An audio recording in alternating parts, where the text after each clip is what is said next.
Full Cast Audio presents Red Planet.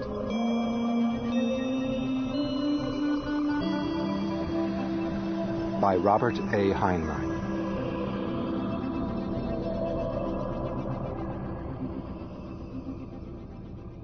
Chapter 1. Willis. The thin air of Mars was chill, but not really cold. It was not yet winter in southern latitudes, and the daytime temperature was usually above freezing. The queer creature standing outside the door of a dome-shaped building was generally manlike in appearance, but no human being ever had a head like that. A thing like a coxcomb jutted out above the skull. The eye lenses were wide and staring, and the front of the face stuck out in a snout. The unearthly appearance was increased by a pattern of black and yellow tiger stripes covering the entire head. The creature was armed with a pistol-type hand weapon slung at its belt, and was carrying, crooked in its right arm, a ball, larger than a basketball, smaller than a medicine ball. It moved the ball to its left arm, opened the outer door of the building, and stepped inside. Inside was a very small anteroom and an inner door. As soon as the outer door was closed, the air pressure in the anteroom began to rise, accompanied by a soft sighing sound. A loudspeaker over the inner door shouted in a booming bass, "Well, who is it? Speak up! Speak up!" The visitor placed the ball carefully on the floor, then with both hands grasped its ugly face and pushed and lifted it to the top of its head. Underneath was disclosed the face of an Earth-human boy. "It's Jim Marlowe, Doc." "Well, come in, come in. Don't stand out there chewing your nails." "Coming." When the air pressure in the anteroom had equalized with the pressure in the rest of the house, the inner door opened automatically. Jim said, "Come along, Willis," and went on in. The ball developed 3 spaced bumps on its lower side and followed after him, in a gait which combined spinning, walking, and rolling. More correctly, it careened, like a barrel being manhandled along a dock. They went down a passage and entered a large room that occupied half the floor space of the circular house plan. Dr. McCrae looked up, but did not get up. "Howdy, Jim. Skin yourself. Coffee on the bench. Howdy, Willis," he added, and turned back to his work. He was dressing the hand of a boy about Jim's age. "Thanks, Doc." "Oh, hello, Francis. What are you doing here?" "Hi, Jim. I killed a water seeker, then I cut my thumb on one of its spines." "Quit squirming." "That stuff stings." "I meant it to. Shut up." "How in the world did you do that? You ought to know better than to touch one of those things. Just burn 'em down and burn 'em up." He zipped open the front of his outdoor costume, peeled it off his arms and legs, and hung it on a rack near the door. The rack held Francis's suit, the headpiece of which was painted in bright colors like an Indian brave's war paint, and the doctor's suit, the mask of which was plain. Jim was now stylishly and appropriately dressed for indoors on Mars, bare naked, save for bright red jockey shorts. "I did burn it, but it moved when I touched it. I wanted to get the tail to make a necklace." "Then you didn't burn it right. Probably left it full of live eggs. Who are you making a necklace for?" "None of your business. And I did so burn the egg sac. What do you take me for, a tourist?" "Sometimes I wonder. You know those things don't die until sundown." "Don't talk nonsense, Jim. Now, Frank, I'm going to give you an antitoxin shot. It won't do you any good, but it'll make your mother happy. Long about tomorrow, your thumb will swell up like a poisoned pup. Bring it back and I'll lance it." "Am I going to lose my thumb?" "Nope, but you'll do your scratching with your left hand for a few days. Now, Jim, what brings you here? Bellyache?" "No, Doc. It's Willis." "Willis, huh? Well, he looks pert enough to me." The doctor stared down at the creature. Willis was at his feet, having come up to watch the dressing of Frank's thumb.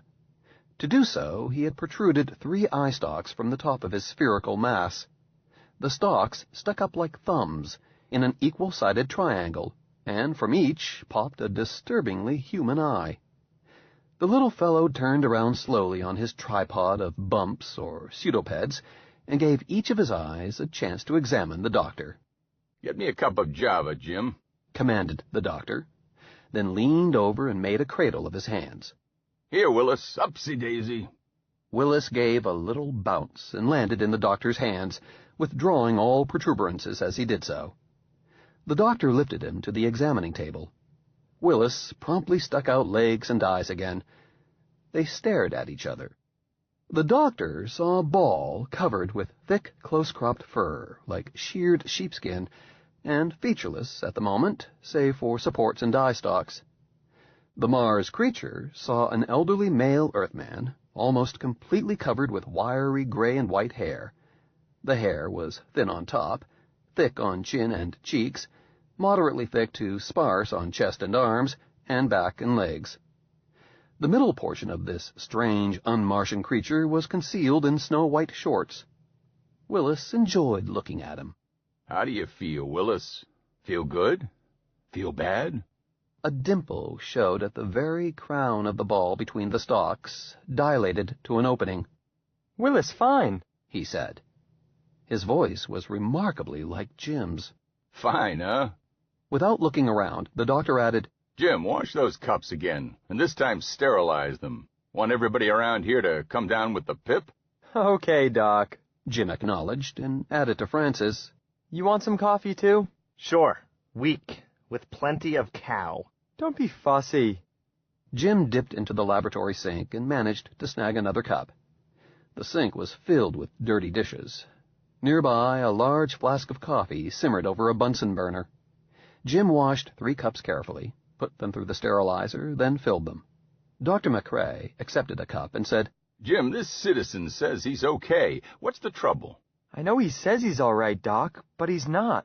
Can't you examine him and find out? Examine him? How, boy? I can't even take his temperature because I don't know what his temperature ought to be. I know as much about his body chemistry as a pig knows about patty cake. Want me to cut him open and see what makes him tick? Willis promptly withdrew all projections and became as featureless as a billiard ball. Now you've scared him. Sorry. The doctor reached out and commenced scratching and tickling the furry ball. Good, Willis. Nice, Willis. Nobody's going to hurt Willis. Come on, boy. Come out of your hole. Willis barely dilated the sphincter over his speaking diaphragm. Not hurt Willis? Not hurt Willis, promise. Not cut Willis? Not cut Willis. Not a bit. The eyes poked out slowly. Somehow he managed an expression of watchful caution, though he had nothing resembling a face. That's better. Let's get to the point, Jim. What makes you think there's something wrong with this fellow when he and I can't see it? Well, Doc, it's the way he behaves.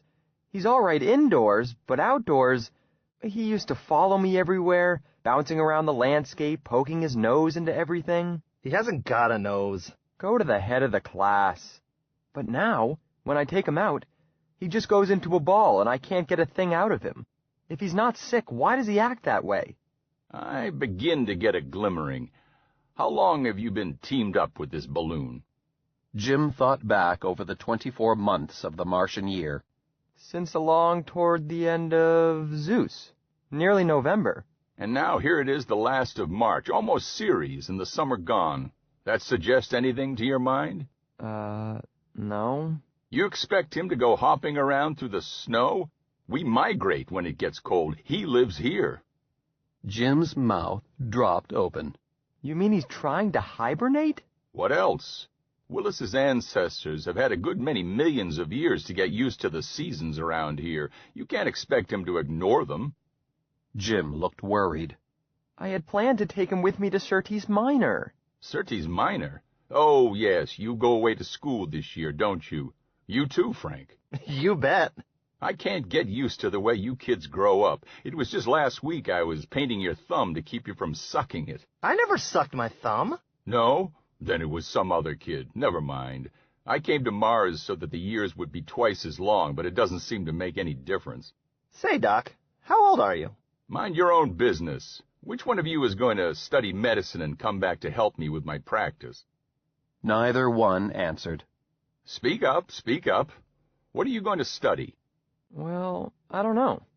I'm interested in aerography, but I like biology, too. Maybe I'll be a planetary economist, like my old man. That's a big subject. Ought to keep you busy a long time. You, Frank? Francis looked slightly embarrassed. Well, shucks, I still think I'd like to be a rocket pilot. I thought you had outgrown that. Dr. McRae looked almost shocked. Why not? I might make it. That's just what I'd be afraid of. See here, Frank, do you really want to live a life bound around with rules and regulations and discipline? I want to be a pilot. I know that. On your own head be it. Me, I left Earth to get away from all that nonsense. Earth has gotten so muscle-bound with laws that a man can't breathe. So far, there's still a certain amount of freedom on Mars. When that changes... When that changes what, Doc? Why, I'll go find another planet that hasn't been spoiled naturally. Speaking of such things, you Yonkers go to school before the colony migrates, don't you? Since Earth humans do not hibernate, it was necessary that the colony migrate twice each Martian year. The southern summer was spent at Carax, only 30 degrees from the southern pole. The colony was now about to move to Copes in Utopia, almost as far to the north, there to remain half a Martian year, or almost a full Earth year. There were year-round establishments near the equator, New Shanghai, Marsport, Syrtis Minor, others, but they were not truly colonies, being manned mainly by employees of the Mars Company. By contract and by charter, the company was required to provide advanced terrestrial education on Mars for colonials. It suited the company to provide it only at Syrtis Minor. We go next Wednesday, on the mail scooter. So soon? Yes, and that's what worries me about Willis. What ought I to do, Doc? Willis heard his name and looked inquiringly at Jim. He repeated, in exact imitation of Jim, What ought I to do, Doc? Shut up, Willis. Shut up, Willis. Willis imitated the doctor just as perfectly. Probably the kindest thing would be to take him out, find him a hole, and stuff him in it. You can renew your acquaintance when he's through hibernating. But, Doc, that means I'll lose him. He'll be out long before I'm home from school. Why, he'll probably wake up even before the colony comes back. Probably. McRae thought about it. It won't hurt him to be on his own again. It's not a natural life he leads with you, Jim. He's an individual, you know. He's not property. Of course he's not. He's my friend. I can't see why Jim set such store by him. Sure, he talks a lot, but most of it is just parrot stuff. He's a moron, if you ask me. Nobody asked you. Willis is fond of me. Aren't you, Willis? Here, come to Papa. Jim spread his arms. The little Martian creature hopped into them and settled in his lap, a warm, furry mass, faintly pulsating. Jim stroked him. Why don't you ask one of the Martians? I tried to, but I couldn't find one that was in a mood to pay any attention. You mean you weren't willing to wait long enough? A Martian will notice you if you're patient. Well, why don't you ask him? He can speak for himself. What should I say? I'll try it. Willis. Willis turned 2 eyes on the doctor. McRae went on. Want to go outdoors and go to sleep? Willis not sleepy. Get sleepy outdoors, nice and cold. Find hole in ground. Curl up and take good long sleep. How about it? No. The doctor had to look sharply to see that it was not Jim who had answered. When Willis spoke for himself, he always used Jim's voice. Willis's sound diaphragm had no special quality of its own, any more than has the diaphragm of a radio loudspeaker. It was much like a loudspeaker's diaphragm, save that it was part of a living animal. That seems definite, but we'll try it from another angle. Willis, do you want to stay with Jim? Willis stay with Jim. Warm. There's the key to your charm, Jim. He likes your blood temperature. But ipsy-dixit, keep him with you. I don't think it will hurt him. He may live 50 years instead of 100, but he'll have twice as much fun. Do they normally live to be 100? Who knows? We haven't been around this planet long enough to know such things. Now come on, get out. I've got work to do. The doctor eyed his bed thoughtfully. It had not been made in a week. He decided to let it wait until wash day. What does ipsy-dixit mean, Doc? It means he sure said a mouthful. Doc, why don't you have dinner with us tonight? I'll call Mother. You too, Frank. I'd better not. My mother says I eat too many meals with you folks. My mother, if she were here, would undoubtedly say the same thing.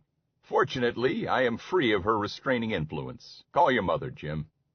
Jim went to the phone, tuned out 2 colonial housewives gossiping about babies, and finally reached his home on an alternate frequency. When his mother's face appeared on the screen, he explained his wish. Delighted to have the doctor with us. Tell him to hurry along, Jimmy. Right away, Mom. Jim switched off and reached for his outdoor suit. Don't put it on. It's too chilly out. We'll go through the tunnels. It's twice as far. We'll leave it up to Willis. Willis, how do you vote? Warm.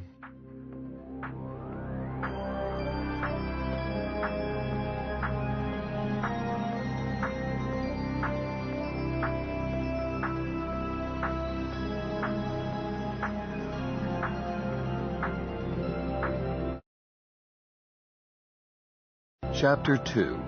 South Colony, Mars. South Colony was arranged like a wheel. The administration building was the hub. Tunnels ran out in all directions, and buildings were placed over them. A rim tunnel had been started to join the spokes at the edge of the wheel. Thus far, a 45-degree arc had been completed. Save for 3 moon huts erected when the colony was founded and since abandoned, all the buildings were shaped alike.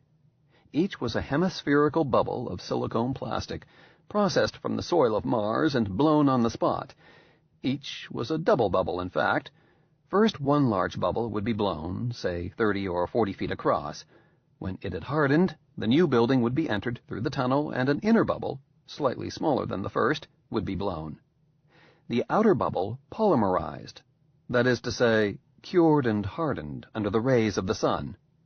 A battery of ultraviolet and heat lamps cured the inner. The walls were separated by a foot of dead airspace, which provided insulation against the bitter sub-zero nights of Mars. When a new building had hardened, a door would be cut to the outside and a pressure lock installed. The colonials maintained about 2/3 Earth normal pressure indoors for comfort, and the pressure on Mars is never as much as half of that. A visitor from Earth, not conditioned to the planet, will die without a respirator. Among the colonists, only Tibetans and Bolivian Indians will venture outdoors without respirators, and even they will wear the snug elastic Mars suits to avoid skin hemorrhages. Buildings had not even view windows, any more than a modern building in New York has. The surrounding desert, while beautiful, is monotonous. South Colony was in an area granted by the Martians, just north of the ancient city of Karax. There is no need to give the Martian name since an Earthman can't pronounce it. And between the legs of the double canal, Strymon. Again we follow colonial custom in using the name assigned by the immortal Dr. Percival Lowell. Francis accompanied Jim and Dr. McCrae as far as the junction of the tunnels under City Hall, then turned down his own tunnel. A few minutes later, the doctor and Jim, and Willis, ascended into the Marlowe home. Jim's mother met them.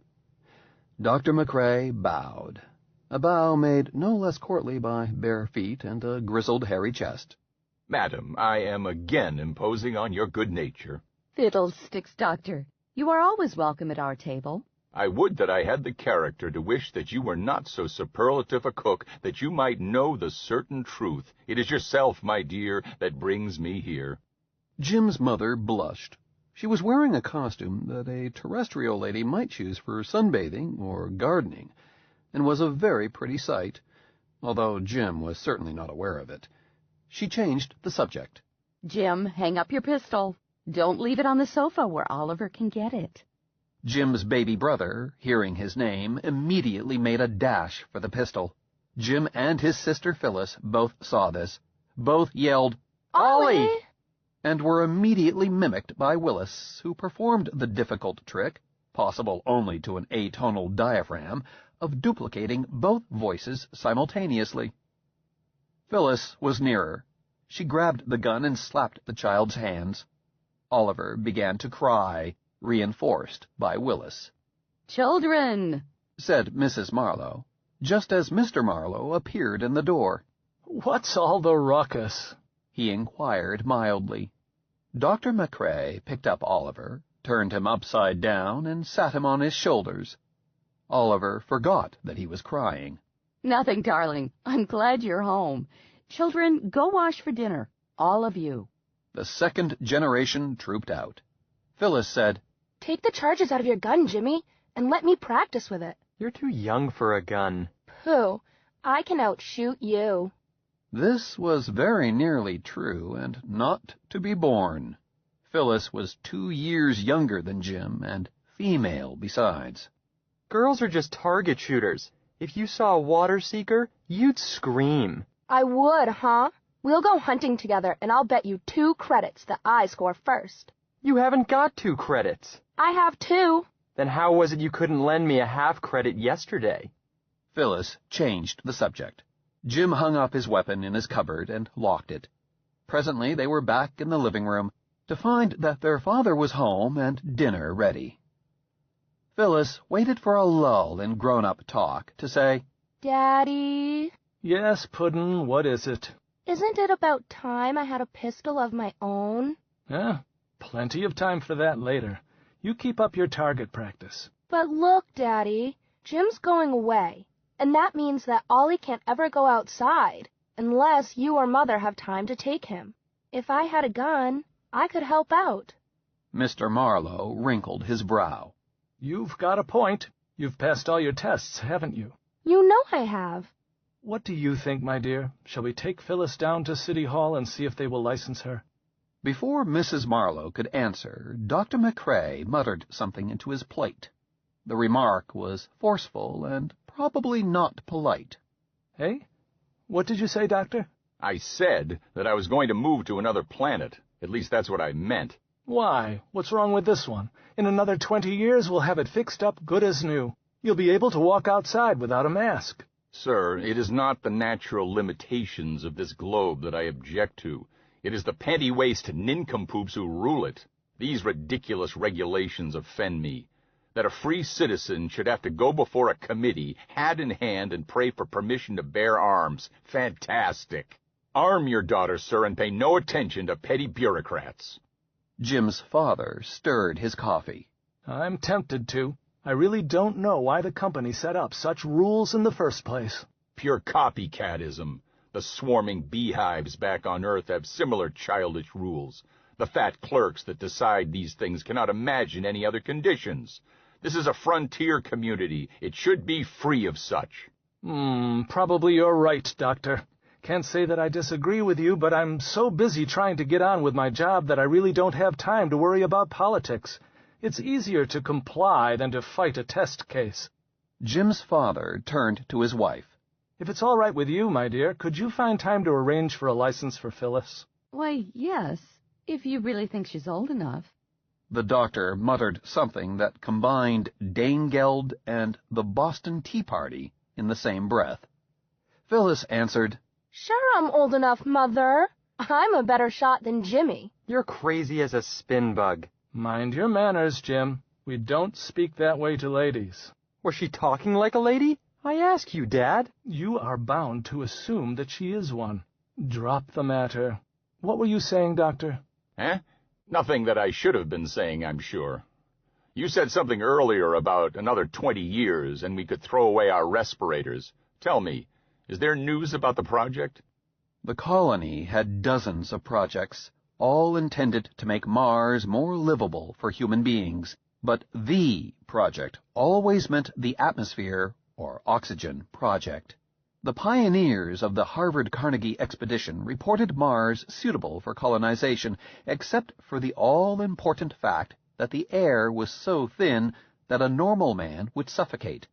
However, they reported also that many, many billions of tons of oxygen were locked in the Martian desert sands, the red iron oxides that give Mars its ruddy color. The project proposed to free this oxygen for humans to breathe. Didn't you hear the Dimos newscast this afternoon? Never listen to newscasts. Saves wear and tear on the nervous system. No doubt. But this was good news. The pilot plant in Libya is in operation. Successful operation. The first day's run restored nearly 4 million tons mass of oxygen to the air, and no breakdowns. Mrs. Marlowe looked startled. 4 million tons? That seems a tremendous lot. Her husband grinned. Any idea how long it would take that one plant at that rate to do the job? That is, increase the oxygen pressure by 5 mass pounds per square inch? Of course I haven't, but not very long, I should think. Let me see. His lips moved soundlessly. Around 200,000 years. Mars years, of course. James, you're teasing me. No, I'm not. Don't let big figures frighten you, my dear. Of course we won't depend on one plant. They'll be scattered every 50 miles or so through the desert, 1,000 mega-horsepower each. There's no limit to the power available, thank goodness. If we don't clean up the job in our lifetimes, at least the kids will certainly see the end of it. Mrs. Marlowe looked dreamy. That would be nice, to walk outside with your bare face in the breeze. I remember when I was a little girl, we had an orchard with a stream running through it. Sorry we came to Mars, Jane. Oh, no, this is my home.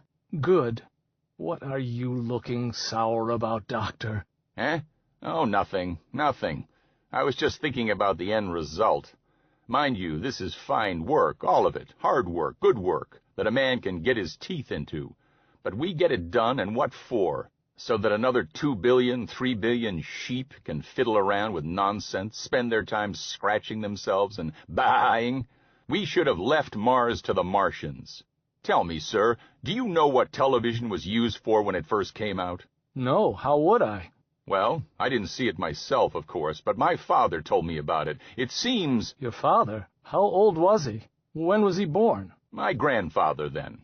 Or it may have been my great-grandfather. That's beside the point. They installed the first television sets in cocktail bars, amusement places, and used them to watch wrestling matches. What's a wrestling match? An obsolete form of folk dancing. Never mind. Granting your point, Doctor, I see no harm. What's folk dancing? You tell her, Jane. She's got me stumped. Jim looked smug. It's when folks dance, silly. That's near enough. Dr. McCrae stared. These kids are missing something. I think I'll organize a square dancing club. I used to be a pretty good caller once upon a time. Phyllis turned to her brother. Now I suppose you'll tell me that square dancing is when a square dances. Mr. Marlowe raised his eyebrows. I think the children have all finished, my dear. Couldn't they be excused? Yes, surely. You may leave, my dears. Say, excuse me, please, Ollie. The baby repeated it, with Willis in mirror chorus. Jim hastily wiped his mouth, grabbed Willis, and headed for his own room. He liked to hear the doctor talk, but he had to admit that the old boy could babble the most fantastic nonsense when other grown-ups were around. Nor did the discussion of the oxygen project interest Jim. He saw nothing strange nor uncomfortable about wearing his mask. He would feel undressed going outdoors without it. From Jim's point of view, Mars was all right the way it was. No need to try to make it more like Earth.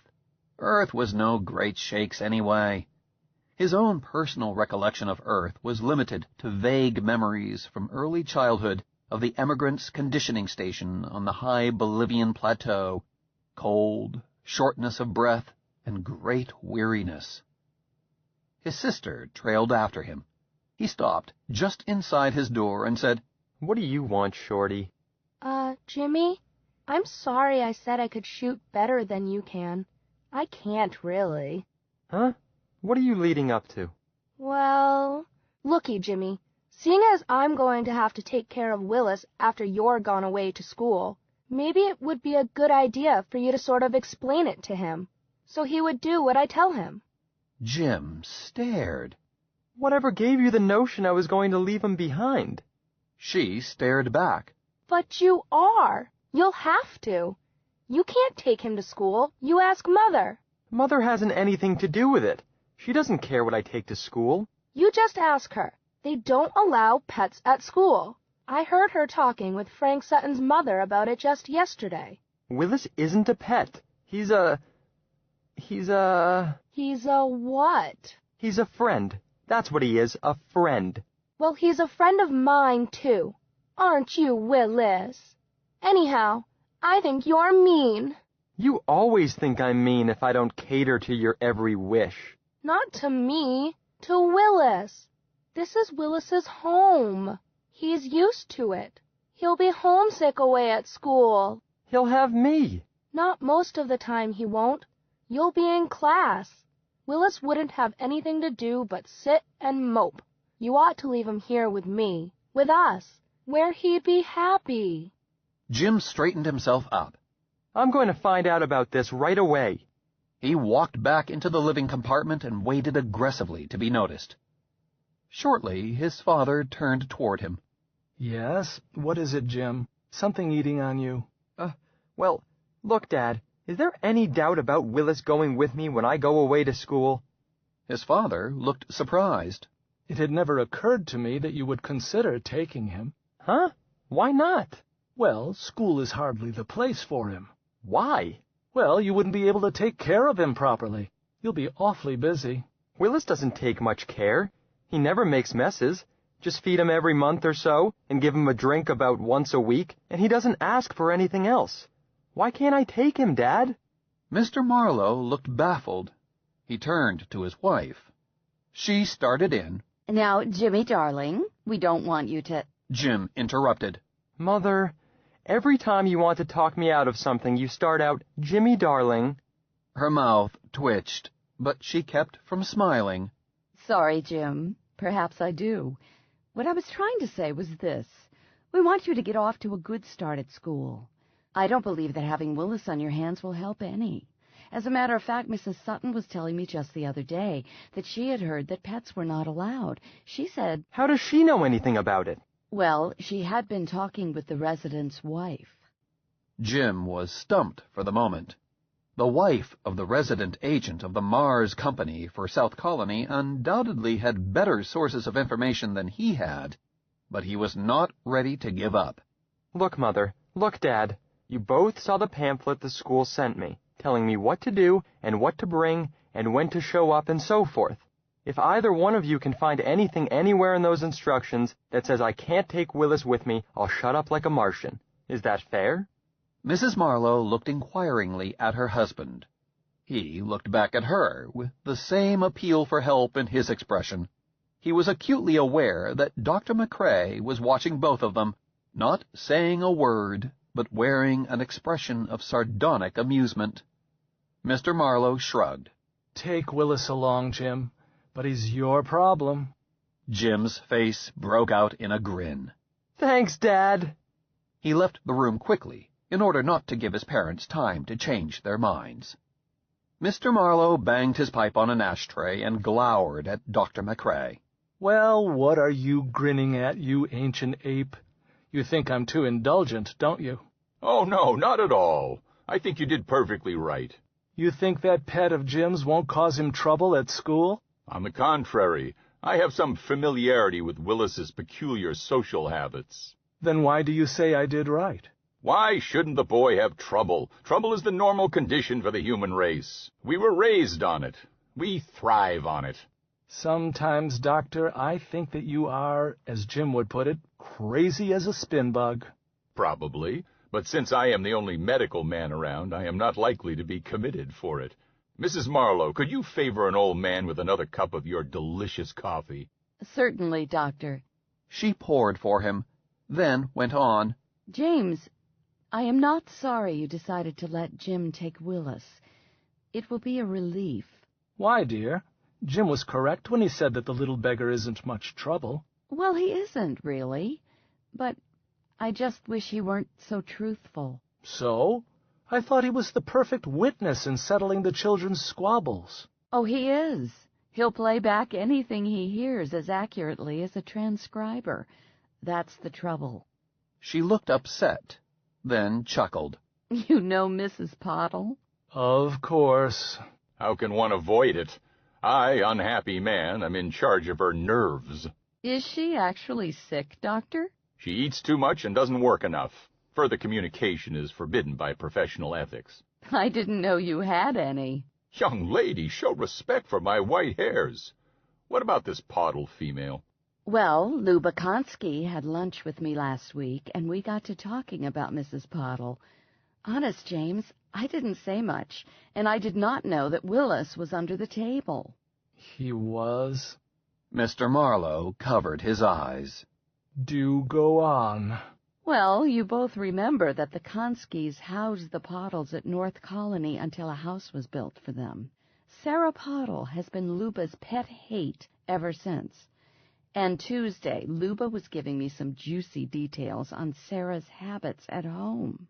2 days later, Sarah Pottle stopped by to give me advice on how to bring up children. Something she said triggered Willis. I knew he was in the room, but I didn't think anything of it. And Willis put on just the wrong record, and I couldn't shut him up. I finally carried him out of the room. Mrs. Pottle left without saying goodbye, and I haven't heard from her since. That's no loss. True, but it got Luba in Dutch. No one could miss Luba's accent, and Willis does it better than she does herself. I don't think Luba minds, though. And you should have heard Willis's playback of Luba's description of how Sarah Pottle looks in the morning, and what she does about it. You should hear Mrs. Pottle's opinions on the servant problem. I have. She thinks it's a scandal that the company doesn't import servants for us. The doctor nodded. With collars riveted around their necks. That woman! I can't see why she ever became a colonist. Didn't you know? They came out here expecting to get rich in a hurry. Huh. Dr. McCrae got a faraway look. Mrs. Marlowe, speaking as her physician, it might help me to hear what Willis has to say about Pottle Distaff. Do you suppose he would recite for us? Doctor, you're an old fraud. With a taste for gossip. Granted. I like also eavesdropping and window peeping. You're shameless. Again granted. My nerves are relaxed. I haven't felt ashamed in years. Willis may just give a thrilling account of the children's chit-chat for the past 2 weeks. Perhaps if you coaxed him? Mrs. Marlowe suddenly dimpled. It won't hurt to try. She left the room to fetch Jim's globular friend.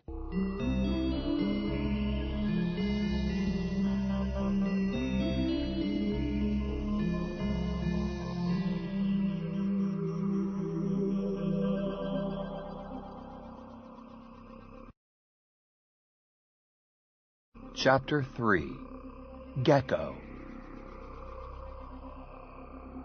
Wednesday morning dawned clear and cold, as mornings have a habit of doing on Mars.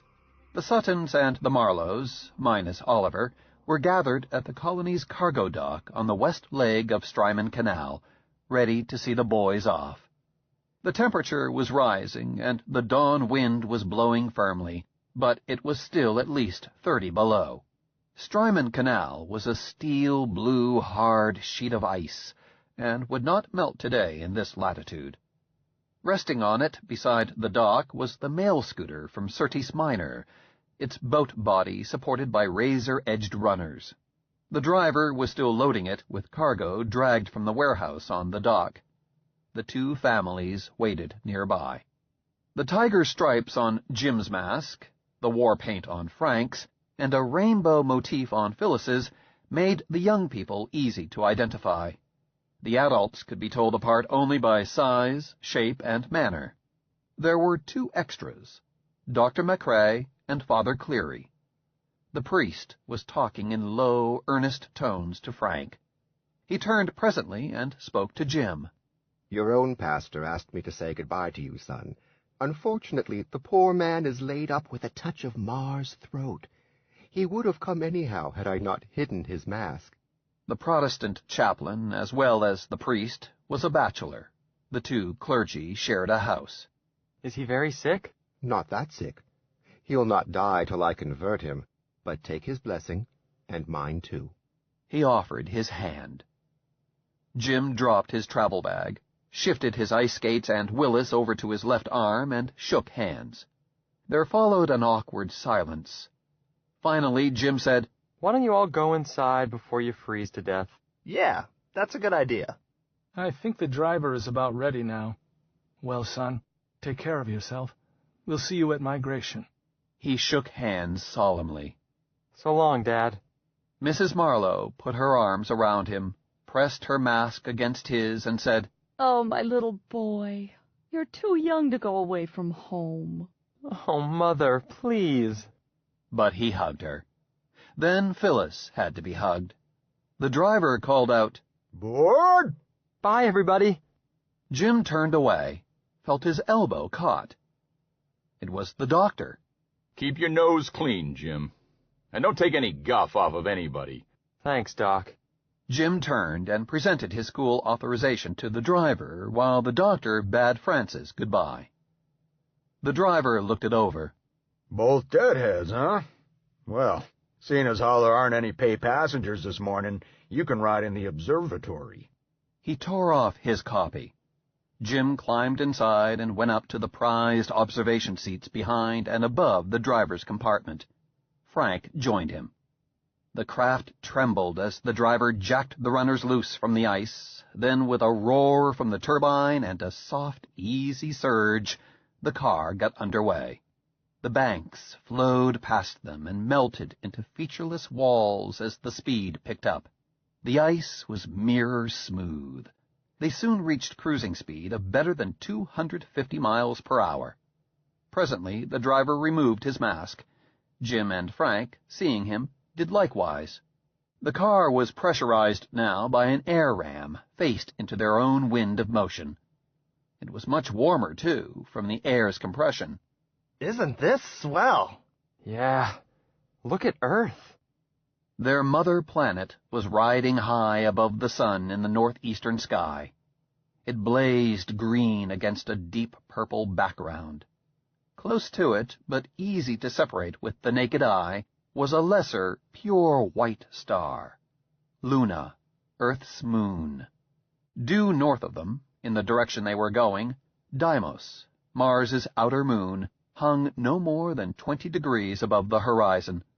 Almost lost in the rays of the sun, it was a tiny, pale disk, hardly more than a dim star and much outshone by Earth.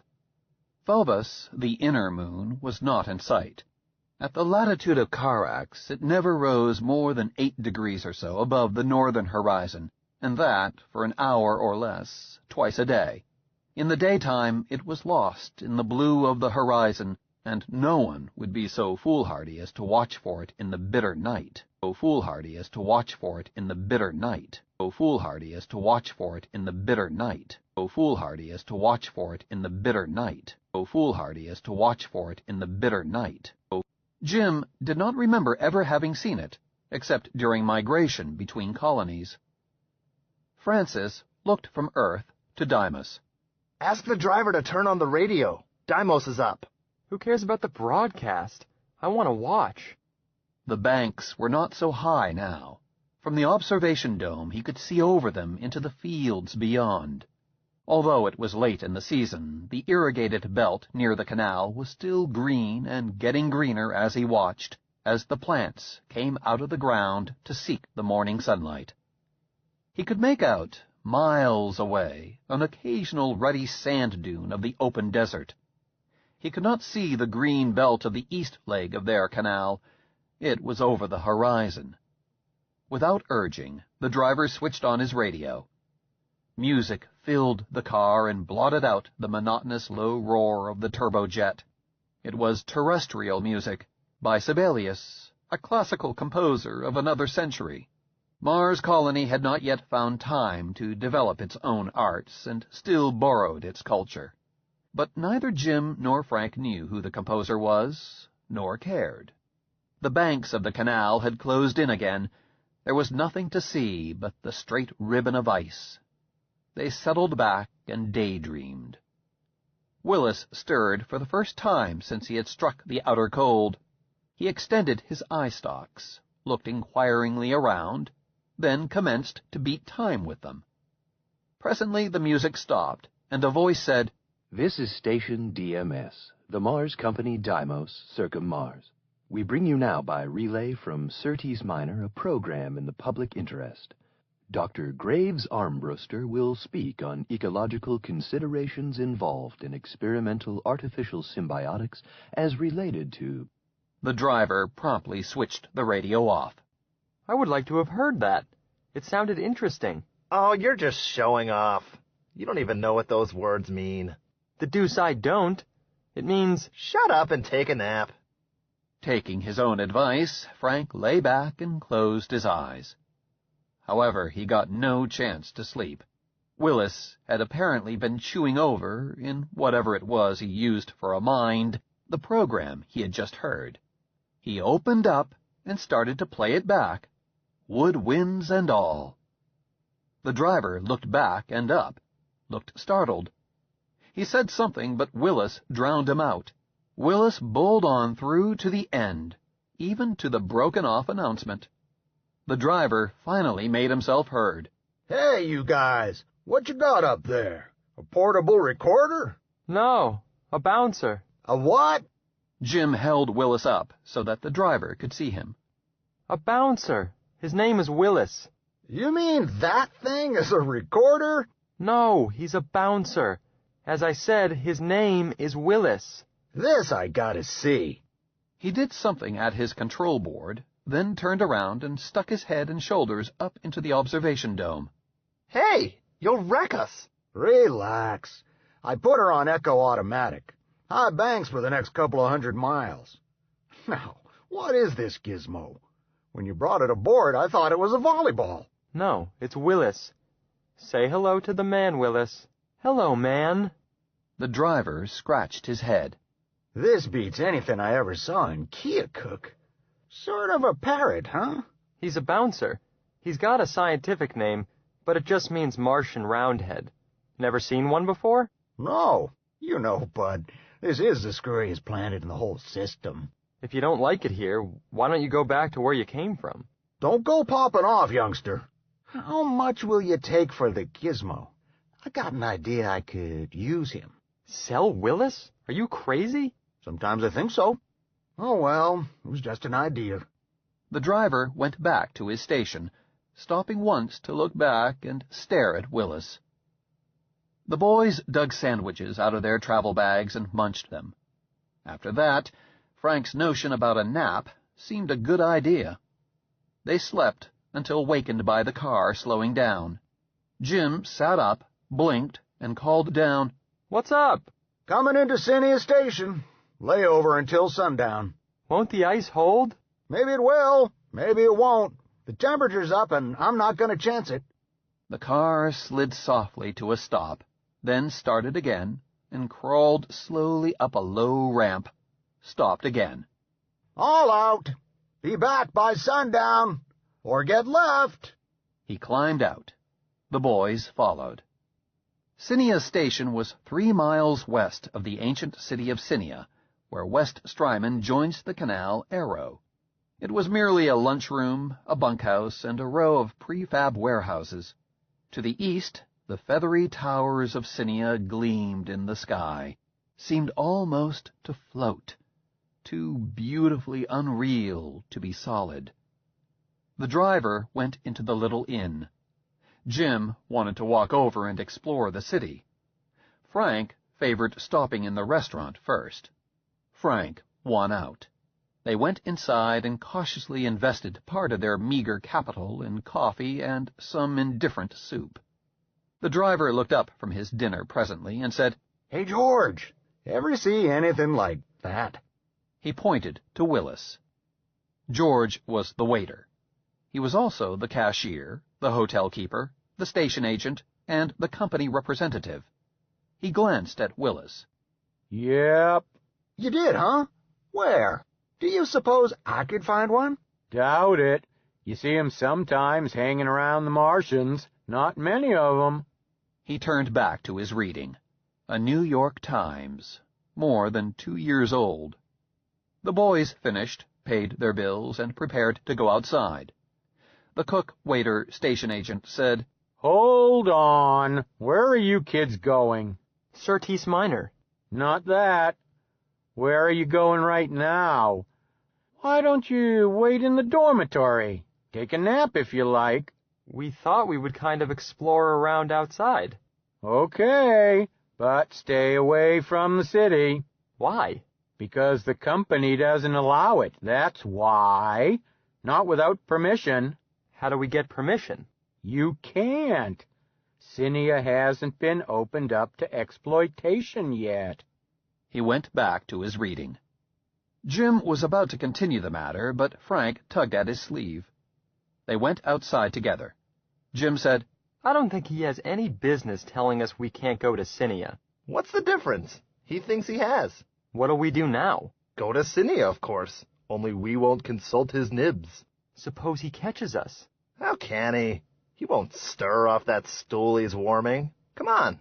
Okay. They set out to the east. The going was not too easy.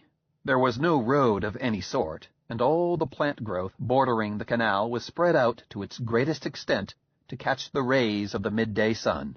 But Mars's low gravity makes walking easy work, even over rough ground. They came shortly to the bank of Arrow, and followed it to the right, toward the city. The way was easy along the smooth stone of the bank. The air was warm and balmy, even though the surface of the canal was still partly frozen. The sun was high. They were the better part of 1,000 miles closer to the equator than they had been at daybreak. Warm, said Willis. Willis want down. Okay, but don't fall in. Willis not fall in.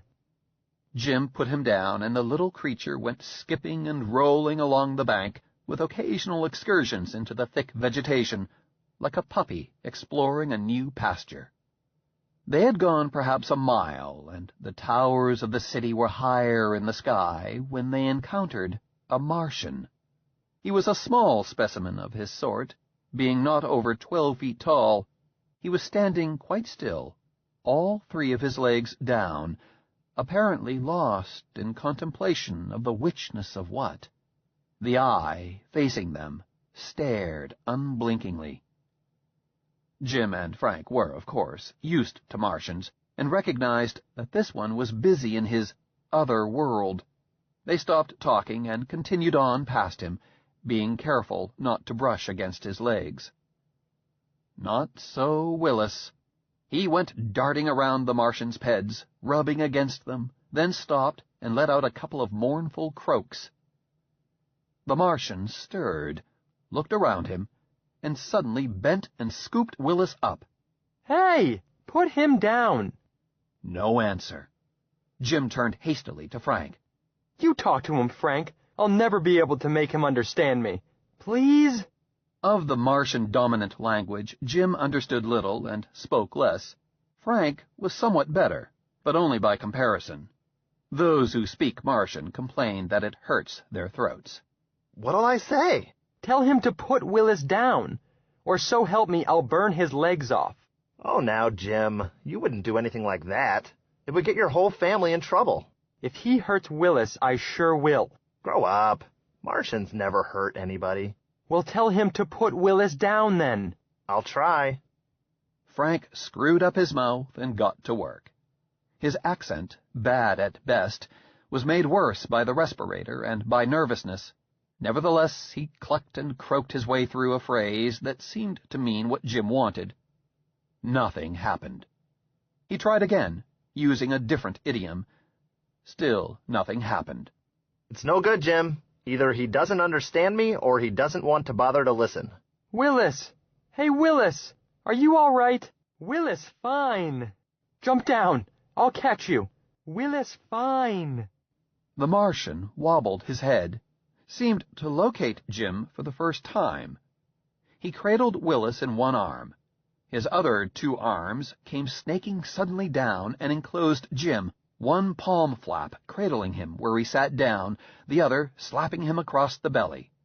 Jim was unable to get at his gun, which was just as well. He felt himself lifted and held, and then he was staring into a large liquid Martian eye which stared back at him. The Martian man rocked his head back and forth and let each of his eyes have a good look. It was the closest Jim had ever been to a Martian. He did not care for it. Worse, the little supercharger on the top of Jim's mask compressed not only the thin air, but also the body odor of the native. The stench was overpowering. Jim tried to wiggle away, but the fragile-appearing Martian was stronger than he was. Suddenly, The Martian's voice boomed out from the top of his head. Jim could not understand what was being said, although he spotted the question symbol at the beginning of the phrase. But the Martian's voice had a strange effect on him. Croaking and uncouth though it was filled with such warmth and sympathy and friendliness that the native no longer frightened him. Instead, he seemed like an old and trusted friend. Even the stink of his kind no longer troubled Jim. The Martian repeated his question. What did he say, Frank? I didn't get it. Shall I burn him? Frank stood uneasily by, his gun drawn, but apparently unsure what to do. No. He's friendly, but I can't understand him. The Martian spoke again. Frank listened. He's inviting you to go with him, I think. Jim hesitated a split second. Tell him okay. Jim, are you crazy? It's all right. He means well. I'm sure of it. Well, all right. Frank croaked the phrase of assent. The native gathered up one leg and strode rapidly away toward the city. Frank trotted after. He tried his best to keep up, but the pace was too much for him. He paused, gasping, then shouted, "Wait for me!" his voice muffled by his mask. Jim tried to phrase a demand to stop, gave up, then got an inspiration. Say, Willis boy, tell him to wait for Frank. Wait for Frank? Yes, wait for Frank. Okay. Willis hooted at his new friend. The Martian paused and dropped his third leg. Frank came puffing up. The Martian removed one arm from Jim and scooped up Frank with it. Hey, cut it out! Take it easy. But I don't want to be carried. Judas, what a smell! Pew! Smell? Don't be a sissy. He smells better than you do. Frank's reply was disturbed by the Martian starting up again. Thus burdened, he shifted to a three-legged gait in which at least two legs were always on the ground. It was bumpy, but surprisingly fast. Finally, Frank managed to say, "Repeat that last crack when we get down, and I'll show you who smells bad." Forget it. Where do you suppose he's taking us? To the city, I guess. We don't want to miss the scooter. We've got hours yet. Quit worrying. The Martian said nothing more, but continued slogging toward Cinia. Willis was evidently as happy as a bee in a flower shop. Jim settled down to enjoying the ride. Now that he was being carried with his head a good 10 feet above ground, his view was much improved. He could see over the tops of the plants growing by the canal and beyond them to the iridescent towers of Cinia. The towers were not like those of Carax. No two Martian cities looked alike. It was as if each were a unique work of art, each expressing the thoughts of a different artist. Jim wondered why the towers had been built, what they were good for, how old they were. The canal crops spread out around them, a dark green sea in which the Martian waded waist-deep. The broad leaves were spread flat to the sun's rays, reaching greedily for life-giving radiant energy. They curled aside as the native's body brushed them, to spread again as he passed. The towers grew much closer. Suddenly, the Martian stopped and set the two boys down. He continued to carry Willis. Ahead of them, almost concealed by overhanging greenery, a ramp slanted down into the ground and entered a tunnel arch. Jim looked at it and said, "Frank, what do you think?" "Gee, I don't know." The boys had been inside the cities of Carax and Copes, but only in the abandoned parts, and at ground level. They were not allowed time to fret over their decision. Their guide started down the slope at a good clip. Jim ran after him, shouting, "Hey, Willis!" The Martian stopped and exchanged a couple of remarks with Willis. The bouncer called out, "Jim, wait! Tell him to put you down!" "Willis, fine. Jim, wait." The Martian started up again at a pace that Jim could not possibly match. Jim went disconsolately back to the start of the ramp and sat down on the ledge thereof. "What are you going to do?" "Wait, I suppose. What else can I do? What are you going to do? Oh, I'll stick. But I'm not going to miss the scooter. Well, neither am I. We couldn't stay here after sundown anyhow. You ain't whistling. The precipitous drop in temperature at sunset on Mars is almost all the weather there is, but it means death by freezing for an Earth human, unless he is specially clothed and continuously exercising. They sat and waited, and watched spin bugs skitter past. One stopped by Jim's knee, a little tripod of a creature, less than an inch high. It appeared to study him. He touched it. It flung out its limbs and whirled away. The boys were not even alert, since a water-seeker will not come close to a Martian settlement. They simply waited. Perhaps a half-hour later, the Martian, or at least a Martian of the same size, came back. He did not have Willis with him. Jim's face fell. But the Martian said, "Come with me," in his own tongue, prefacing the remark with the question symbol. Do we or don't we? We do. Tell him so. Frank complied. The three started down. The Martian laid a great handflap on the shoulders of each boy and herded them along. Shortly he stopped and picked them up. This time they made no objection. The tunnel seemed to remain in full daylight even after they had penetrated several hundred yards underground. The light came from everywhere, but especially from the ceiling. The tunnel was large by human standards, but no more than comfortably roomy for Martians. They passed several other natives. If another was moving, their host always boomed a greeting, but if he was frozen in the characteristic trance-like immobility, no sound was made. Once their guide stepped over a ball about 3 feet in diameter. Jim could not make out what it was at first. Then he did a double-take, and was still more puzzled. He twisted his neck and looked back at it. It couldn't be. But it was. He was gazing at something few humans ever see, and no human ever wants to see. A Martian folded and rolled into a ball, his handflaps covering everything but his curved back. Martians, modern civilized Martians, do not hibernate, but at some time, remote eons in the past, their ancestors must have done so, for they are still articulated so that they can assume the proper heat-conserving, moisture-conserving globular shape, if they wish.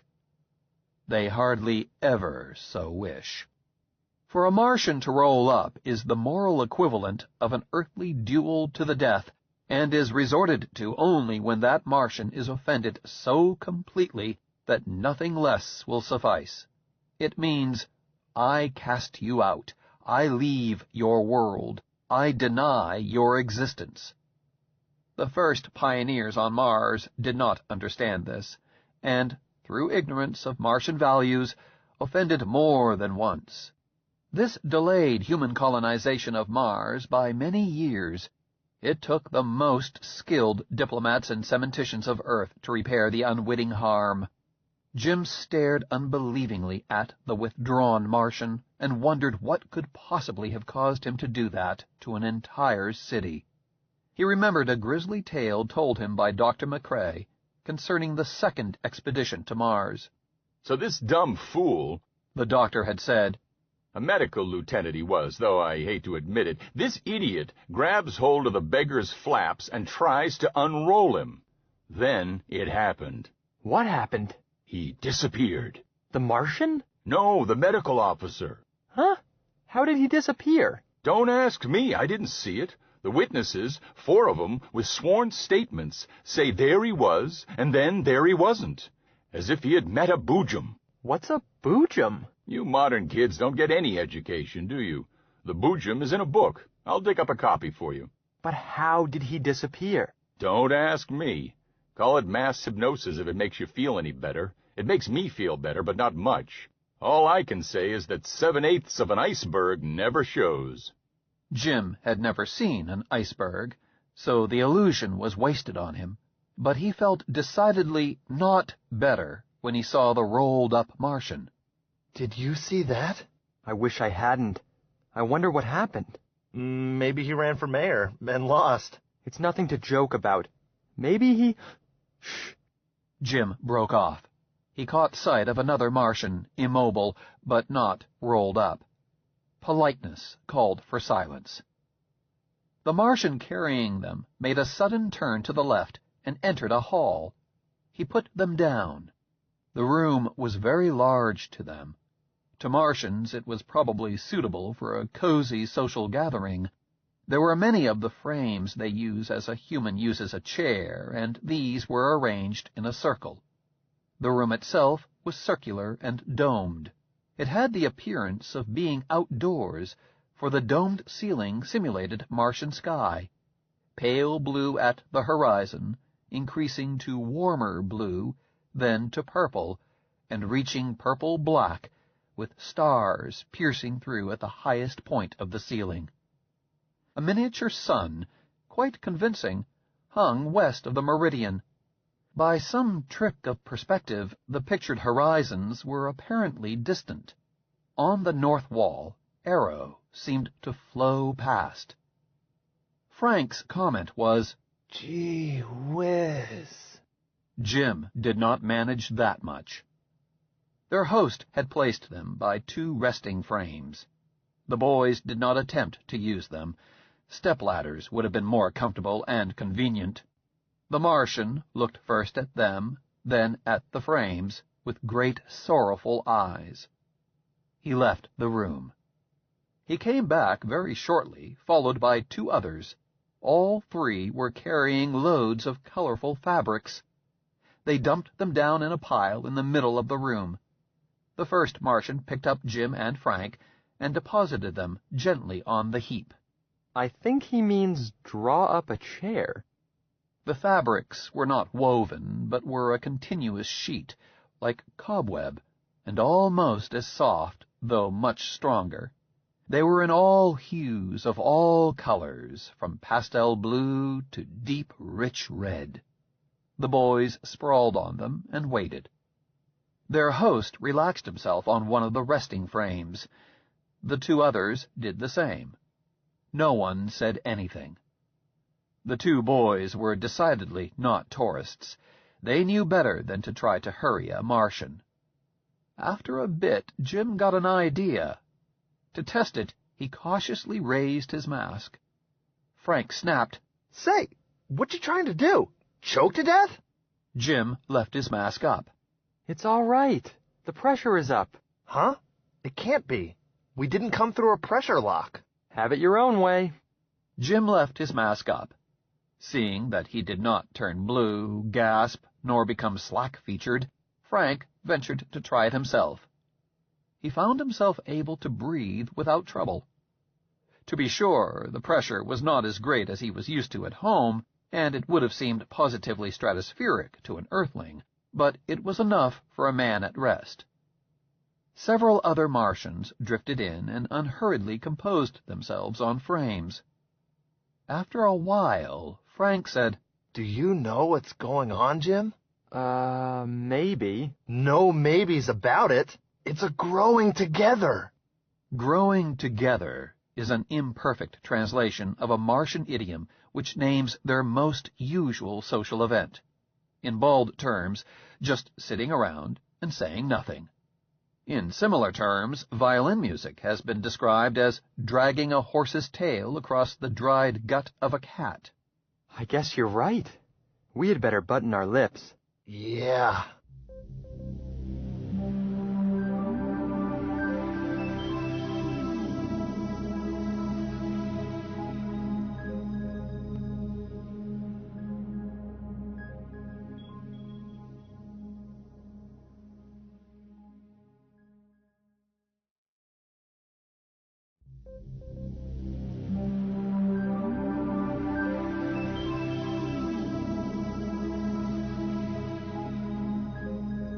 For a long time, nothing was said.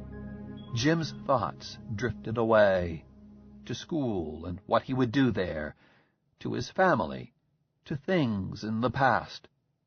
He came back presently to personal self-awareness and realized that he was happier than he had been in a long time, with no particular reason that he could place.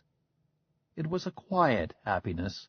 He felt no desire to laugh, nor even to smile, but he was perfectly relaxed and content.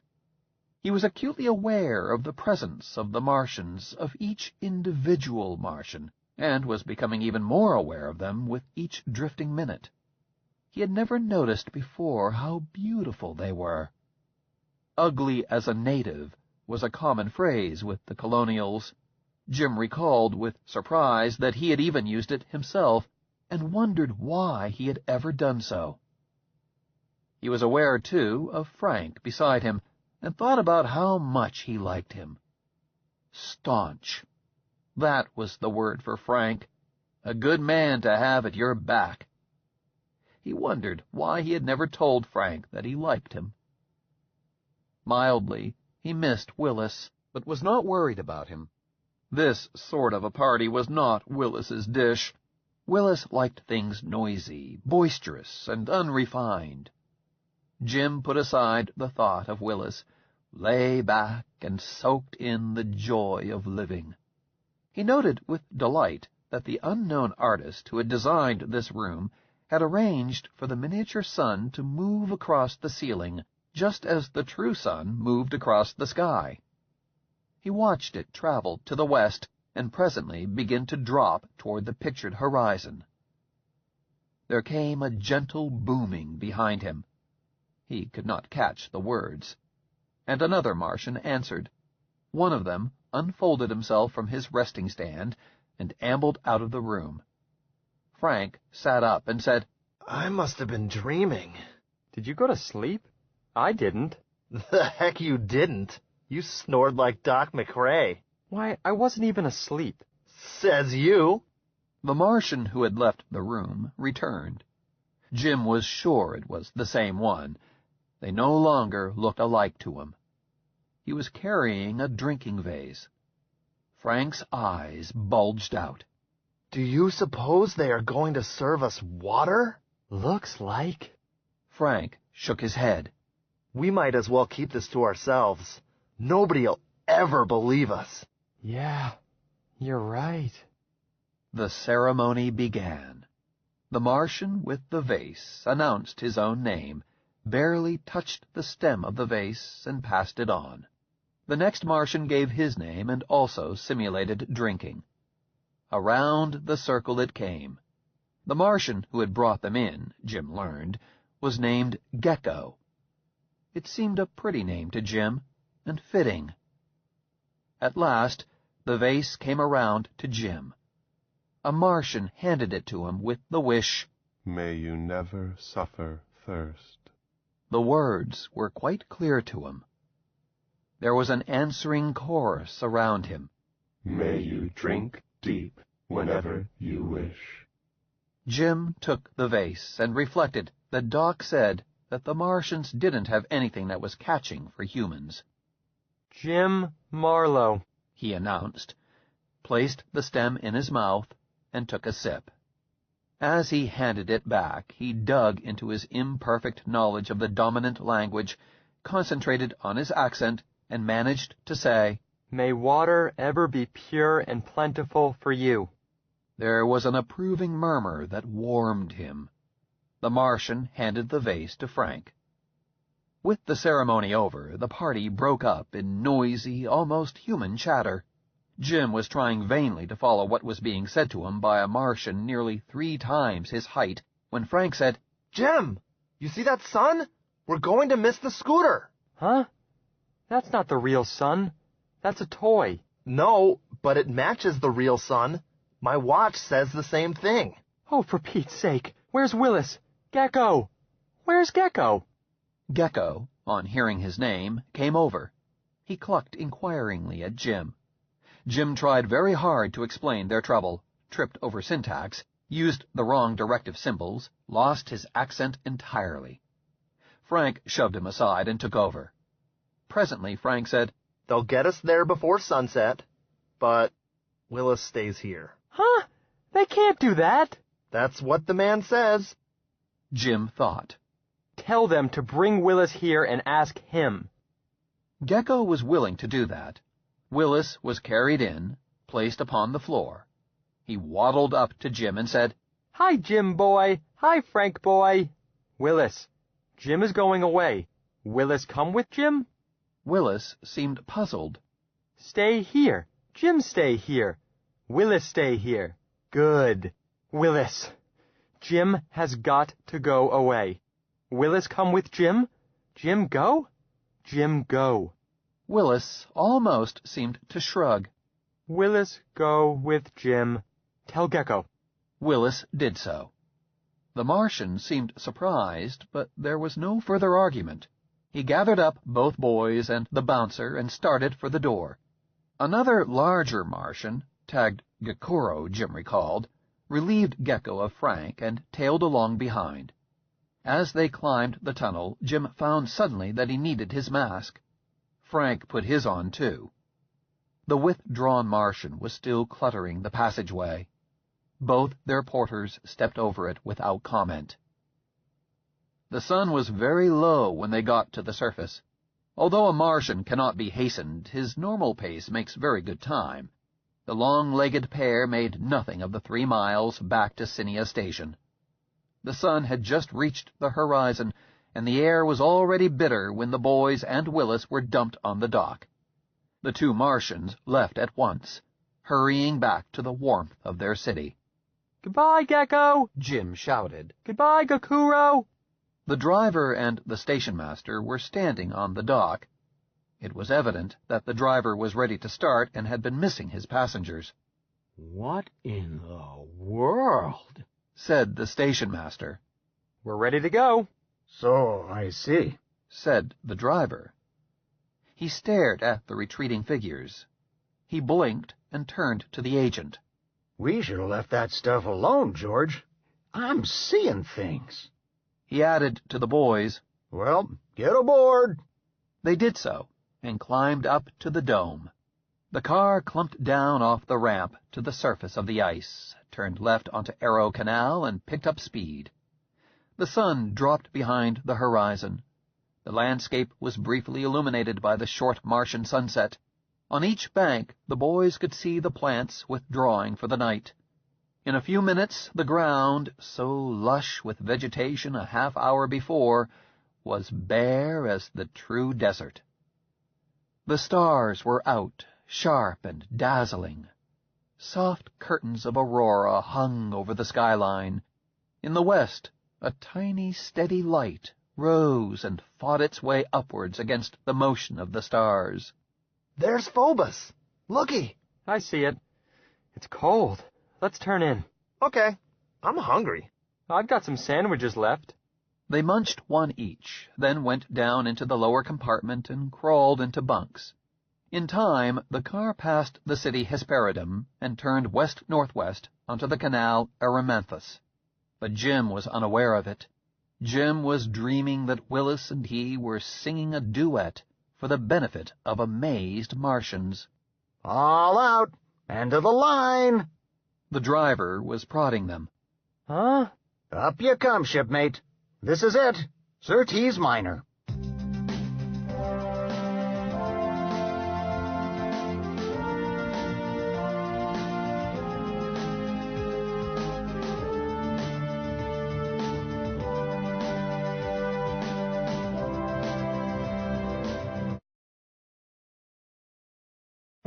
Chapter 4. Lowell Academy.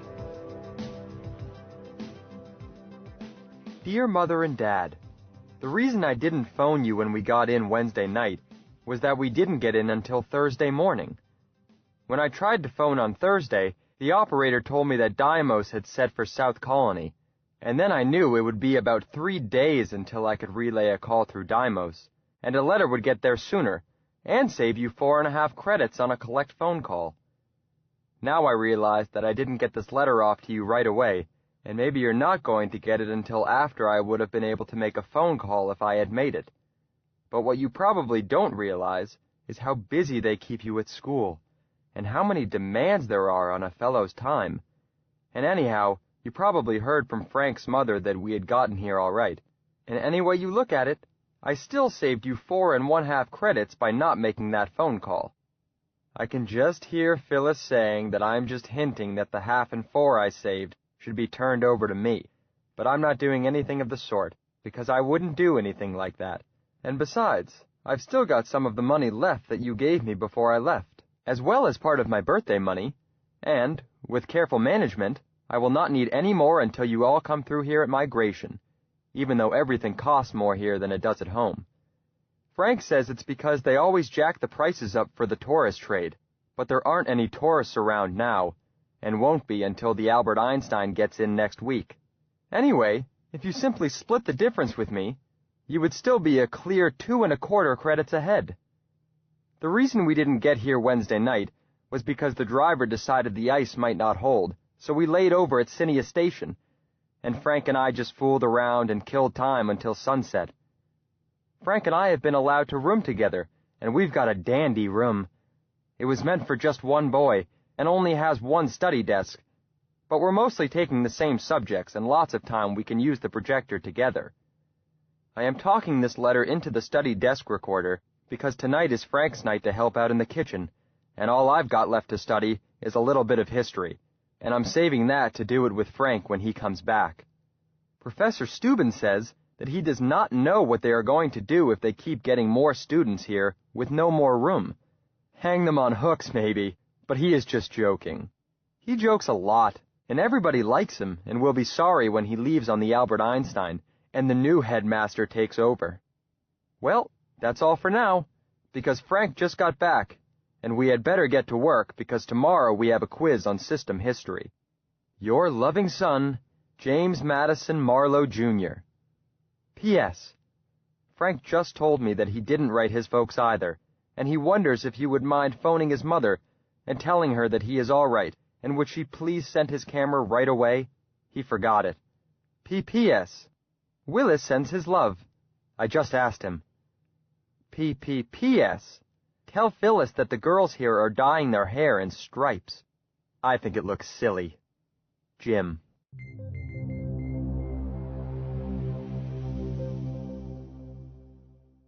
If Professor Otto Steuben, M.A., LL.D., had not retired, Jim's life at Lowell Academy would have been different.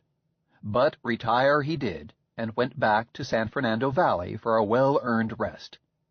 The entire school went to Marsport to see him off. He shook hands all around and wept a little and commended them to the care of Marquis Howe, recently arrived from Earth and now taking over.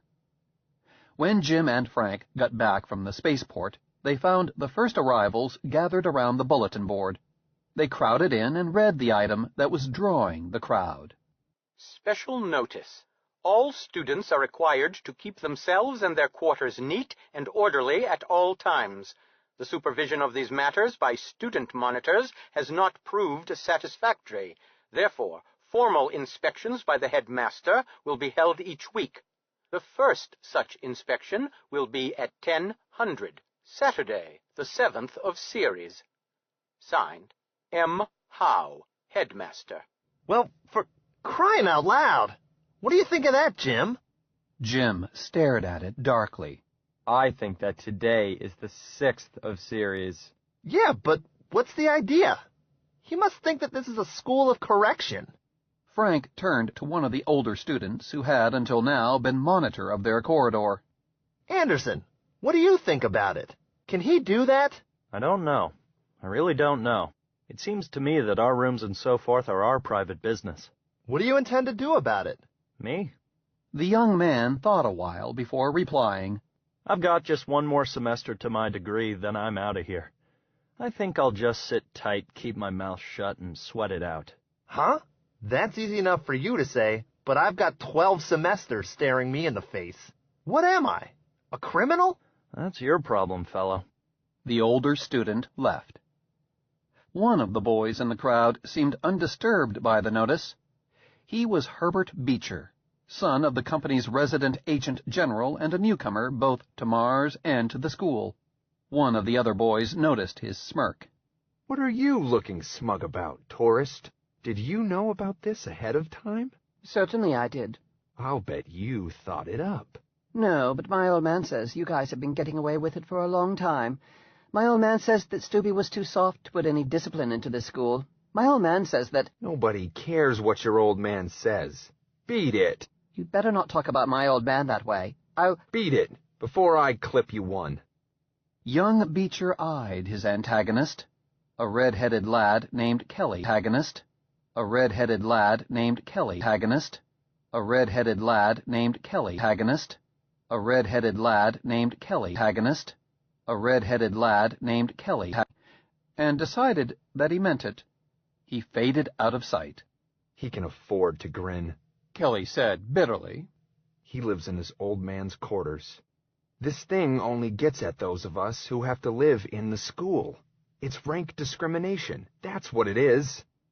About a third of boys were day students, mostly sons of company employees who were stationed at Surtees Minor. Another third were migratory colonials, and the balance were the children of terrestrials at the outlying stations, especially those employed on the Atmosphere Project. Most of these last were Bolivians and Tibetans, plus a few Eskimos. Kelly turned to one of them. How about it, Chen? Are we going to put up with this? The Asiatic's broad face showed no expression. It is not worth getting excited about. Huh? You mean you won't stand up for your rights? These things pass. Jim and Frank went back to their room, but continued to discuss it. Frank, what's behind this? Do you suppose they're pulling the same stunt over in the girls' school? I could call up Dolores Montez and find out. Don't bother. I don't suppose it matters. The question is, what are we going to do about it? What can we do about it? I don't know. I wish I could ask Dad about this. He always told me to stand up for my rights. But maybe he would say that this is just something I should expect. I don't know. Look, why don't we ask our fathers? You mean call him up tonight? Is there relay tonight? No, don't call him up. That costs too much. We'll wait till our folks come through here at migration. That's not so very long now. If we're going to make a fuss, we've got to have our folks here to back us up, or we won't get any place with it. Meantime, we sit tight and do what he asks us. It may not amount to anything. Now you're talking sense. Jim stood up. I suppose we might as well try to get this dump tidied up. Okay. Say, Jim, I just thought of something. Isn't the chairman of the company named Howe? John W. Howe. What about it? Well, the head is named Howe, too. Oh. Jim shook his head. Doesn't mean anything. Howe is a very common name. I'll bet it does mean something. Doc McRae says you have to be somebody's cousin to get any of the juicy company appointments. Doc says that the company's setup is just one big happy family, playing you tickle me and I'll kiss you, and that the idea that it is a non-profit corporation is the biggest joke since women were invented. Well, I wouldn't know. Where shall I put this junk?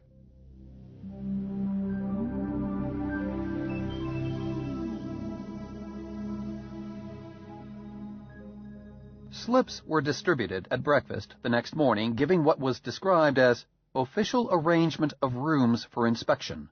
The job the boys had done the night before had to be done over. Since Headmaster Howe's instructions failed to consider the possibility that 2 boys might be living in a 1-boy room, the rearranging was not easy. They were not ready by 10 o'clock. However, it was nearly 2 hours later that the headmaster got around to their cubicle. He poked his head inside, seemed about to leave, then came inside. He pointed to their outdoor suits, hanging on hooks by the clothes locker. Why haven't you removed those barbaric decorations from your masks? The boys looked startled. Howe went on, Haven't you looked at the bulletin board this morning? No, sir. Do so. You are responsible for anything posted on the bulletin board. He shouted toward the door. Orderly? One of the older students appeared in the doorway. Yes, sir. Weekend privileges suspended for these 2, pending satisfaction of inspection requirements. 5 demerits each. Howe looked around. This room is unbelievably cluttered and untidy. Why didn't you follow the prescribed diagram? Jim stuttered, tongue-tied by the evident unfairness of the question. Finally, he got out, "This is supposed to be a single room. We did the best we could." Don't resort to excuses. If you don't have room to store things neatly, get rid of the excess baggage. For the first time his eye lit on Willis, who, at the sight of strangers, had retreated to a corner and hauled in all outrigging. Hal pointed at him.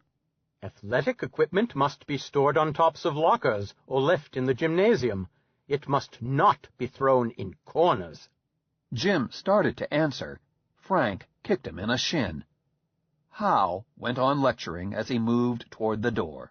I realize that you young people have been brought up away from civilization and have not had the benefits of polite society, but I shall do my best to remedy that. I intend that this school shall, above all other things, turn out civilized young gentlemen.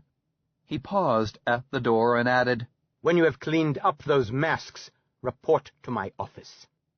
When Hal was out of earshot, Jim said, "What did you kick me for?"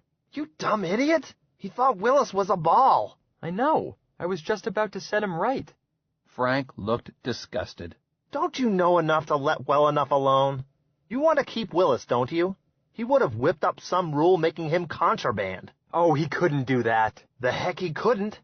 I'm beginning to see that Stubby kept our pal Hal from exercising his full talents. Say, what did he mean, demerits?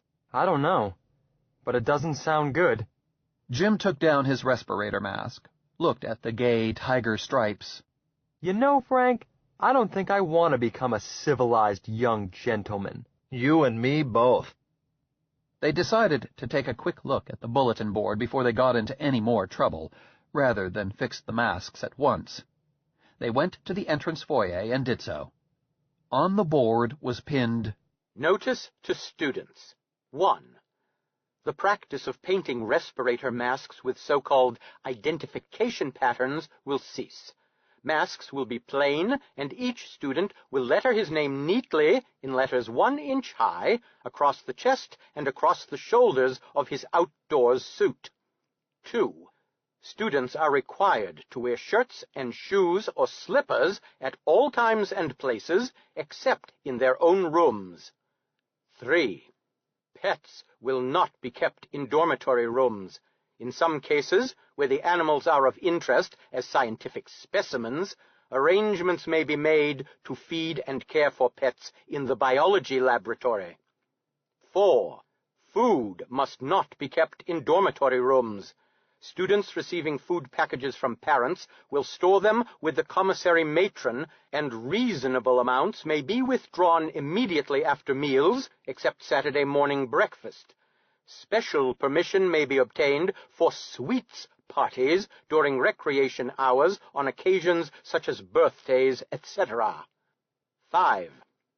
Students denied weekend privileges for disciplinary reasons may read, study, compose letters, play musical instruments, or listen to music. They are not permitted to play cards, visit in other students' rooms, nor leave the school area for any reason. 6. Students wishing to place telephone calls will submit a written request on the approved form and will obtain key to the communications booth at the main office. Signed, M. Howe, Headmaster. Jim whistled. Frank said, Would you look at that, Jim? Would you now? Do you suppose we have to get permission to scratch? What does he take us for? Search me. Frank, I haven't got a shirt. Well, I can lend you a sweatshirt until you can buy some. But take a look at paragraph 3. You'd better get busy. Huh? What about it? Jim reread it. You'd better go butter up the bio teacher so you can make arrangements for Willis. What? Jim simply had not connected the injunction concerning pets with Willis. He did not think of Willis as a pet. Oh, I can't do that, Frank. He'd be terribly unhappy. Then you had better ship him home and let your folks care for him. Jim looked balky. I won't do it. I won't. Then what are you going to do? I don't know. He thought about it. I won't do anything about it. I'll just keep him under cover. Old Lady Howe doesn't even know I've got him. Well, you might get away with it, so long as nobody snitches on you. I don't think any of the fellows would do that. They went back to their room and attempted to remove the decorations from their masks. They were not very successful. The paint had bitten into the plastic, and they succeeded only in smearing the colors around. Presently, a student named Smythe stuck his head in the door. Clean up your masks for you? Huh? It can't be done. The colors have soaked in. You're the umpteenth to find that out. But from the goodness of my heart and a willingness to be of public service, I will paint your mask over to match the original shade. Add a quarter credit per mask. I thought there was a catch in it. Do you want it or don't you? Hurry up, my public is waiting. Smitty, you would sell tickets to your grandmother's funeral. Jim produced a quarter credit. That's an idea. How much do you think I could charge? The other boy produced a can of lacquer and a brush, rapidly painted out Jim's proud design, using a pigment that was a fair match for the olive-drab original shade. There. It'll dry in a couple of minutes. How about you, Sutton? Okay, bloodsucker. Is that any way to talk about your benefactor? I've got a heavy date over on the girls' side, and here I am spending my precious Saturday helping you out. Smythe made equally rapid work of Frank's mask. Spending your time raising money for your date, you mean? Smitty, what do you think of these trick rules the new head has thought up? Should we knuckle under or make a squawk? Squawk? What for? Smythe gathered up his tools. There's a brand new business opportunity in each one, if you only had the wit to see it. When in doubt, come see Smythe. Special services at all hours. He paused at the door. Don't mention that deal about tickets to my grandmother's funeral. She'd want to cut on it before she kicks off. Granny is a very shrewd gal with a credit. Frank, remarked Jim when Smythe was gone, there is something about that guy I don't like. Frank shrugged. He fixed us up. Let's check in and get off the punishment list. Right. He reminds me of something Doc used to say. Every law that was ever written opened up a new way to graft. That's not necessarily so. My old man says Doc is a crackpot. Come on. They found a long line waiting outside the headmaster's office. They were finally ushered in groups of 10. Howe gave their masks a brief glance each, then started in to lecture. I hope that this will be a lesson to you young gentlemen, not only in neatness, but in alertness. Had you noticed what was posted on the bulletin board, you would have been, each of you, prepared for inspection.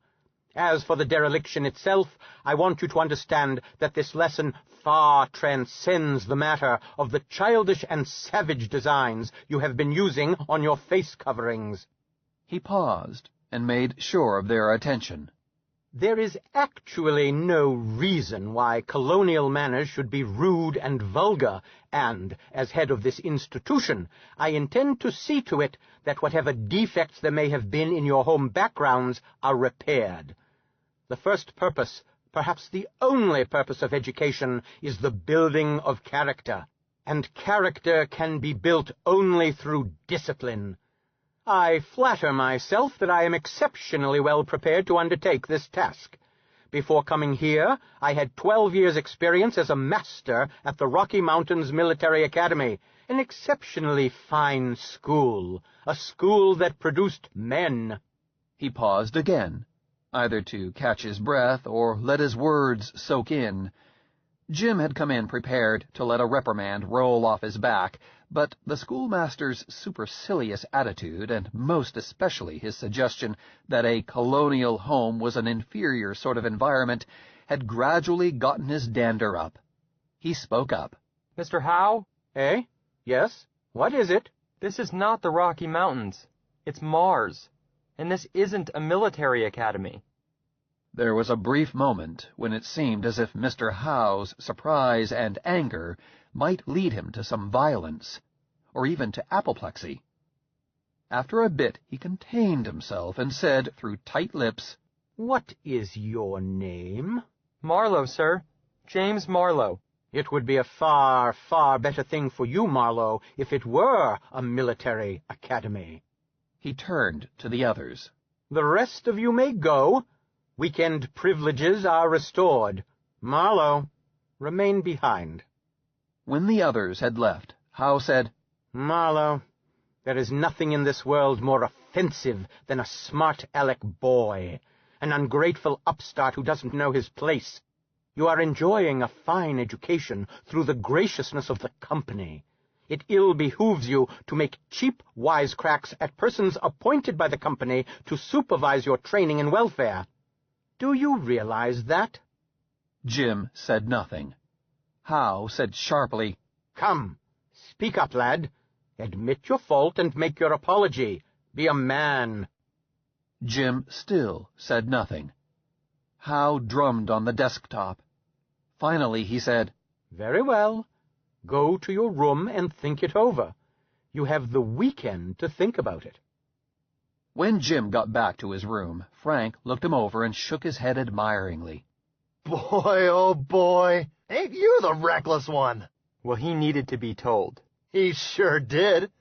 But what are your plans now? Are you going to cut your throat or just enter a monastery?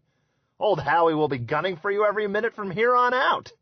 Matter of fact, it won't be any too safe to be your roommate. Confound it, Frank. If that's the way you feel, you're welcome to find another roommate. Easy, easy. I won't run out on you. I'm with you to the end. Smiling, the boy fell dead. I'm glad you told him off. I wouldn't have had the courage to do it myself. Jim threw himself across the bunk. I don't think I can stand this place. I'm not used to being pushed around and sneered at just for nothing. And now I'm going to get it double. What can I do? Derned if I know. This was a nice place under old Stubby. I thought I was going to like it just fine. Stubby was all right. And Howe is a prime stinker. But what can you do, Jim, except shut up, take it, and hope he will forget it? Look, nobody else likes it either. Maybe if we stood together, we could make him slow up. Not likely. You were the only one who had the guts to speak up. Shucks, I didn't even back you up, and I agreed with you 100%. Well, suppose we all sent letters to our parents. Frank shook his head. You couldn't get them all to, and some pipsqueak would snitch. Then you would be in the soup for inciting to riot or some such nonsense. Anyhow, just what could you say in a letter that you could put your finger on and prove that Mr. Howe was doing something he had no right to? I know what my old man would say. What would he say? Many's the time he's told me stories about the school he went to, back Earthside, and what a rough place it was. I think he's a little bit proud of it. If I tell him that Howie won't let us keep cookies in our room, he'll just laugh at me. He'd say, Doggone it, Frank. It's not the rule about food in our rooms. It's the whole picture. Sure. I know it. But try to tell my old man. All we can tell is little things like that. It'll have to get a lot worse before you could get our parents to do anything. Frank's views were confirmed as the day wore on. As the news spread, student after student dropped in on them, some to pump Jim's hand for having bearded the headmaster, some merely curious to see the odd character who had had the temerity to buck vested authority. But one two-pronged fact became apparent. While no one liked the new school head, and all resented some or all of his new disciplinary measures, no one was anxious to join up in what was assumed to be a foregone lost cause. One of the senior boys summed it up. Get wise to yourself, kid. A man wouldn't go into school teaching if he didn't enjoy exercising cheap authority. It's the natural profession of little Napoleons. Stubby wasn't like that. Stubby was an exception. Most of them like rules just for the sake of rules. It's a fact of nature, like frost at sundown. You have to get used to it. On Sunday, Frank went out into Syrtis Minor, the terrestrial settlement, not the nearby Martian city. Jim, under what amounted to room arrest, stayed in their room, pretended to study, and talked to Willis. Frank came back at supper time and announced, I brought you a present. He chucked Jim a tiny package. You're a pal. What is it? Open it and see. It was a new tango recording, made in Rio and direct from Earth via the Albert Einstein, titled ¿Quién es la señorita? Jim was inordinately fond of Latin music. Frank had remembered it. Oh, boy! Jim went to the study desk, threaded the tape into the speaker, and got ready to enjoy it. Frank stopped him. There's the supper bell. Better wait. Reluctantly, Jim complied. But he came back and played it several times during the evening until Frank insisted that they study. He played it once more just before lights out. The dormitory corridor had been dark and quiet for perhaps 15 minutes when "Quién es la señorita" started up again. Frank sat up with a start. What the deuce? Jim, don't play that now. I'm not. It must be Willis. It has to be Willis. Well, shut him up. Choke him. Put a pillow over his head. Jim switched on the light. Willis boy. Hey, Willis. Shut up that racket. Willis probably did not even hear him. He was standing in the middle of the floor, beating time with his eye stalks and barreling on down the groove. His rendition was excellent, complete with marimbas and vocal chorus. Jim picked him up. Willis, shut up, fellow. Willis kept on beating it out. The door burst open and framed Headmaster Howe. Just as I thought. No consideration for other people's rights and comforts. Shut off that speaker, and consider yourself restricted to your room for the next month. Willis kept on playing. Jim tried to hide him with his body. Didn't you hear my order? I said to shut off that music. He strode over to the study desk and twisted the speaker switch. Since it was already shut off full, all he accomplished was breaking a fingernail. He suppressed an unschoolmasterly expression and stuck the finger in his mouth. Willis worked into the third chorus. Howe turned around. How do you have this thing wired? He snapped. Getting no answer, he stepped up to Jim and said, What are you hiding? He shoved Jim aside, looked at Willis with evident disbelief and distaste. What is that? That's Willis, Jim answered miserably, raising his voice to be heard. Howe was not entirely stupid. It gradually penetrated that the music he had been hearing came out of the curious-looking, fuzzy sphere in front of him. And what is Willis, may I ask? Well, he's a bouncer, a sort of a Martian. Willis picked this moment to finish the selection, breathe a liquid contralto buenas noches, and shut up. For the moment. A bouncer? I've never heard of one. Well, not very many have seen one, even among the colonists. They're scarce. Not scarce enough. Sort of a Martian parrot, I assume? Oh, no. What do you mean, oh, no? He's not a bit like a parrot. He talks, he thinks. He's my friend. Howe was over his surprise and recalling the purpose of his visit. All that is beside the point. You saw my order about pets? Yes, but Willis is not a pet. What is he, then? Well, he can't be a pet. Pets are animals. They're property. Willis isn't property. He's just Willis. Willis picked this time to continue with the next thing he had heard after the last playing of the tango.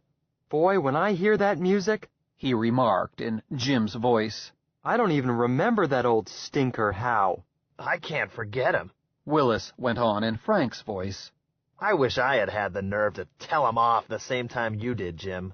You know what? I think Howe is nuts. I mean, really nuts. I'll bet he was a coward when he was a kid, and it's twisted him inside.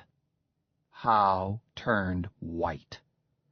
Frank's armchair psychoanalyzing had hit dead center. He raised his hand as if to strike, then dropped it again, uncertain what to strike. Willis hastily withdrew all protuberances and became a smooth ball. I say it's a pet, he said savagely when he regained his voice. He scooped Willis up and headed for the door. Jim started after him. Say, Mr. Howe, you can't take Willis. The headmaster turned. Oh, I can't I? You get back to bed. See me in my office in the morning. If you hurt Willis, I'll... You'll what? He paused. Your precious pet won't be hurt. Now you get back in that bed before I thrash you. He turned again and left, without stopping to see whether or not his order had been carried out. Jim stood staring at the closed door, tears streaming down his cheeks, sobs of rage and frustration shaking him. Frank came over and put a hand on him. Jim, don't take on so. You heard him promise not to hurt Willis. Get back into bed and settle it in the morning. At the very worst, you'll have to send Willis home. Jim shook off the hand. I should have burned him. I should have burned him down where he stood. Suppose you did. Want to spend the rest of your life in an asylum? Don't let him get your goat, fellow. If he gets you angry, you'll do something silly, and then he's got you. I'm already angry. I know you are, and I don't blame you. But you've got to get over it and use your head. He was laying for you. You saw that. No matter what he does or says, you've got to keep cool and outsmart him, or he gets you in wrong. I suppose you're right. I know I'm right. That's what Doc would say. Now, come to bed. Neither one of them got much sleep that night. Toward morning, Jim had a nightmare that Hal was a withdrawn Martian whom he was trying to unroll, against his better judgment.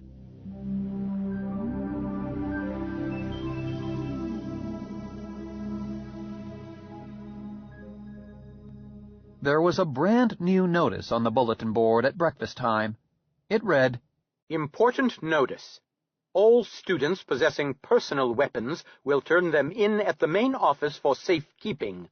Weapons will be returned on request whenever the student concerned is leaving the limits of the school and the adjoining settlement. The practice of wearing sidearms in areas where there is no actual danger from Martian fauna will cease. Signed, M. Howe, Headmaster. Jim and Frank read it together. This is the worst one yet. The right to bear arms is guaranteed. Doc says it's the basis of all freedom. Frank studied it. Do you know what I think? No. What? I think he's afraid of you personally. Me?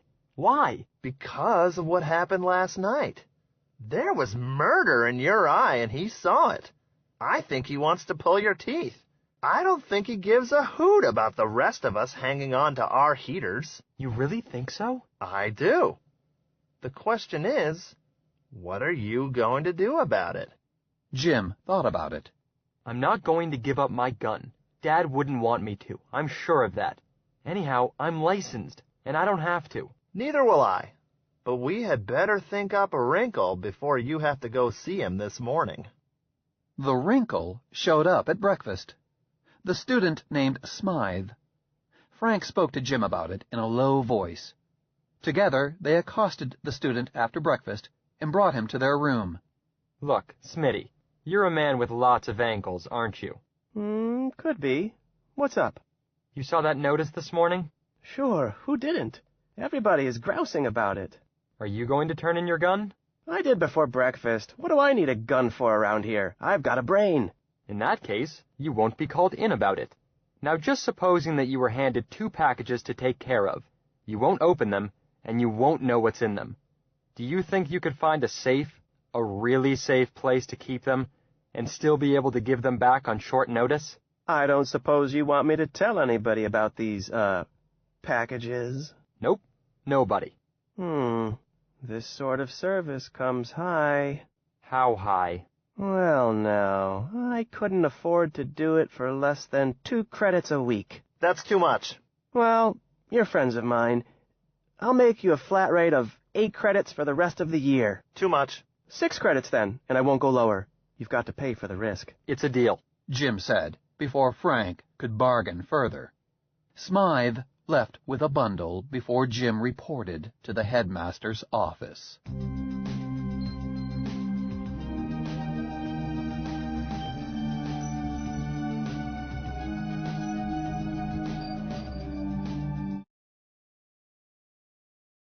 Chapter 5.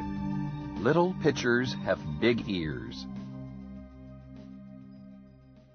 Headmaster Howe kept Jim waiting 30 minutes before admitting him. When he was finally let in, Jim saw that Howe seemed to be quite pleased with himself. He glanced up. Yes? You asked to see me? You told me to see you, sir. I did? Let me see now. What is your name? He darn well knows my name, Jim said savagely to himself. He's trying to get my goat. He recalled Frank's solemn warning not to lose his temper. James Marlowe, sir. Oh, yes. The headmaster picked up a list from his desk. I suppose you have come in to surrender your gun. Turn it over. Jim shook his head. I didn't come in for that. You didn't? Well, that's beside the point. You've seen the order. Give me your gun. Jim shook his head again. I don't have a gun. Why did you come here without it? Go back to your room and fetch it. Quickly. I give you 3 minutes. No. I've already told you that I haven't got a gun. You mean you haven't one in your room? That's what I said. You're lying. Jim counted slowly to 20, then answered. You know that I have no gun, or you wouldn't dare say that. Howe stared at him for what seemed a long time, then stepped into his outer office. He returned shortly and appeared to have regained his cockiness. Now, Marlowe, you said you wanted to see me about something else. You told me to see you, about Willis. Willis? Oh, yes, the Martian Roundhead. Howe smiled with his lips. An interesting scientific specimen. Howe added nothing more. The silence kept up so long that Jim began to realize that the headmaster intended to force him to make any moves. Jim had already resigned himself to the idea that it would be impossible to keep Willis at the school any longer. He said, I've come to get him. I'm going to take him out in town and arrange to send him home. Howe smiled more broadly. Oh, you are? And pray tell me how you are going to do that when you are restricted to the school for the next 30 days. Frank was still warning him. Jim could almost hear him. He answered, All right, sir. I'll get somebody to do it for me, today. Now, please, can I have Willis? Howe leaned back and crossed his fingers over his stomach. You bring up a most interesting point, Marlowe. You said last night that this creature is not a pet. Jim was puzzled. Yes? You were quite emphatic about it. You said that he wasn't your property, but your friend. That's right, isn't it? Jim hesitated. He could feel that a trap was being built for him, but he was not sure what sort. What if I did? Did you say that, or didn't you? Answer me. Well, yes. Howe leaned forward. In that case, what are you doing in here, demanding that I turn this creature over to you? You have no claim on him. But... Jim stopped, at a loss for words. He had been tricked with words, slippery words. He did not know how to answer them. You can't do that. You don't own him either. You have no right to keep him locked up. Howe carefully fitted his fingertips together. That is a matter still to be determined. Although you have waived all claim to him, it may be that the creature is property nevertheless, in which case he was found on the school grounds, and I may take title to him on behalf of the school as a scientific specimen. But you can't do that. That's not fair. If he belongs to anybody, he belongs to me.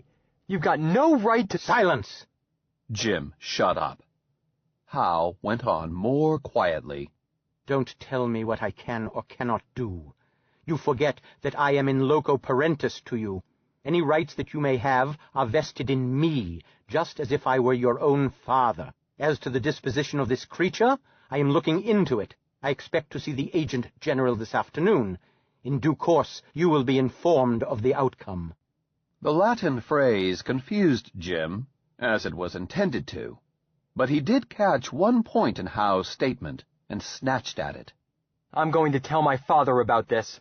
You can't get away with it. Threats, eh? Howe smiled sourly. Don't bother to ask for the key to the communications booth. I don't propose to have students phoning their parents every time I tell them to wipe their noses. Send your father a letter, but let me hear it before you send it. He stood up.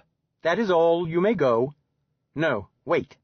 He went again to his outer office, to return almost immediately. He seemed quite angry. Where did you hide that gun? Jim had had time to regain some portion of calm. He said nothing. Answer me. Jim answered slowly. You've already called me a liar once on that subject. I won't say anything. Hal looked at him. Get to your room. Jim got out. Frank was waiting. I don't see any blood, he announced, looking Jim over. How did it go? Oh, that so-and-so. That filthy, filthy so-and-so.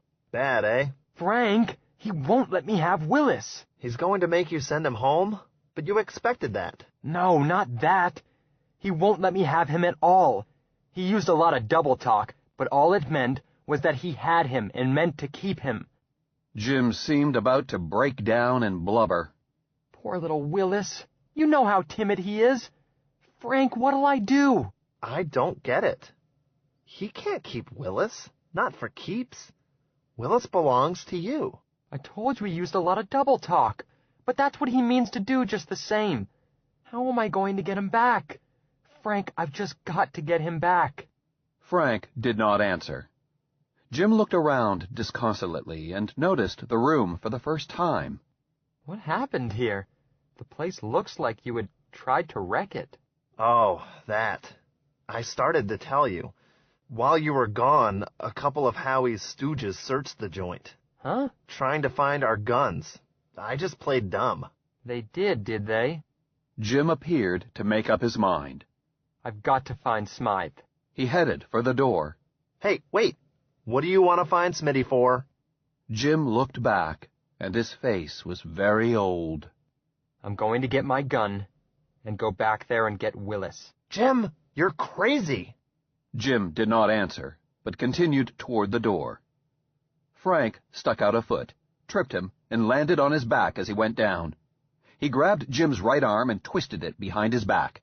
Now, you just rest there until you quiet down. Let me up! You got some sense in your head? No answer. Okay, I can sit here just as long as you want to. Let me know when you've quieted down. Jim started to struggle. Frank twisted his arm until he yelped and relaxed. That's better. Now, listen to me. You're a nice guy, Jim, but you go off half-cocked. Suppose you do get your gun, and suppose you manage to scare old Howie into coughing up Willis. How long are you going to keep him? You know how long? Just long enough for him to call in some company police. Then they lock you up and take Willis away from you again. And you'll never see Willis again. Not to mention the trouble and grief you'll cause your folks. There followed a considerable silence. Finally, Jim said, Okay, let me up.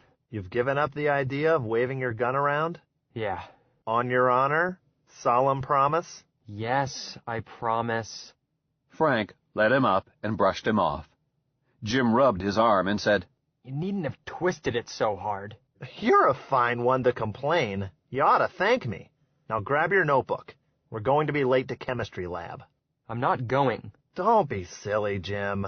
No use to pile up a bunch of cuts and maybe flunk just because you're sore at the head. That's not the idea. I'm quitting, Frank. I won't stay in this school. What? Don't be hasty, Jim.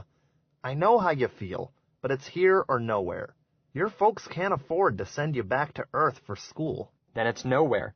I won't stay here. I'm going to hang around just long enough to find some way to get my hands on Willis. Then I'm going home. Well... Frank stopped to scratch his head. It's your problem. But see here, you might as well come on to Chem Lab. It won't hurt you any, and you don't intend to leave this minute anyhow. No. Frank looked worried. Will you promise me to stay right here and not do anything rash till I get back?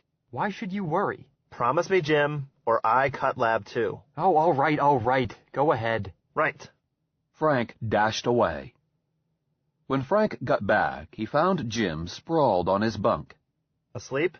No. Figured out what you are going to do? No. Anything you want? No. Your conversation is brilliant, Frank commented, and sat down at the study desk. Sorry. Nothing was heard from Hal the rest of that day. Frank managed to persuade Jim to attend classes the next day by pointing out that he did not want to invite attention to himself while he was waiting for an opportunity to grab Willis. Tuesday also passed without word from Hal.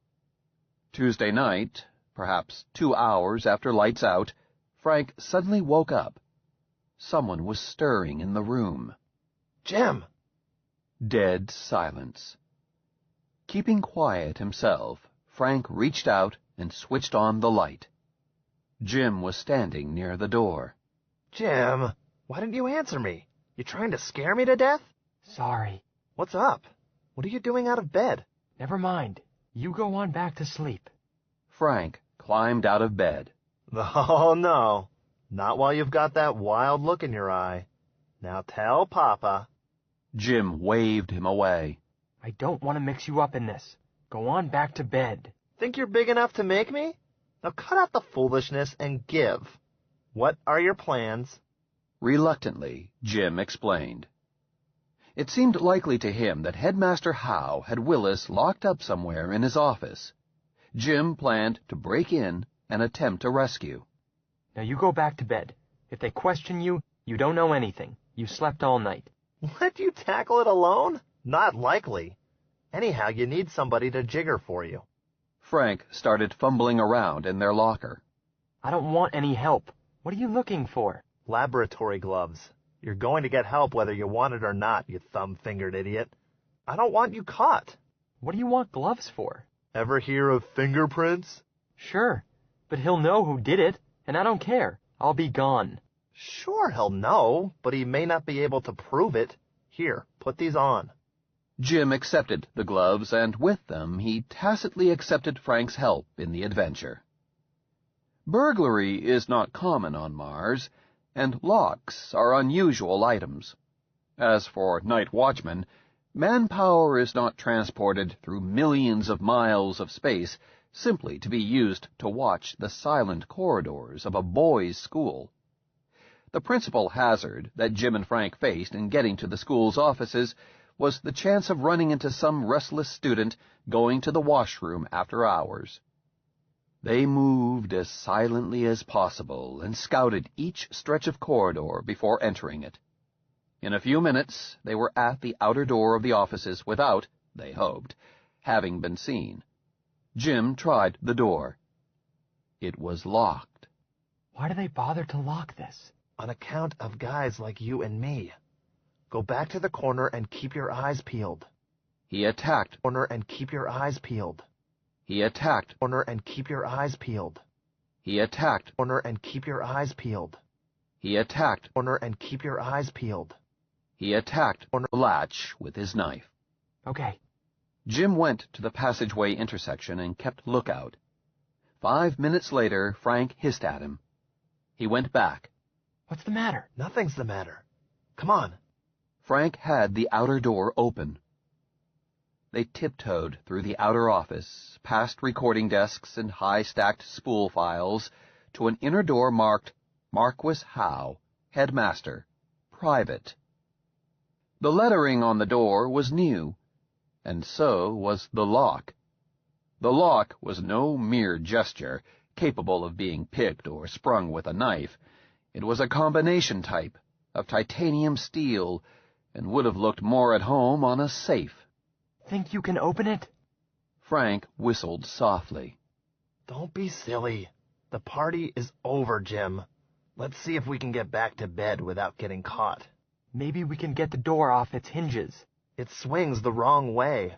I'd rather try to cut a hole through the partition. He moved aside, knelt down, and tried the point of his knife on the wall. Jim looked things over.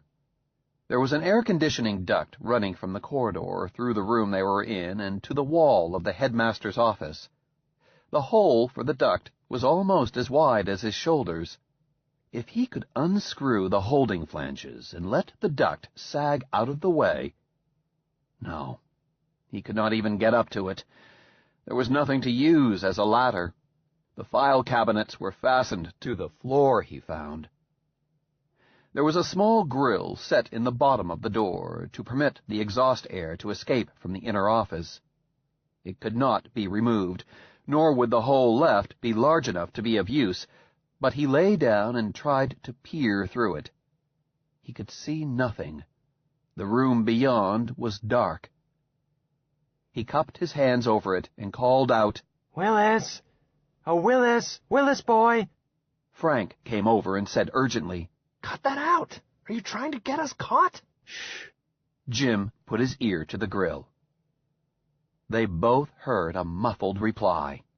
"Jim, boy! Jim!" "Willis! Come here, Willis! He's in there, shut up in something." "Obviously. And will you quiet down before somebody comes?" "We've got to get him out. How are you making out with the wall?" "No good. There's heavy wire mesh set in the plastic." "Well, we've got to get him out. What do we do?" "We don't do a darn thing. We're stymied. We go back to bed." "You can go back to bed if you want. I'm going to stay here and get him out." "The trouble with you, Jim, is that you don't know when you were licked. Come on." "No. Shh. Hear anything?" Frank listened. "I hear something. What is it?" It was a scraping noise from inside the inner office. "It's Willis trying to get out." "Well, he can't. Let's go." "No." Jim continued to listen at the grill. Frank waited impatiently, his spirit of adventure by now more than satisfied. He was stretched between a reluctance to run out on Jim and an anxiety to get back to his room before they were caught. The scraping noise continued. After a while, it stopped. There was a soft plop, as if something soft but moderately heavy had fallen a foot or so. Then there was a slight scurrying sound, almost beyond hearing. "Jim? Jim, boy? Willis!" The bouncer's voice had come to him from just beyond the grill. "Jim, boy, take Willis home." "Yes, yes! Stay there, Willis. Jim has to find a way to get Willis out. Willis, get out." The bouncer stated it positively. "Frank, if we could just find something to use as a crowbar, I could bust that grill out of its frame. I think maybe Willis could squeeze through." "We've got nothing like that. We've got nothing but our knives." "Think, fellow, think! Is there anything in our room, anything at all?" "Not that I know of." The scraping noise had resumed.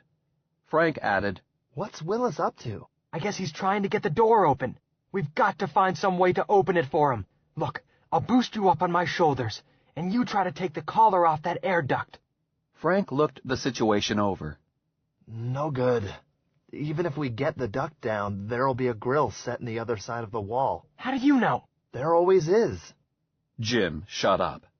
Frank was certainly correct, and he knew it. The scraping sound had continued, still continued. Frank dropped on one knee and put his head close to the grill. He listened. "Take it easy," he advised Jim after a moment. "I think maybe Willis is making out all right by himself." "What do you mean?" "That's a cutting sound if I ever heard one." "Huh? Willis can't get through a door. Many's the time I've locked him up back home." "Maybe. Maybe not. Maybe he just didn't want to get out bad enough." The scraping sound was more distinct now. A few minutes later, a fine circular line began to show around the grill. Then the portion of the door enclosed by the line fell toward them. For an instant, Willis could be seen through the hole. Sticking out from his tubby body was a clawed pseudolimb 8 inches long and an inch thick. "What's that?" "Darned if I know. He never did anything like that before." The strange limb withdrew, disappeared inside his body, and the fur closed over the spot, leaving no sign that it had ever existed. Willis proceeded to change his shape until he was more nearly watermelon-shaped than globular. He oozed through the hole. "Willis out!" he announced proudly.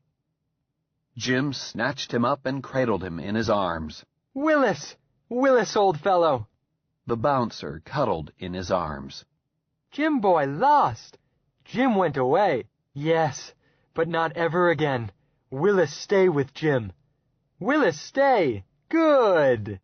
Jim rubbed his cheek against the little fellow's fur. Frank cleared his throat. If you two lovebirds are through necking, it might be a good idea to pop back into our hole. Yeah, sure. The trip back to their room was made quickly and, so far as they could detect, without arousing attention. Jim dumped Willis on his bed and looked around. I wonder just what I should try to take. I'll have to get hold of Smitty and get my gun. Hold on. Don't get ahead of yourself. You don't really have to go, you know. Huh? I didn't hurt the outer lock. We never touched Stinky's private lock. All there is to show for Willis's escape is a hole that we obviously couldn't get through. And another one like it, probably in Stinky's desk. He can't prove a thing. You can arrange to ship Willis back, and we can just sit tight. Jim shook his head. I'm leaving. Willis is just part of it. I wouldn't stay in a school run by Howe if you paid me to. Why be hasty, Jim? I'm not being hasty. I don't blame you for staying. In another year, you can take the rocket pilot candidate exams and get out. But if you should happen to bust the exams, I'll bet you don't stick here until graduation. No, I probably won't. Have you figured out how you are going to get away without Howe stopping you? You don't dare leave until daylight. It is too cold until then. I'll wait until daylight and just walk out. If Howe tries to stop me, so help me, I'll blast him. The idea is to get away, not to stir up a gun battle. What you want to do is to pull a sneak. I think we had better find a way to keep you under cover until that can be arranged. The chances ought to be good after noon. Jim was about to ask Frank why he thought the chances would be good after noon when Willis repeated the last 3 words. First, he repeated them in Frank's voice. Then he said them again in rich, fruity accents of an older man. Good afternoon. Shut up, Willis. Willis said it again. Good afternoon, Mark. Sit down, my boy. Always happy to see you. I've heard that voice, said Frank, puzzlement in his tone. Thank you, General. How do you do, sir? Willis went on, now in the precise, rather precious tones of Headmaster Howe. I know. I've heard it on broadcast. It's Beecher, the resident agent general. Shh. I want to listen. Willis continued, again in the fruity voice. Not bad. Not too bad for an old man. Nonsense, General. You're not old. Kind of you to say so, my boy. What have you in the bag? Contraband? Willis repeated Howe's sycophantic laugh. Hardly. Just a scientific specimen, a rather interesting curiosity I confiscated from one of the students. There was a short pause. Then the fruity voice said, Bless my boots. Mark, wherever did you find this creature? I just told you, sir. I was forced to take it away from one of the students. Yes, but do you have any idea of what you've got? Certainly, sir. I looked it up. Aerocephalopsiticus Spare me the learned words, Mark. It's a roundhead, a Martian roundhead. That's not the point. You say you got this from a student. Do you think you could buy it from him? I hardly think so, sir. I am fairly sure he wouldn't want to sell. He hesitated, then went on. Is it important? Important? Well, that depends on what you mean by important, answered the voice of the resident general. Would you say that 60,000 credits was important, or even 70,000? For that is what I am sure the London Zoo will pay for him, over and above the cost of getting him there. Really? Really. I have a standing order from a broker in London at 50,000 credits. I've never been able to get him one. I'm sure the price can be boosted. Indeed. That would be a fine thing for the company, wouldn't it? There was a brief silence, then a hearty laugh. Mark, my boy, you slay me. Now, see here. You are hired to run the school, aren't you?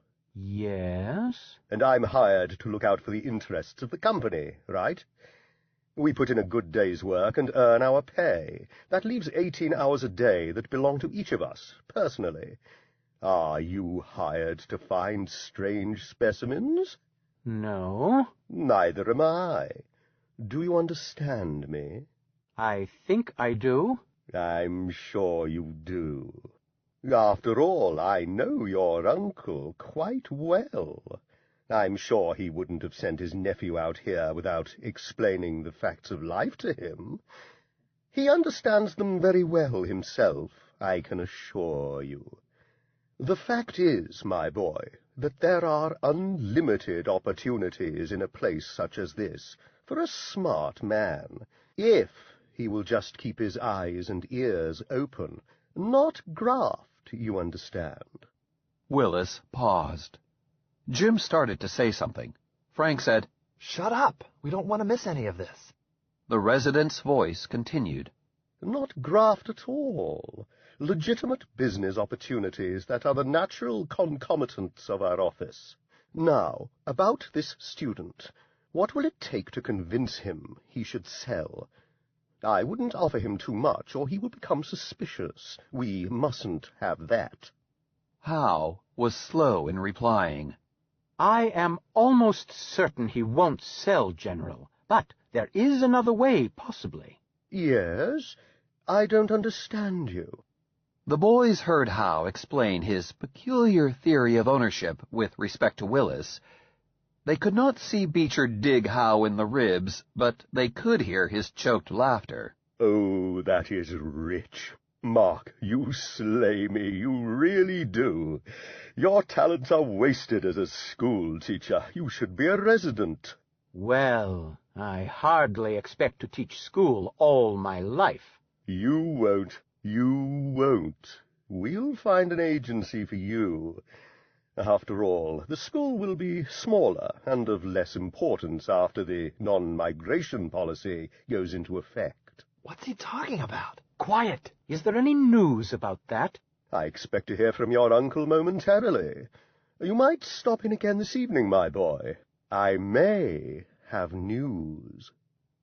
The remainder of the conversation was of no special interest, but Willis plowed on with it nevertheless. The boys listened until Howe had made his farewell, after which Willis shut up. Jim was frothing. Put Willis in a zoo. Why, the very idea. I hope he does catch me leaving. I'd welcome an excuse to take a shot at him. Easy, fellow. I wonder what that business was about a non-migration policy. I thought he said immigration. I'm sure it was non-migration. What time is it? About 3.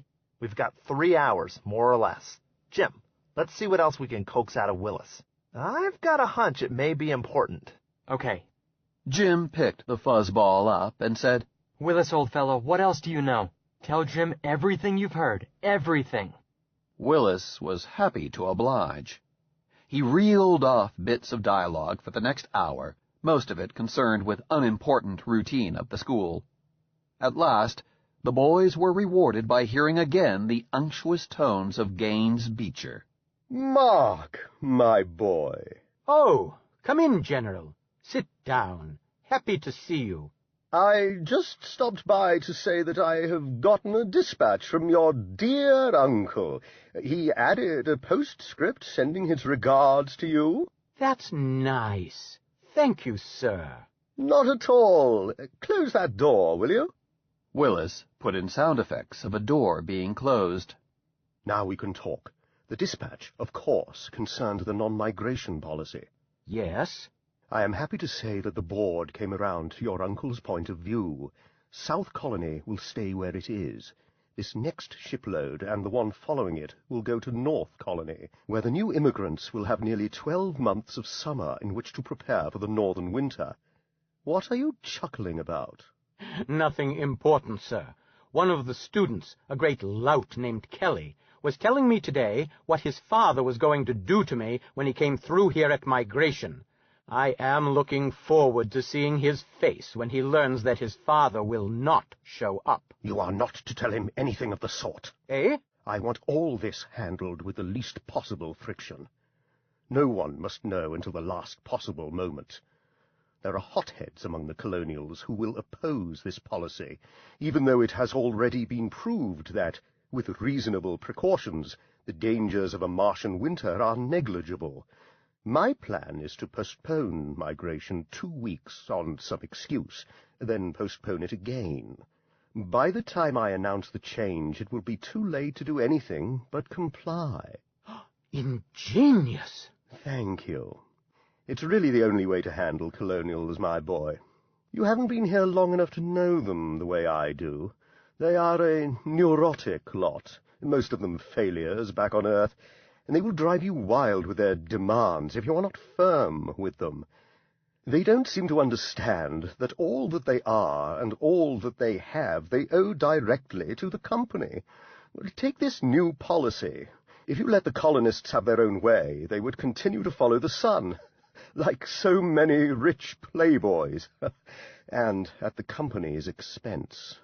Willis shifted to Howe's voice. I quite agree. If their children are any guide, they are a rebellious and unruly lot. Really shiftless. You must be firm with them. I must be going. Oh, about that, specimen, you have it in a safe place? Yes, indeed, sir. Locked in this cabinet. It might be better to bring it to my quarters. Hardly necessary. Notice the lock on that door? It will be safe. There were goodbyes said, and Willis shut up. Frank cursed steadily and bitterly under his breath.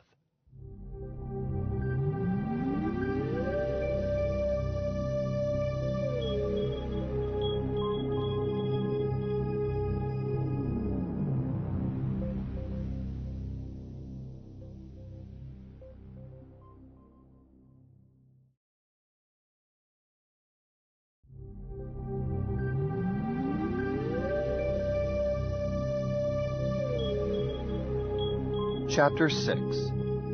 Flight. Jim shook him by the shoulder.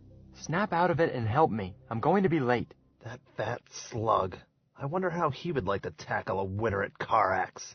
Maybe he'd like to stay inside for 11 or 12 months at a time, or go outside when it's 100 below.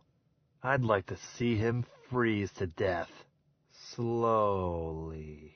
Sure, but give me a hand. Frank turned suddenly and took down Jim's outdoor suit. He flung it at him, then took down his own and started climbing rapidly into it. Jim stared. Hey, what you doing? I'm going with you. Huh? Think I'm going to sit here and do lessons when somebody is planning to trick my mother into being forced to last out a high-latitude winter? My own mother? Mom's got a bad heart. It would kill her. He turned and started digging things out of the locker. Let's get moving. Jim hesitated, then said, Sure, Frank, but how about your plans? If you quit school now, you'll never be a rocket pilot. The deuce with that. This is more important. I can warn everybody of what's up just as well as two of us can. The matter is settled, I tell you. Okay, just wanted to be sure you knew your own mind. Let's go.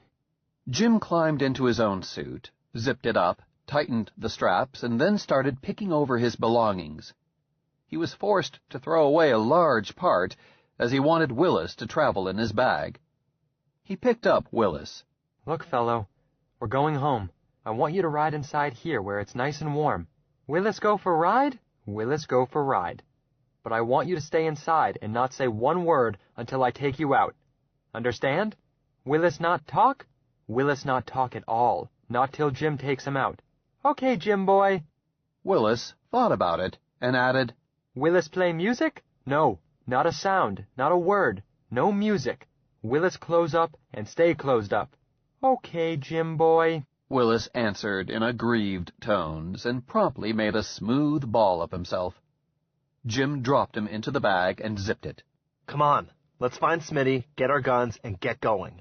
The sun won't be up for nearly an hour. We'll have to risk it. Say, how much money have you got? Not much. Why? Our fare home, dope. Oh. Jim had been so preoccupied with other matters that he had not thought about the price of a ticket. The trip to the school had been free, of course, but they had no travel authorization for this trip. Cash would be required. They pooled resources. Not enough for one ticket, much less than enough for two. What'll we do? We'll get it out of Smitty. How? We'll get it. I'll tear off his arm and beat him over the head with it if I have to. Let's go. Don't forget your ice skates. Smythe roomed alone, a tribute to his winning personality. When they shook him, he wakened quickly and said, Very well, officer. I'll go quietly. Smitty, we want those packages. I'm closed for the night. Come back in the morning. We gotta have them now. Smythe got out of bed. There's an extra charge for night service, of course. He stood on his bunk, removed the grill from his air intake, reached far inside, and hauled out the wrapped guns. Jim and Frank tore off the wrappings and belted their guns on. Smythe watched them with raised eyebrows. Frank added, We've got to have some money. He named the amount. Why come to me? Because I know you've got it. So? And what do I get in return? A sweet smile? No. Frank got out his slide rule, a beautiful circular instrument with 21 scales.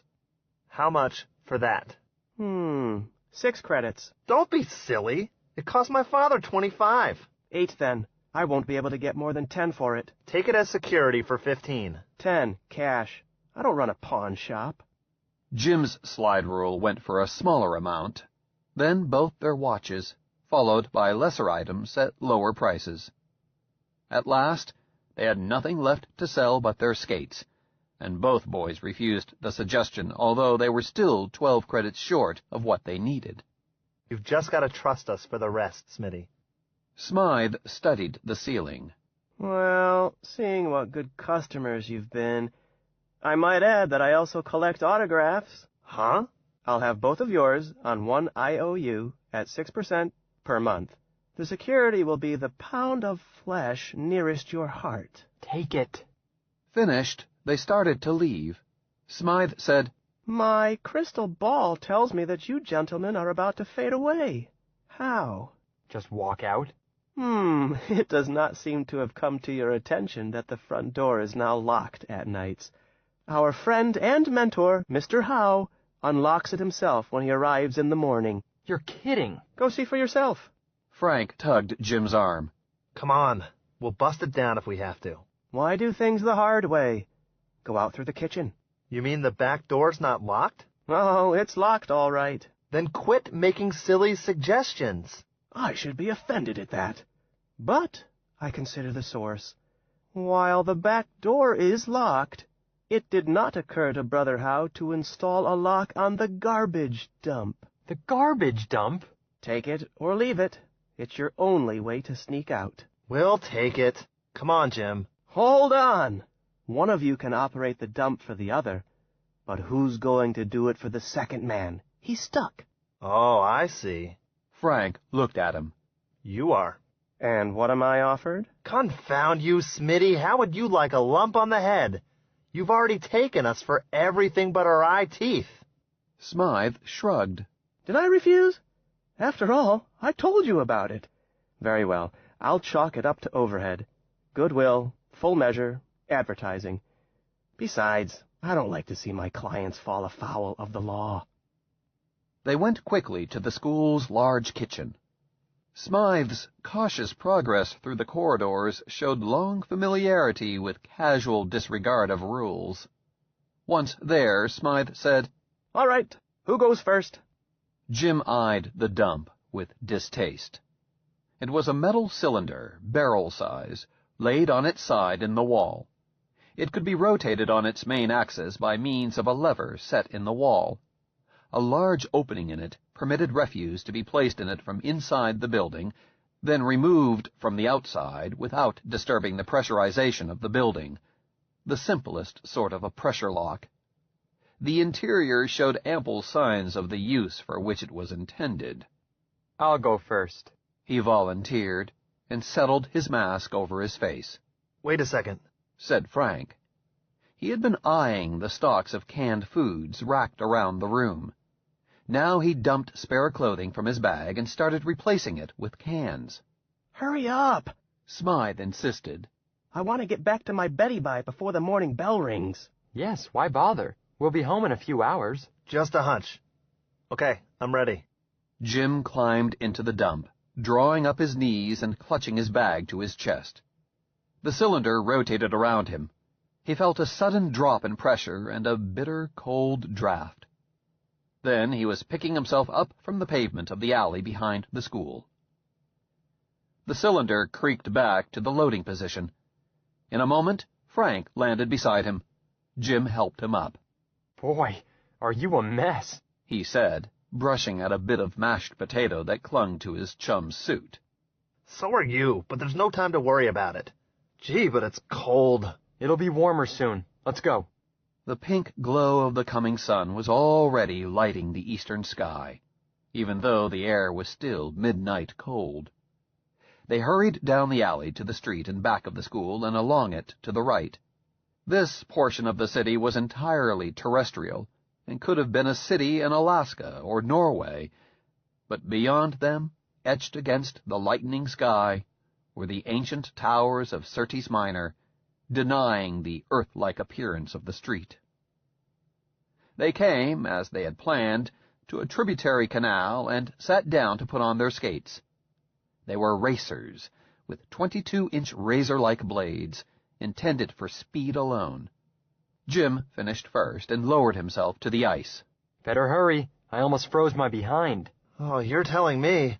This ice is almost too hard to take an edge. Frank joined him. They picked up their bags and set out. A few hundred yards away, the little waterway gave into the Grand Canal of the city. They turned into it and made speed for the scooter station. Despite the exercise, they were tingling with cold by the time they got to it. They went through the pressure door and inside. A single clerk was on duty there. He looked up, and Frank went to him. Is there a scooter to South Colony today? In about 20 minutes. You want to ship those bags? No, we want tickets. Frank handed over their joint funds. Silently, the clerk attended to the transaction. Jim heaved a sigh of relief. Scooters to the colony did not run every day. The chance that they might have to keep out of sight for a day or more and then try to get away without encountering Howe had been eating at him.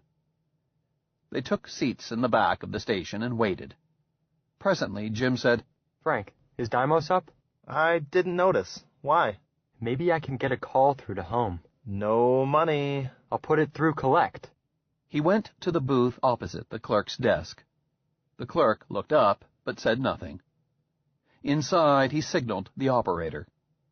Subconsciously, he had been worrying about getting word to his father ever since Willis had spilled the secret of the so-called non-migration policy.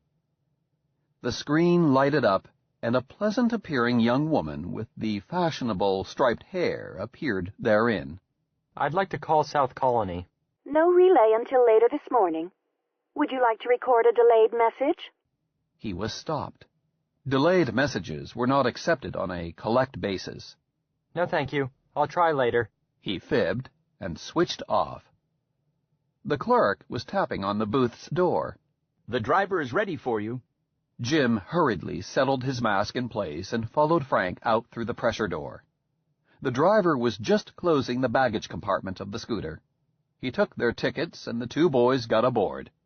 Again, they were the only passengers. They claimed the observation seats. 10 minutes later, tired of staring almost into a rising sun, Jim announced, I'm sleepy. I think I'll go down. I think I'll ask the driver to turn on the radio. Oh, the heck with that. We've both had a hard night. Come on. Well, all right. They went into the lower compartment, found bunks, and crawled in. In a few minutes, they both were snoring. The scooter, leaving Syrtis Minor at sunrise, kept ahead of the daily thaw and did not have to lay over at Hesperidum. It continued south and reached Cinia about noon. So far advanced was the season that there was no worry about the ice holding from Cinia south to Carax. Strymon Canal would not thaw again until the following spring. The driver was pleased to have kept his schedule. When Deimos rose toward the end of the morning's run, he relaxed and switched on his radio. What he heard caused him to make a quick check of his passengers. They were still asleep. He decided not to do anything about it until he reached Cinia Station. On reaching there, he hurried inside. Jim and Frank were awakened by the scooter stopping, but did not get out. Presently, the driver came back and said, "Meal stop. Everybody out." "We're not hungry." The driver looked disconcerted. "Better come in anyhow.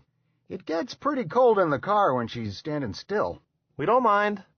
Frank was thinking that he would dig a can of something out of his bag as soon as the driver had left.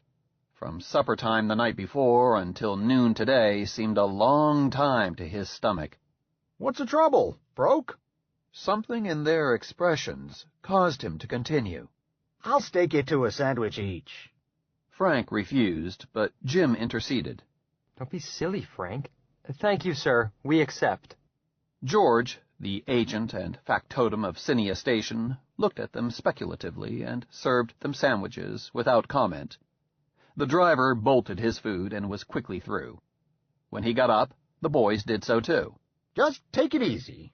I've got 20-30 minutes work, loading and checking." "Can't we help you?" "Nope. You'd just be in the way. I'll call you when I'm ready." "Well, thanks for the sandwich." "Don't mention it." He went out. Less than 10 minutes later, there came, faintly to their ears, the sound of the scooter starting up. Frank looked startled and rushed to the traffic-checking window. The car was already disappearing to the south. Frank turned to the agent. "Hey, he didn't wait for us." "Nope." "But he said he'd call us." "Yep." The agent resumed reading. But why? He told us to wait." The agent put down his newspaper. "It's like this. Clem is a peaceable man, and he told me that he wasn't a cop. He said he would have no part in trying to arrest two strapping, able-bodied boys, both wearing guns." "What?" "That's what I said. And don't go to fiddling around with those heaters. You'll notice I ain't wearing my gun. You can take the station apart for all of me." Jim had joined Frank at the counter. "What's this all about?" "You tell me. All I know is there's a call out to pick you up. You're charged with burglary, theft, truancy, destruction of company property, pretty near everything but committing a nuisance in the canal. Seems like you are a couple of desperate characters, though you don't look the part." "I see. Well, what are you going to do about it?" "Nothing. Nothing at all. Oh, long about tomorrow morning, a special scooter will arrive, and I presume there will be force enough aboard her to subdue a couple of outlaws. In the meantime, do as you please. Go outside, wander around. When you get chilly, come back inside." He went back to his reading. "I see. Come along, Jim." They retreated to the far corner of the room for a war conference. The agent's attitude was easily understood. Cinia Station was almost literally 1,000 miles from anywhere. The station itself was the only human habitation against the deadly cold of night. Jim was almost in tears. "I'm sorry, Frank. If I hadn't been so darned anxious to eat, this wouldn't have happened." "Don't be so tragic about it. Can you imagine us shooting it out with a couple of innocent bystanders and hijacking the scooter? I can't." No. I guess you're right." "Certainly I am. What we've got to decide is what to do next." "I know one thing. I'm not going to let them drag me back to school." "Neither am I. What's more important, we've got to get word to our folks about the deal that's being cooked up against them." "Say, look, maybe we can phone now." "Do you think he—" Frank nodded toward the agent. "Would let us?" "Maybe. Maybe not. We've still got our guns, and I can be pushed just so far." Jim got up and went to the agent. "Any objection to us using the phone?" The agent did not even glance up. "Not a bit. Help yourself." Jim went into the booth. There was no local exchange. The instrument was simply a radio link to the relay station on the outer moon. A transparency announced that Deimos was above the horizon.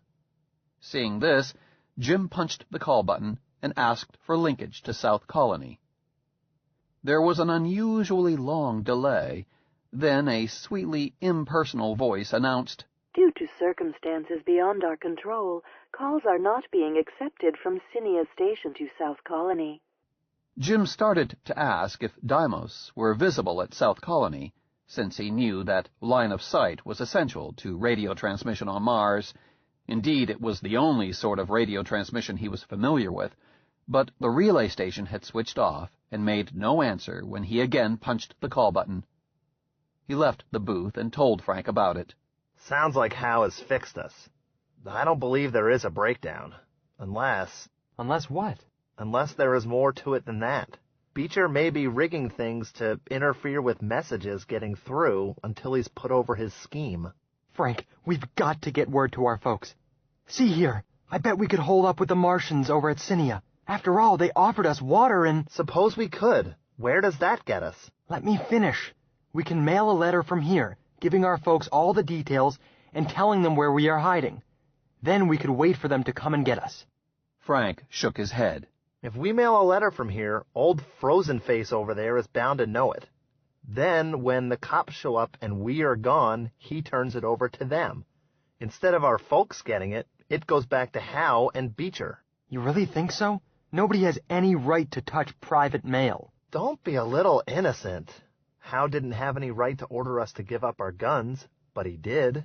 No, Jim, we've got to carry this message ourselves. On the wall opposite them was a map of the area served by Cinia Station. Frank had been studying it idly while they talked. Suddenly he said, "Jim, what's that new station south of Cinia?" "Huh? Where do you mean?" "There." Frank pointed. Inked on the original map was a station on West Strymon, south of them. That must be one of the shelters for the project. The grand plan for restoring oxygen to Mars called for setting up, the following spring, a string of processing plants in the desert between Cinia and Carax. Some of the shelters had been completed in anticipation of the success of Plant No. 1 in Libya. "It can't be much over 100 miles away." 110, maybe, Jim commented, looking at the scale. Frank got a faraway look in his eyes. "I think I can skate that far before dark. Are you game?" "What? Are you crazy? We'd still be better than 700 miles from home." "We can skate better than 200 miles a day. Aren't there more shelters?" "The map doesn't show any." Jim thought. "I know they've finished more than one. I've heard Dad talking about it." "If we had to, we could skate all night and sleep in the daytime. That way we wouldn't freeze." I think you're kidding yourself.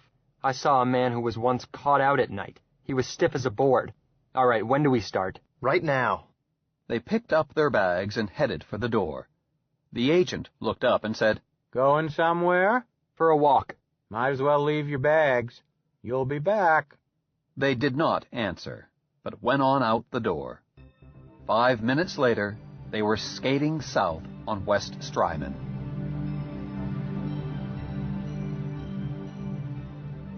"Hey, Jim." "Yeah?" "Let's stop for a minute. I want to sling my bag." "Just what I was thinking." Their travel bags unbalanced them and prevented proper arm motion and any real speed. But skating was a common form of locomotion. The bags had straps which permitted them to be slung as haversacks. Jim opened his before he put it on. Willis extended his eye stalks and looked at him reproachfully. "Jim boy gone long time. Sorry, old fellow. Willis not talk. Willis can talk all he wants to now. Look, if I leave the bag open a little bit so that you can see, will you manage not to fall out? Willis want out. Can't do that. I'm going to take you for a fine ride. You won't fall out? Willis not fall out. Okay." He slung the bag, and they set out again. They picked up speed. With fast ice, little air resistance, and the low Martian gravity, the speed of a skater on Mars is limited by his skill in stroking. Both of the boys were able. Willis let out a whee and they settled down to putting miles behind them. The desert plateau between Cinia and Carax is higher than the Dead Sea bottom between Cinia and the equator. This drop is used to move the waters of the southern polar cap across the desert to the great green belt near the equator. In midwinter, the southern ice cap reaches to Carax. The double canal of Strymon, which starts at Carax, is one of the principal discharge points for the polar cap when it melts in the spring. The boys were starting at the lower end of the canal's drop. The walls of the canal reached high above their heads. Furthermore, the water level, or ice level, was low because the season was late autumn. The water level would be much higher during spring flood. There was nothing to see but the banks of the canal converging ahead of them, the blue sky beyond, and the purple-black sky overhead, and the purple-black sky overhead, and the purple-black sky overhead, and the purple-black sky overhead, and the purple-black sky overhead. The sun was behind them and a bit west of meridian. It was moving north toward northern summer solstice. Seasons do not lag on Mars as much as they do on Earth. There are no oceans to hold the heat, and the only flywheel of the climate is the freezing and melting of the polar caps. With nothing to see, the boys concentrated on skating, heads down and shoulders swinging. After many miles of monotonous speed, Jim grew careless. The toe of his right runner caught on some minor obstruction in the ice. He went down. His suit saved him from ice burns, and he knew how to fall safely, but Willis popped out of his bag like a cork from a bottle. The bouncer, true to instinct, hauled in all excrescences at once. He hit as a ball and rolled. He traveled over the ice for several hundred yards. Frank threw himself into a hockey stop as soon as he saw Jim tumble. He stopped in a shower of ice particles and went back to help Jim up. You all right? Sure. Where's Willis? They skated on and recovered the bouncer, who was now standing on his tiny legs and waiting for them. Whoopee! Yelled Willis as they came up. Do it again! Not if I can help it, Jim assured him and stuffed him back in the bag. Say, Frank, how long have we been traveling? Not over 3 hours, Frank decided, after a glance at the sun. I wish I had my watch. We don't want to overrun the shelter. Oh, we won't come to it for another couple of hours at least. But what's to keep us from passing right by it? We can't see over these banks. Want to turn around and go back? No. Then quit worrying. Jim shut up, but continued to worry. Perhaps that was why he noticed the only indication of the shelter when they came to it, for Frank skated on past it. It was merely a ramp down the bank. There were such ramps every few miles, as ancient as the canals themselves, but this one had set above it an overhanging beam, as if to support a hoist. Jim spotted it as terrestrial workmanship. He stopped. Frank skated on ahead, noticed presently that Jim was not following him, and came back. What's up? I think this is it. Could be. They removed their skates and climbed the ramp. At the top, set back a short distance from the bank, was one of the bubble-shaped buildings which are the sign anywhere on Mars of the alien from Earth. Beyond it, a foundation had been started for the reducing plant. Jim heaved a big sigh. Frank nodded and said, Just about where we expected to find it. And none too soon, added Jim. The sun was close to the western horizon and dropping closer as they watched.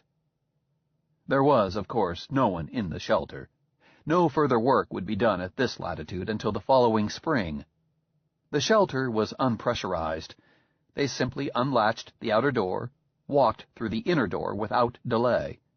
Frank groped for the light switch, found it, and lighted up the place.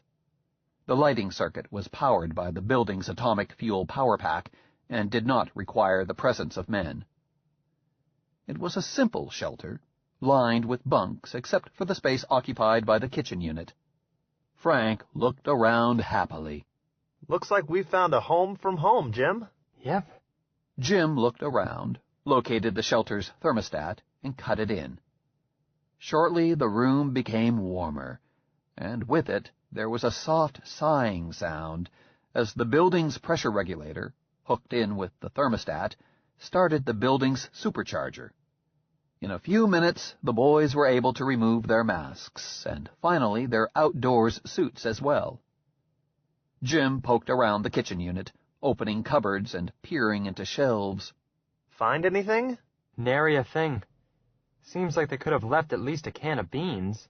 Now, maybe you're glad I raided the kitchen before we left. Supper in 5 minutes. Okay, so you've got a real talent for crime. I salute you. He tried the water tap. Plenty of water in the tanks. Good. That saves me having to go down and chip ice. I need to fill my mask. I was dry the last few miles. The high coxcomb structure on a Mars mask is not only a little supercharger with its power pack needed to pressurize the mask, it is also a small water reservoir. A nipple in the mask permits the wearer to take a drink outdoors, but this is a secondary function. The prime need for water in a Mars mask is to wet a wick, through which the air is forced before it reaches the wearer's nose. You were? Well, for crying out loud, don't you know better than to drink yourself dry? I forgot to fill it before we left. Tourist. Well, we left in kind of a hurry, you know. How long were you dry? I don't know exactly. How's your throat? All right. A little dry, maybe. Let me see it. Jim persisted, coming closer. Frank pushed him away. I tell you, it's all right. Let's eat. Well, okay. They dined off canned corned beef hash and went promptly to bed. Willis snuggled up against Jim's stomach and imitated his snores. Breakfast was more of the same, since there was some hash left and Frank insisted that they not waste anything. Willis had no breakfast, since he had eaten only 2 weeks before, but he absorbed nearly a quart of water. As they were about to leave, Jim held up a flashlight. Look what I found. Well, put it back and let's go. I think I'll keep it, Jim answered, stuffing it in his bag. We might have a use for it. We won't, and it's not yours. For criminy's sake, I'm not swiping it. I'm just borrowing it. This is an emergency. Frank shrugged. Okay, let's get moving. A few minutes later, they were on the ice and again headed south. It was a beautiful day, as Martian days almost always are. When the sun was high enough to fill the slot of the canal, it was almost balmy, despite the late season. Frank spotted the telltale hoisting beam of a project shelter around midday, and they were able to lunch inside, which saved them the tedious, messy, and unsatisfactory chore of trying to eat through the mouth valve of a respirator mask. The shelter was a twin of the first, but no foundation for the plant had as yet been built near it. As they were preparing to leave the shelter, Jim said, You look sort of flushed, Frank. Got a fever? That's just the bloom of health. I'm fine. Nevertheless, he coughed as he put on his mask. Mars throat, Jim thought, but said nothing, as there was nothing that he could do for Frank. Mars throat is not a disease in itself. It is simply an extremely dry condition of the nose and throat, which arises from direct exposure to Martian air. The humidity on Mars is usually effectively zero. A throat dehydrated by it is wide open to whatever disease organisms there may be present in the human throat at the time. The result is usually a virulent sore throat. The afternoon passed without incident. As the sun began to drop toward the skyline, it seemed possible that home was not much more than 500 miles away. Jim had watched Frank closely all afternoon. His chum seemed to be skating as strongly as ever. Perhaps, he decided, the cough was just a false alarm. He skated up alongside Frank. I guess we had better start watching for a shelter. Suits me. Soon they passed another of the ramps built by long-dead Martians, but there was no hoisting beam above it, nor any other sign of terrestrial activity. The banks, though somewhat lower now, were still too high to see over. Jim stepped up the stroke a bit. They hurried on. They came to another ramp, but again there was nothing to suggest that a shelter might be above it. Jim stopped. I vote we take a look up on the bank. We know they build the shelters by the ramps, and they may have taken the hoist down for some reason. It would just be wasting valuable time. If we hurry, we can get to another ramp before dark. Well, if you say so. Jim shoved off and picked up speed. The next ramp was the same story. Jim stopped again. Let's take a look. We can't possibly reach the next one before sundown. Okay. Frank stooped over and tugged at his skates. They hurried up the bank and reached the top. The slanting rays of the sun showed nothing but the vegetation bordering the canal. Jim felt ready to bawl through sheer weariness and disappointment. Well, what do we do now? We go back down and keep going until we find it. I don't think we could spot one of those hoist beams in the dark. Then we keep going until we fall flat on our faces. More likely we'll freeze. Well, if you want my opinion, I think we're washed up. I, for one, can't keep going all night, even if we don't freeze. You don't feel good? That's putting it mildly. Come on. All right. Willis had climbed out of the bag and up on Jim's shoulder in order to see better. Now he bounced to the ground and rolled away. Jim snatched at him and missed. Hey, Willis, come back here. Willis did not answer. Jim started after him. His progress was difficult. Ordinarily, he would have gone under the canal plants, but late in the day as it was, most of them had lowered almost to knee-height, preparatory to withdrawing into the ground for the night. Some of the less hardy plants were already out of sight, leaving bare patches of ground. The vegetation did not seem to slow up Willis, but Jim found it troublesome. He could not catch the little scamp. Frank shouted, "We're water seekers! Watch where you put your feet!" Thus warned, Jim proceeded more carefully, and still more slowly. He stopped. Willis! Oh, Willis, come back! Come back, doggone it, or we'll go away and leave you! It was a completely empty threat. Frank came crashing up and joined him. We can't hang around up here, Jim. I know it. Wouldn't you know that he would pull a stunt like this just at the wrong time? He's a pest, that's what he is. Come on. Willis's voice, or rather Jim's voice as used by Willis, reached them from a distance. Jim boy! Jim! Come here! Jim struggled through the shrinking vegetation with Frank after him.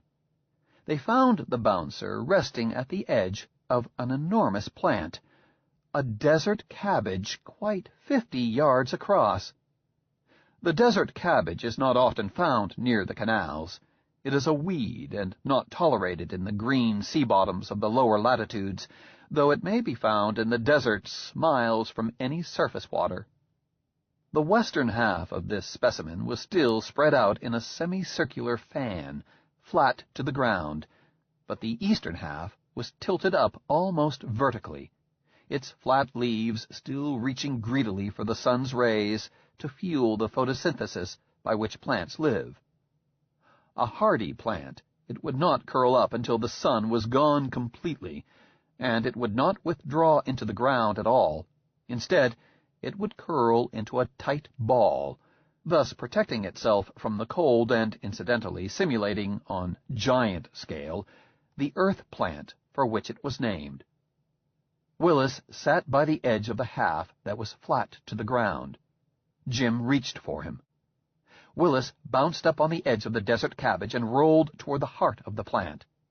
Jim stopped and said, "Oh, Willis, darn your eyes, come back here. Please come back." Don't go after him. That thing might close up on you. The sun is almost down. I won't. Willis, come back. Willis called back, "Come here, Jim boy." You come here! Jim boy, come here! Frank, come here! Cold there, warm here. Frank, what'll I do? Willis called again.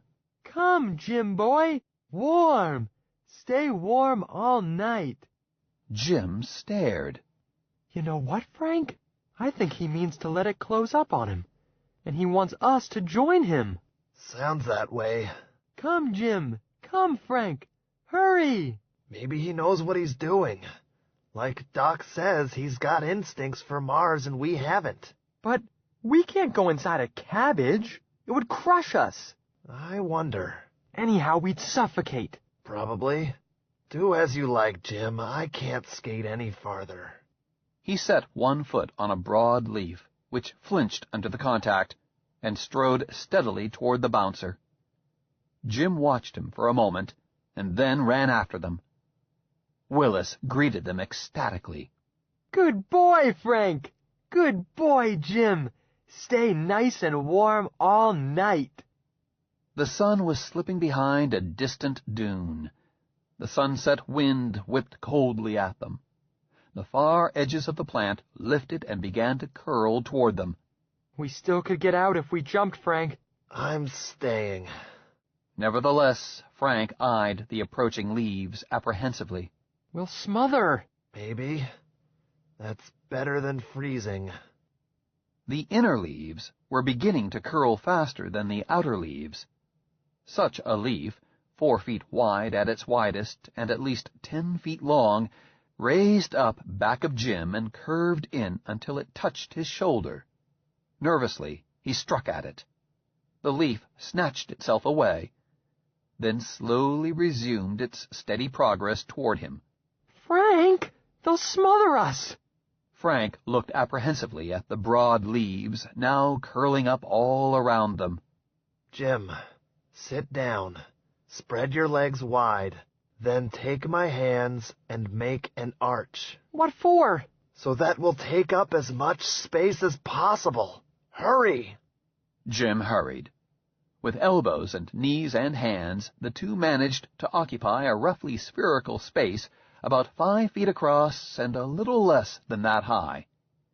The leaves closed down on them, seemed to feel them out, then settled firmly against them, but not, however, with sufficient pressure to crush them. Soon the last open space was covered, and they were in total darkness. Frank, we can move now, can't we? No! Give the outside leaves a chance to settle into place. Jim kept still for quite a long while.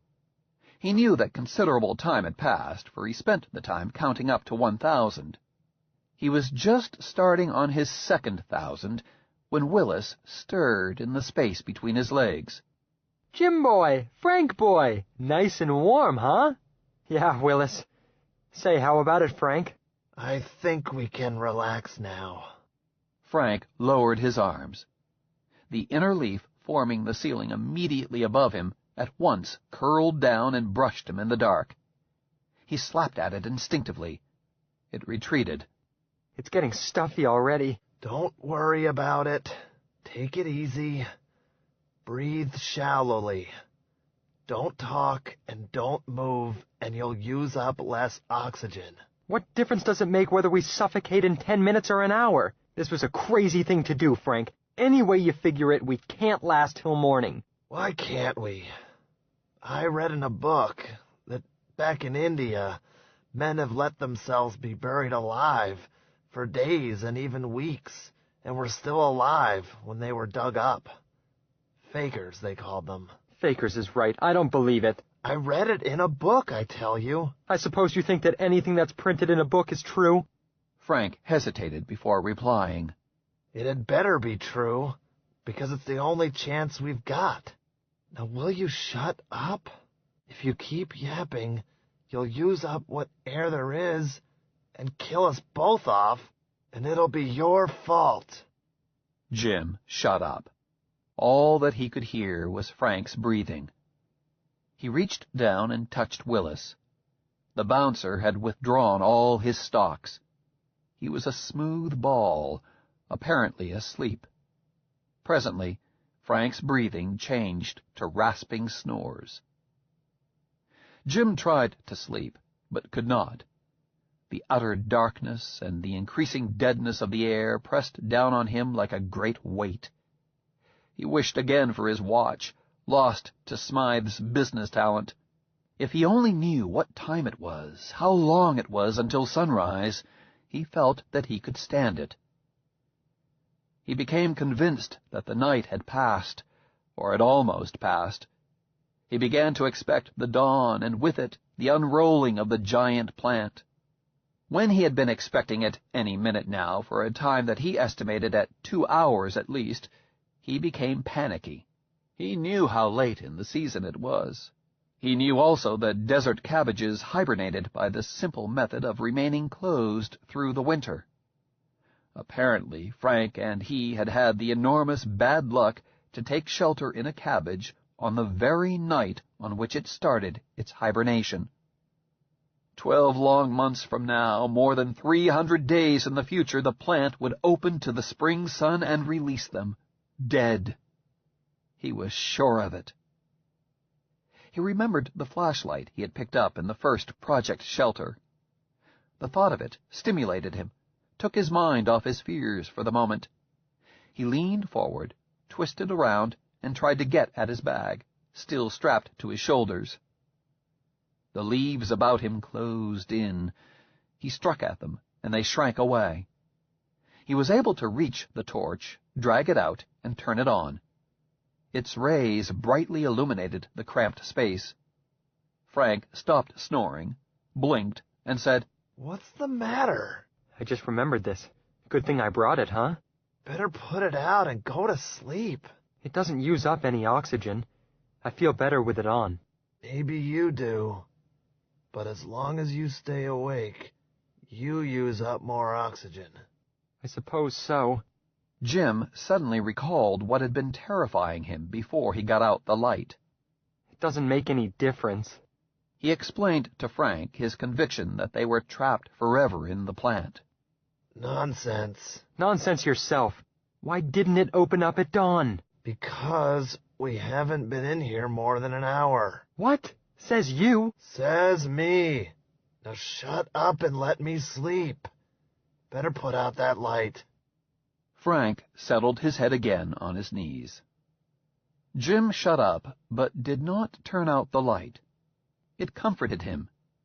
Besides, the inner leaves, which had shown an annoying tendency to close in on the tops of their heads, now had retreated and flattened themselves firmly against the dense wall formed by the outer layers of leaves. Under the mindless reflex which controlled the movements of the plant, they were doing their best to present maximum surface to the rays from the flashlight. Jim did not analyze the matter. His knowledge of photosynthesis and of heliotropism was sketchy. He was simply aware that the place seemed roomier in the light, and that he was having less trouble with the clinging leaves. He settled the torch against Willis, who had not stirred, and tried to relax. It actually seemed less stuffy with the light on. He had the impression that the pressure was up a little. He considered trying to take off his mask, but decided against it. Presently, without knowing it, he drifted off to sleep. He dreamed, and then dreamt that he was dreaming. Hiding in the desert cabbage had been only a fantastic, impossible dream. School and Headmaster Howe had merely been nightmares. He was home, asleep in his bed, with Willis cuddled against him. Tomorrow Frank and he would start for Surtees Minor to enter school. It had simply been a nightmare, caused by the suggestion that Willis be taken away from him.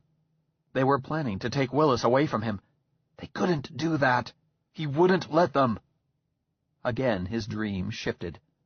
Again he defied Headmaster Howe. Again he rescued Willis and fled, and again they were locked away in the heart of a desert plant. He knew with bitter certainty that it would always end like this. This was the reality, to be trapped and smothering in the core of a hibernating giant weed. to die there. He choked and muttered, tried to wake up, then slipped into a less intolerable dream.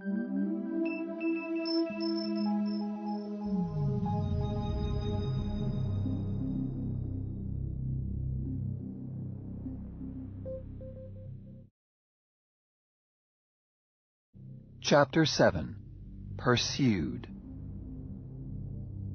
Tiny Phobos, inner moon of Mars, came out of eclipse and at breakneck speed flew west to east into the face of the rising sun. The leisurely spin of its ruddy primary, 24.5 hours for each rotation, presently brought the rays of that sun to East Strymon, then across the bank of desert between the twin canals, and to the banks of West Strymon. The rays struck a great ball perched near the eastern bank of that canal, a desert cabbage, closed against the cold. The plant stirred and unfolded. The sunward half of the plant opened flat to the ground. The other half fanned itself open like a spread peacock's tail to catch the almost horizontal rays. In so doing, it spilled something out of its heart and onto the flat portion. 2 human bodies, twisted and stiff, clad garishly in elastic suits and grotesque helmets. A tiny ball spilled out with them, rolled a few yards over the thick green leaves, and stopped. It extended eye stalks and little bumps of legs and waddled back to the sprawled bodies. It nuzzled up against one. It hesitated, nuzzled again, then settled back and let out a thin wailing in which was compounded inconsolable grief and an utter sense of loss. Jim opened one bloodshot eye. Cut out that infernal racket. Willis shrieked, "Jim boy!" and jumped upon his stomach, where he continued to bounce up and down in an ecstasy of greeting. Jim brushed him off, then gathered him up in one arm. Calm down. Behave yourself. Ouch! What's the matter, Jim boy? My arm's stiff. Ooh, ouch! Further efforts had shown Jim that his legs were stiff as well, also his back and his neck. What's the matter with you? Demanded Frank. Stiff as board. I'd do better to skate on my hands today. Say what? Maybe we don't skate. I wonder if the spring floods have started. Huh?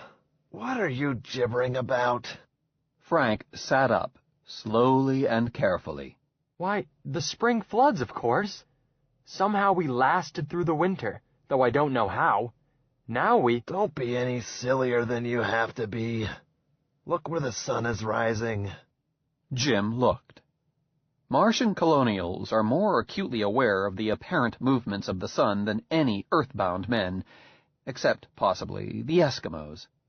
All he said was, "Oh, I guess it was a dream." Either that or you are even nuttier than usual. Let's get going. Frank struggled to his feet with a groan. How do you feel? Like my own grandfather. I mean, how's your throat? Oh, it's all right. Frank promptly contradicted himself by a fit of coughing. By great effort he controlled it shortly. Coughing while wearing a respirator is a bad idea. Sneezing is worse. Want some breakfast? I'm not hungry now. Let's find a shelter first, so we can eat in comfort. Okay. Jim stuffed Willis back into the bag, discovered by experiment that he could stand and walk. Noticing the flashlight, he tucked it in with Willis and followed Frank toward the bank. The canal vegetation was beginning to show. Even as they walked, the footing grew more tangled.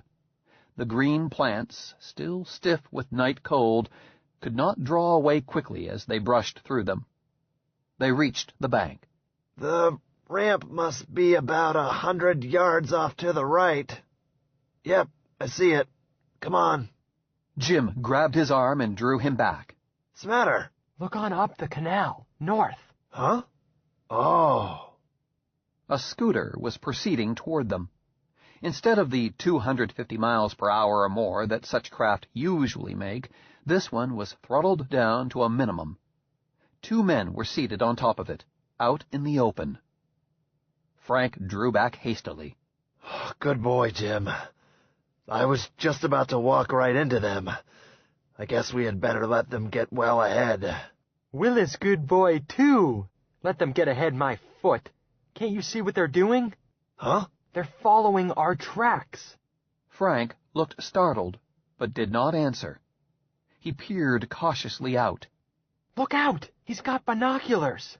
Frank ducked back, but he had seen enough. The scooter had stopped at approximately the spot where they had stopped the night before.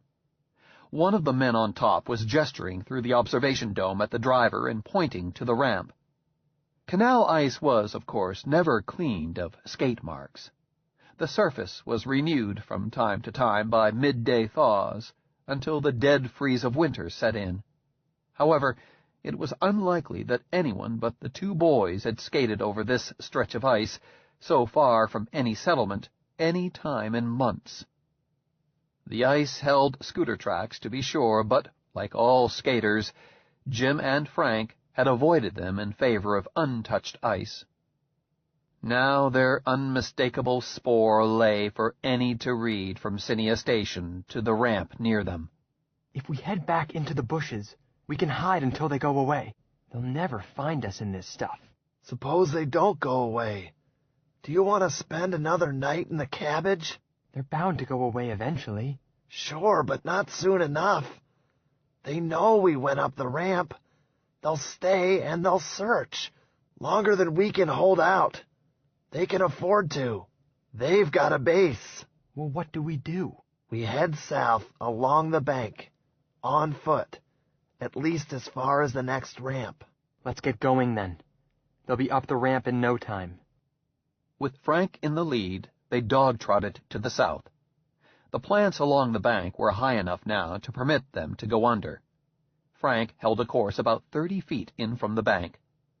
The gloom under the spreading leaves and the stems of the plants themselves protected them from any distant observation.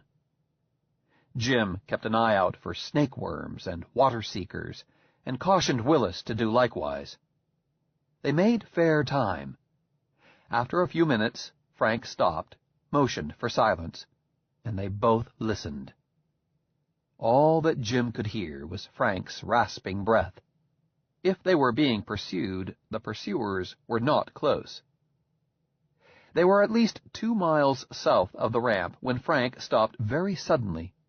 Jim bumped into him, and the 2 almost tumbled into the thing that had caused Frank to stop, another canal. This one ran east and west, and was a much narrower branch of the main canal. There were several such between Cinia and Carax. Some of them joined the east and west legs of Strymon Canal. Some merely carried water to local depressions in the desert plateau. Jim stared down into the deep and narrow gash. For the love of Mike, we nearly took a header. Frank did not answer. He sank down to his knees, then sat and held his head. Suddenly, he was overcome by a spasm of coughing. When it was over, his shoulders still shook, as if he were racked by dry sobs. Jim put a hand on his arm. You're pretty sick, aren't you, fellow? Frank did not answer. Willis said, Poor Frank boy, and tut-tutted. Jim stared again at the canal, his forehead wrinkled.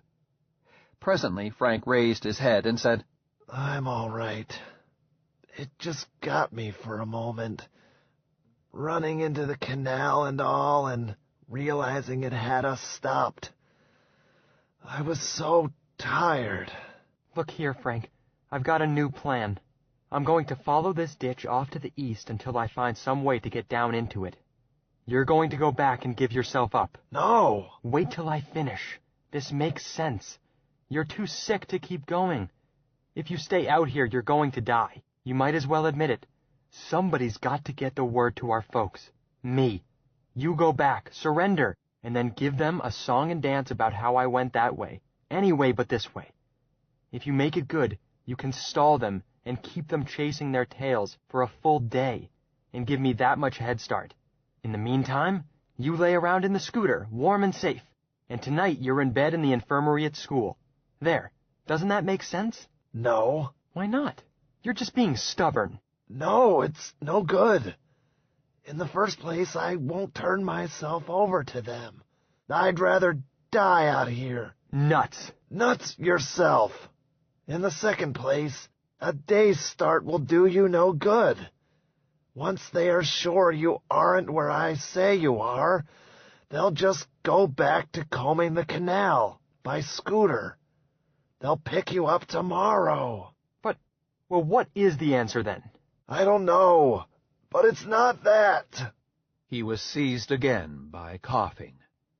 Neither one of them said anything for several minutes. At last, Jim said, What kind of a scooter was that? The usual cargo sort. A Hudson 600, I think. Why? Could it turn around on that ice down there? Frank looked down into the small canal. Its sides sloped in toward the bottom. The water level was so low that the ice surface was barely 20 feet across. Not a chance. Then they won't try to search this branch by scooter. At least not in that scooter. I'm way ahead of you. You figure we'll cross the East Strymon and go home that way. But how do you know this cut runs all the way through? You remember the map that well? No, I don't. But there is a good chance it does. If it doesn't, it will run most of the way across, and we'll just have to hoof it the rest of the way. After we get to the east leg, it will still be 500 miles or so to Carrax. This leg has shelters on it, even if we did miss the one last night. We've got just as good a chance of finding project shelters on east leg as on west leg. The project starts next spring on both sides. I know. Dad's talked about it enough. Anyhow, we can't use this leg any further. They're searching it. So why beat your choppers about it? The real question is, can you skate? If you can't, I still say you ought to surrender. Frank stood up. I'll skate. Come on. They went boldly along the stone embankment, convinced that their pursuers were still searching the neighborhood of the ramp. They were 3 or 4 miles further east when they came to a ramp leading down to the ice. Shall we chance it? Sure. Even if they send a man in on skates, I doubt if he would come this far with no tracks to lead him on. I'm tired of walking. They went down, put on their skates, and started. Most of the kinks from their uncomfortable night had been smoothed out by walking. It felt good to be on the ice again. Jim let Frank set the pace. Despite his illness, he stroked right into it and pushed the miles behind them. They had come perhaps 40 miles when the banks began to be noticeably lower. Jim, seeing this, got a sick feeling that the little canal was not cross-connecting from west to east leg, but merely a feeder to a low spot in the desert. He kept his suspicion to himself. At the end of the next hour, it was no longer necessary to spare his chum. The truth was evident to them both. The banks were now so low that they could see over them, and the ice ahead no longer disappeared into the blue sky, but dead-ended in some fashion. They came to the dead end presently, a frozen swamp. The banks were gone. The rough ice spread out in all directions and was bordered in the distance by green plants. Here and there, canal grass, caught by the freeze, stuck up in dead tufts through the ice. They continued east, skating where they could and picking their way around bits of higher ground. At last, Frank said, "All out. End of the line," and sat down to take off his skates. "I'm sorry, Frank." "About what? We'll leg it the rest of the way. It can't be so many miles." They set out through the surrounding greenery, walking just fast enough to let the plants draw out of their way. The vegetation that surrounded the marsh was lower than the canal plants, hardly shoulder-high, and showed smaller leaves. After a couple of miles of this, they found themselves out on the sand dunes. The shifting red iron oxide sands made hard walking, and the dunes, to be climbed or skirted, made it worse. Jim usually elected to climb them even if Frank went around. He was looking for a dark green line against the horizon that would mark East Strymon. It continued to disappoint him. Willis insisted on getting down. First he gave himself a dust bath in the clean sand. Thereafter he kept somewhat ahead of Jim, exploring this way and that and startling the spin bugs. Jim had just topped a dune and was starting down the other side when he heard an agonized squeak from Willis. He looked around. Frank was just coming around the end of the dune, and Willis was with him. That is to say, Willis had skittered on ahead. Now the bouncer was standing dead still. Frank apparently had noticed nothing. He was dragging along in a listless fashion, his head down. Charging straight at them was a water-seeker. It was a long shot, even for a match marksman. The scene took on a curious unreality to Jim. It seemed as if Frank were frozen in his tracks, and as if the water-seeker itself were strolling slowly toward his victims. Jim himself seemed to have all the time in the world to draw, take a steady, careful bead, and let go his first charge. It burned the first 2 pairs of legs off the creature. It kept coming. Jim sighted on it again, held the stud down. His beam, held steadily on the center line of the varmint, sliced it in two as if it had run into a buzzsaw. It kept coming until its 2 halves were no longer joined, until they fell 2 ways, twitching. The great scimitar claw on the left half stopped within inches of Willis. Jim ran down the dune. Frank, no longer a statue, actually had stopped. He was standing, blinking at what had been a moment before the incarnation of sudden and bloody death. He looked around as Jim came up. Thanks. Jim did not answer, but kicked at a trembling leg of the beast. The filthy, filthy thing. Cripes, how I hate them. I wish I could burn every one on Mars all at once. He walked on up along the body, located the egg sac, and carefully blasted every bit of it. Willis had not moved. He was sobbing quietly. Jim came back, picked him up, and popped him in the travel bag. Let's stick together from here on. If you don't feel like climbing, I'll go around. Okay.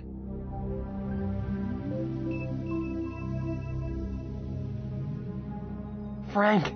Huh? Yes. What is it, Jim? Frank's voice was listless. What do you see ahead? Ahead? Frank tried manfully to make his eyes focus, to chase the fuzz from them. It's the canal. The green belt, I mean. I guess we made it. And what else? Don't you see a tower? What? Where? Oh, there. Yes, I guess I do. It's a tower, all right. It's a tower, all right. It's a tower, all right. It's a tower, all right. It's a tower, all right. Well, for heaven's sake, don't you know what that means? Martians! Yeah, I suppose so. Well, show some enthusiasm. Why should I? They'll take us in, man. Martians are good people. You'll have a warm place to rest before we go on. Frank looked a bit more interested, but said nothing. They might even know Gecko. This is a real break. Yeah, maybe so. It took another hour of foot-slogging before the little Martian town was reached. It was so small that it boasted only 1 tower, but to Jim it was even more beautiful than Syrtis Major. They followed its wall and presently found a gate. They had not been inside more than a few minutes when Jim's hopes, so high, were almost as low as they could be. Even before he saw the weed-choked central garden, the empty walks and silent courts had told him the bad truth. The little town was deserted. Mars must once have held a larger native population than it does today. Ghost cities are not unknown, and even the greater centers of population, such as Carax, Syrtis Major and Minor, and Hesperidum, have areas which are no longer used, and through which tourists from Earth may sometimes be conducted. This little town, apparently never of great importance, might have been abandoned before Noah laid the keel of his ship. Jim paused in the plaza, unwilling to speak. Frank stopped and sat down on a metal slab, its burnished face bright with characters that an earthly scholar would have given an arm to read. Well, rest a bit. Then I guess we'd better find a way to get down onto the canal. Frank answered dully. Not for me. I've come as far as I can. Don't talk that way. I'm telling you, Jim. That's how it is. Jim puzzled at it. I tell you what, I'll search around. These places are always honeycombed underneath. I'll find a place for us to hole up overnight. Just as you like. You just stay here. He started to leave, then suddenly became aware that Willis was not with him. He then recalled that the bouncer had jumped down when they entered the city. Willis! Where's Willis? How would I know? I've got to find him. Oh, Willis! Hey, Willis! Come, boy! His voice echoed around the dead square. Hi, Jim! It was Willis, rightly enough, his voice reaching Jim from some distance. Presently he came into sight. But he was not alone. He was being carried by a Martian.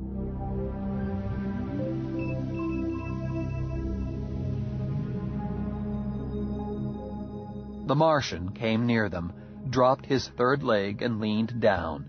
His voice boomed gently at Jim. What's he saying, Frank? Huh? Oh, I don't know.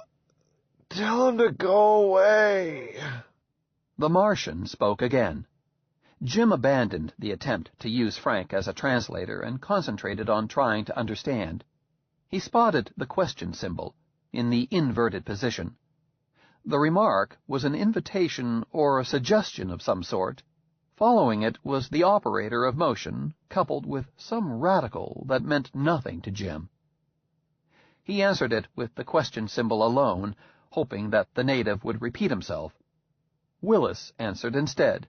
Come along, Jim boy. Fine place. Why not? He said to himself, and answered, Okay, Willis. To the Martian he replied with the symbol of general assent, racking his throat to produce the unearthly triple guttural required. The Martian repeated it, inverted, then picked up the leg closest to them and walked rapidly away without turning around. He had gone about 25 yards when he seemed to notice that he was not being followed. He backed up just as rapidly and used the general inquiry symbol in the sense of, "What's wrong?" Willis, I want him to carry Frank. Carry Frank, boy? Yes, the way Gecko carried him. Gecko not here. This Kaboomch. His name is Kaboomk? Sure, Kaboomch. Willis agreed, correcting Jim's pronunciation. Well, I want Kaboomch to carry Frank like Gecko carried him. Willis and the Martian mooed and croaked at each other for a moment. Then Willis said, Kaboomch wants to know, does Jimboy know Gecko? Tell him we are friends, water friends. Willis already tell him. How about Frank?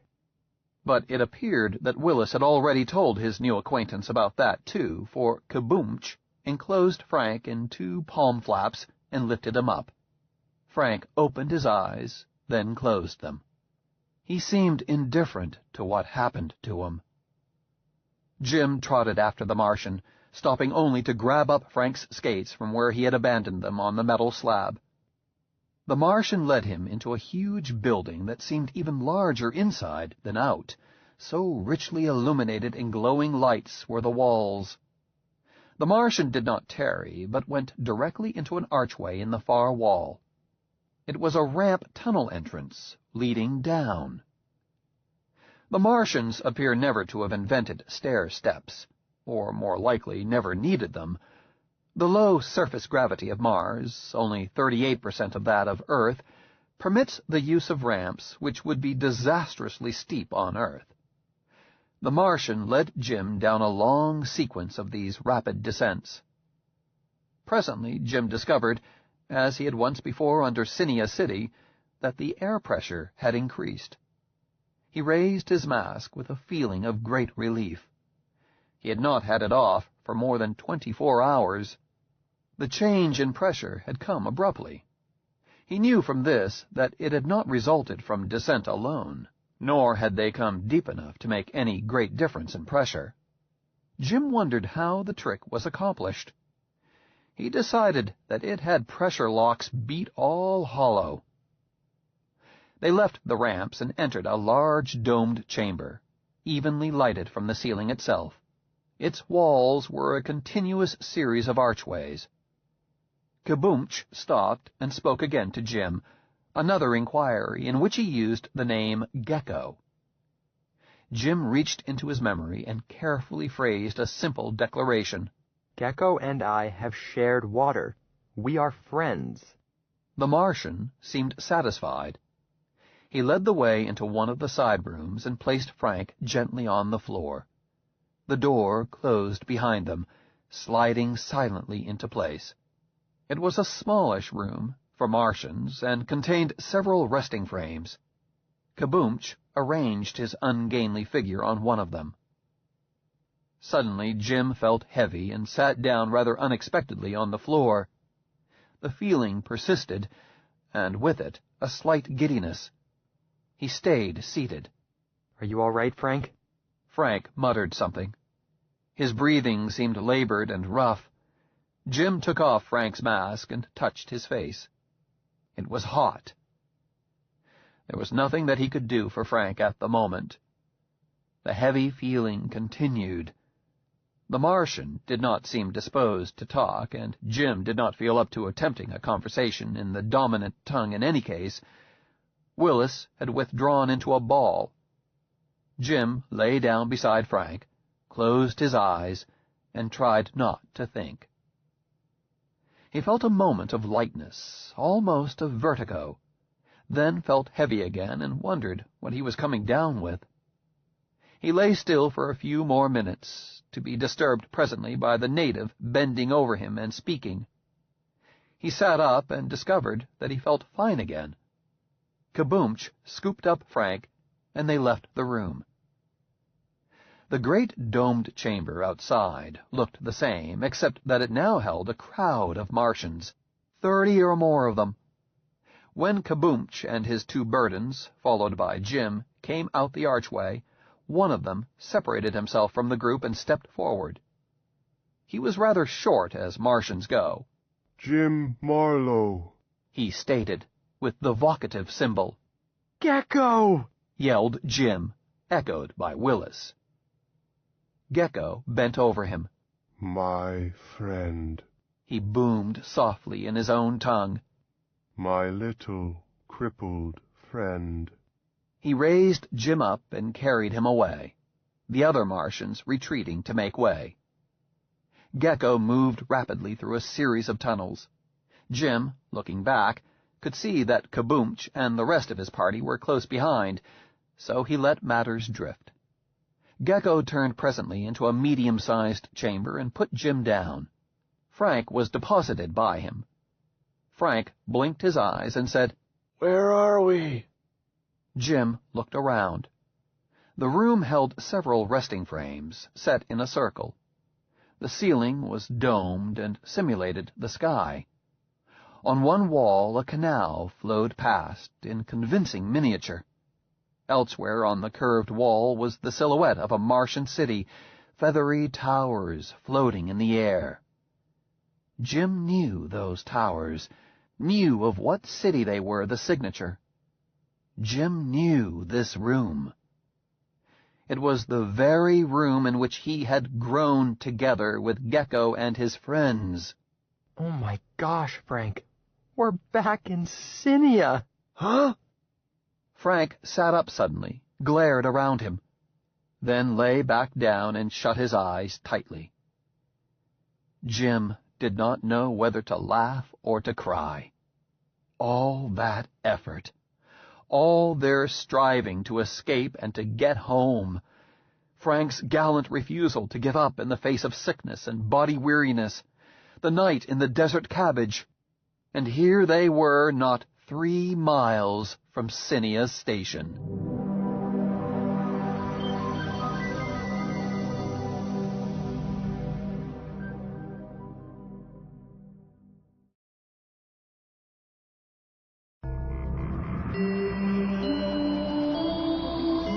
Chapter 8. The Other World.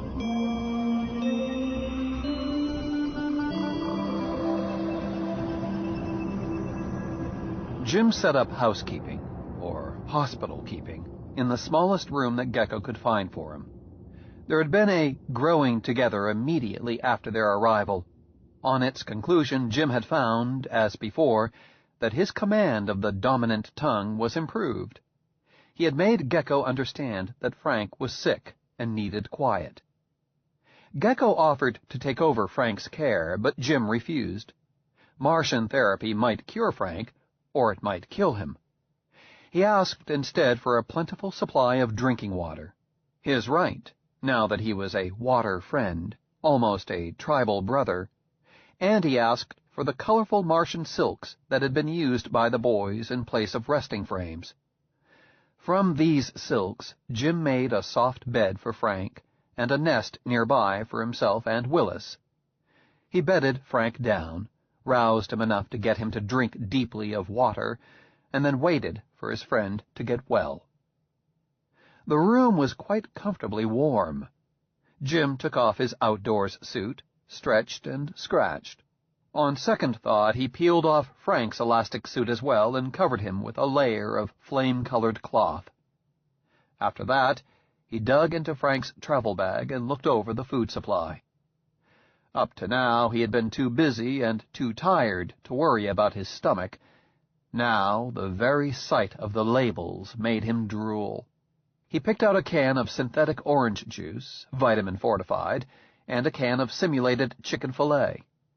The latter had started life in a yeast tank at North Colony, but Jim was used to yeast proteins, and the flavor was every bit as tempting as white breast of chicken. Whistling, he got out his knife and got busy. Willis had wandered off somewhere, but he did not miss him. Subconsciously, he was not disposed to worry about Willis while they were both in a native city. The place was filled with an atmosphere of peace and security. In fact, Jim hardly thought about his patient until he had finished and wiped his mouth. Frank was still sleeping, but his breathing was noisy and his face still flushed.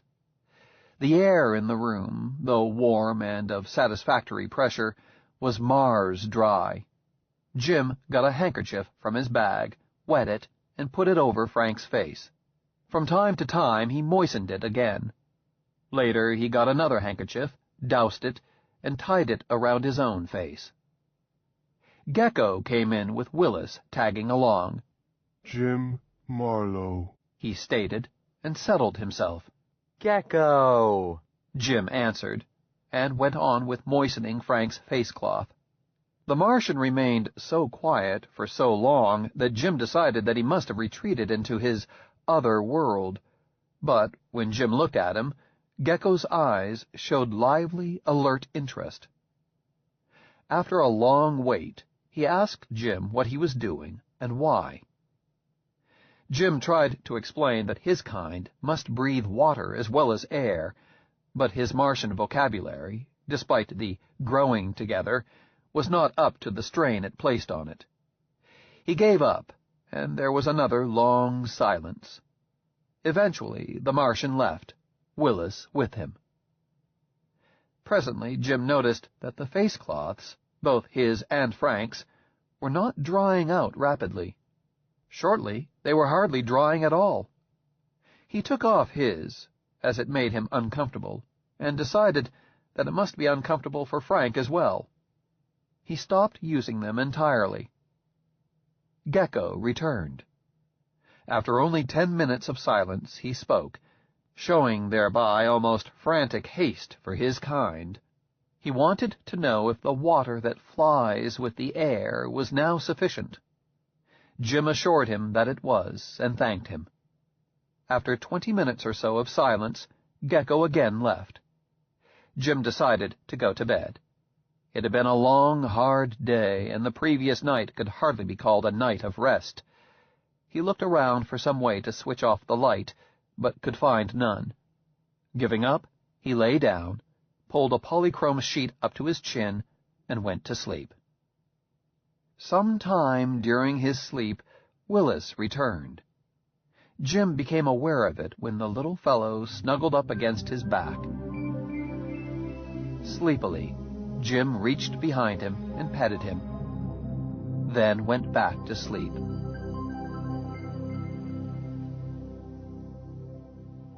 Hey, Jim, wake up. Blearily, Jim opened his eyes and closed them. Go away. Come on, snap out of it. I've been awake the past 2 hours while you snored. I want to know some things. What do you want to know? Say, how do you feel? Me? I feel fine. Why shouldn't I? Where are we? Jim looked him over. Frank's color was certainly better, and his voice sounded normal, the hoarseness all gone. You were plenty sick yesterday. I think you were out of your head. Frank wrinkled his forehead. Maybe I was. I've sure had the darndest dreams.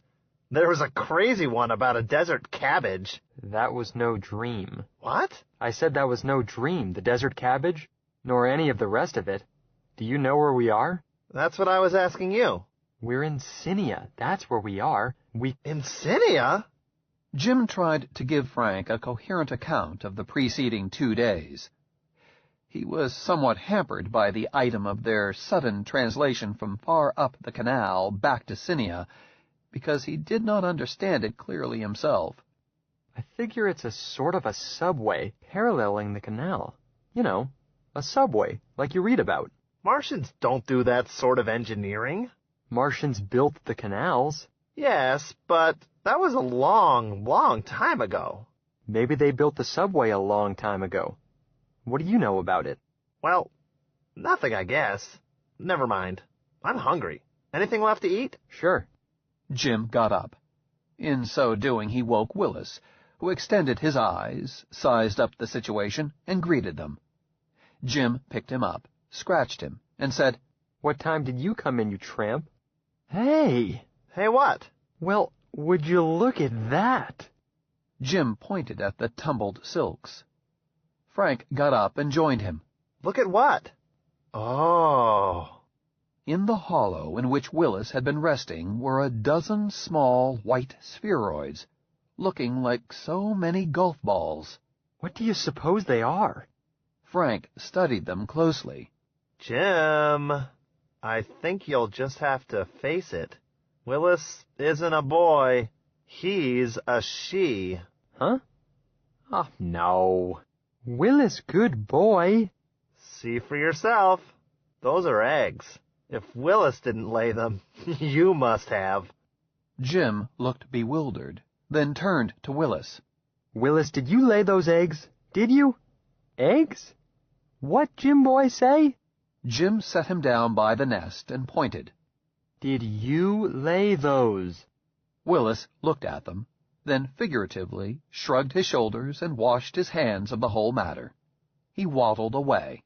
His manner seemed to say that if Jim chose to make a fuss over some eggs or whatever that just happened to show up in the bed, well, that was Jim's business. Willis would have none of it. You won't get anything out of him.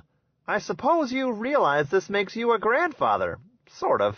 Don't be funny. Okay, forget the eggs. When do we eat? I'm starved. Jim gave the eggs an accusing glance and got busy on the commissary. While they were eating, Gecko came in. They exchanged grave greetings. Then the Martian seemed about to settle himself for another long period of silent sociability when he caught sight of the eggs. Neither of the boys had ever seen a Martian hurry before, nor show any signs of excitement. Gecko let out a deep snort and left the room at once, to return promptly with as many companions as could crowd into the room.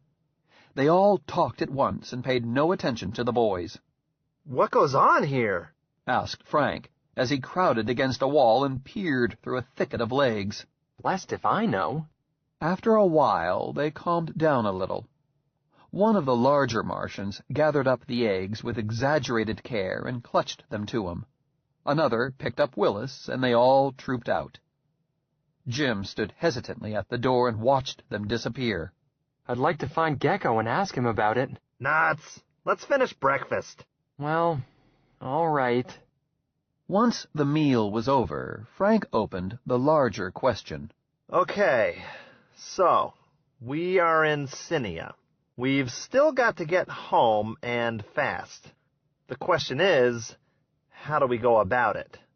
Now, as I see it, if these Martians could bring us back here so fast, they can turn around and put us back where they found us, and then we can head home up the east leg of Strymon. How does that strike you? It sounds all right, I guess, but... Then the first thing to do is to find Gecko and try to arrange it without fiddling around. The first thing to do is to find Willis. Why? Hasn't he caused enough trouble? Leave him.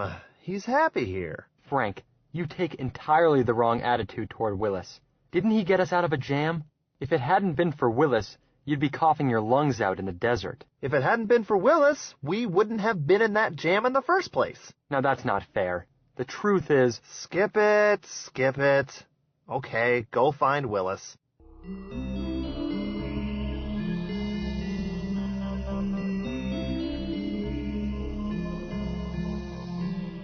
Jim left Frank to clean up the litter of breakfast and set out. Although he was never able thereafter to give a fully coherent account of just what happened to him on this errand, certain gross facts are clear.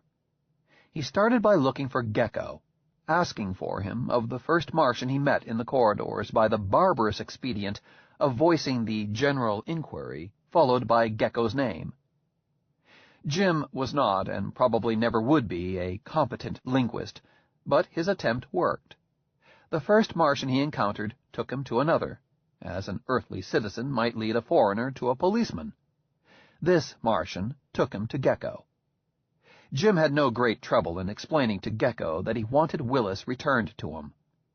Gecko listened, then explained gently that what Jim wanted was impossible. Jim started over again, sure that his own poor command of the language had caused misunderstanding. Gecko let him finish, then made it quite clear that he understood correctly what it was that Jim wanted, but that Jim could not have it, could not have Willis. No. Gecko was sorrowful to have to refuse his friend with whom he had shared the pure water of life, but this thing could not be. Under the direct influence of Gecko's powerful personality, Jim understood most of what was said and guessed the rest. Gecko's refusal was unmistakable. It is not important that Jim did not have his gun with him. Gecko could not inspire the hatred in him that Howe did. For one thing, Gecko's warm sympathy poured over him in a flood. Nevertheless, Jim was thunderstruck, indignant, and quite unable to accept the verdict. He stared up at the Martian for a long moment. Then he walked away abruptly, not choosing his direction, and shouting for Willis as he did so. Willis! Oh, Willis! Here, Willis boy! Come to Jim! The Martian started after him, each stride 3 of Jim's. Jim ran, still shouting. He turned a corner, came face to face with 3 natives, and darted between their legs and beyond. Gecko got into a traffic jam with them, which required the time-wasting exercise of Martian protocol to straighten out. Jim got considerably ahead. He stuck his head into every archway he came to, and shouted.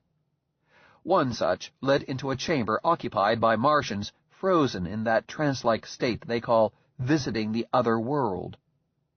Jim would no more have disturbed a Martian in a trance, ordinarily, than an American Western frontier child would have teased a grizzly, but he was in no shape to care or notice. He shouted in there, too, thereby causing an unheard-of and unthinkable disturbance. The least response was violent trembling. One poor creature was so disturbed that he lifted abruptly all of his legs and fell to the floor. Jim did not notice. He was already gone, shouting into the next chamber. Gecko caught up with him and scooped him up with 2 great hand flaps. Jim Marlowe, my friend. Jim sobbed and beat on the Martian's hard thorax with both his fists. Gecko endured it for a moment, then wrapped a 3rd palm flap around Jim's arms, securing him. Jim looked wildly up at him. "Willis," he said in his own language. "I want Willis. You've got no right." Gecko cradled him and answered softly. I have no power. This is beyond me. We must go to the other world. He moved away. Jim made no answer, tired by his own outburst. Gecko took a ramp downward, then another, and another. Down and down he went, much deeper than Jim had ever been before, deeper perhaps than any terrestrial had ever been. On the upper levels they passed other Martians. Farther down there were none. At last Gecko halted in a small chamber far underground. It was exceptional in that it was totally without decoration. Its plain, pearl-gray walls seemed almost un-Martian. Gecko laid Jim on the floor here and said, This is a gate to the other world. Jim picked himself up. Huh? What do you mean? And then carefully rephrased the question in the dominant tongue. He need not have bothered. Gecko did not hear him. Jim craned his neck and looked up. Gecko stood utterly motionless, all legs firmly planted. His eyes were open but lifeless. Gecko had crossed over into the other world. For the love of Mike, he sure picks a sweet time to pull a stunt like that. He wondered what he ought to do. Try to find his way to upper levels alone or wait for Gecko. Natives were reputed to be able to hold a trance for weeks at a time, but Doc McCrae had pooh-poohed such stories. He decided to wait for a while at least, and sat down on the floor, hands clasped around his knees. He felt considerably calmed down and in no special hurry, as if Gecko's boundless calm had flowed over into him while the native had carried him. After a while, an indefinitely long while, the room grew darker. Jim was not disturbed. He was vastly content, feeling again the untroubled happiness that he had known in his 2 experiences of growing together. A tiny light appeared at a great distance in the darkness and grew. But it did not illuminate the small pearl-gray room. It built up an outdoor scene instead. It was as if a stereo movie projector were being used to project New Hollywood's best work in full natural color. That it was not an importation from Earth, Jim knew, for the scene, while utterly realistic, had no slick commercial finish, no plot. He seemed to be seeing a grove of canal plants from a viewpoint about a foot off the ground.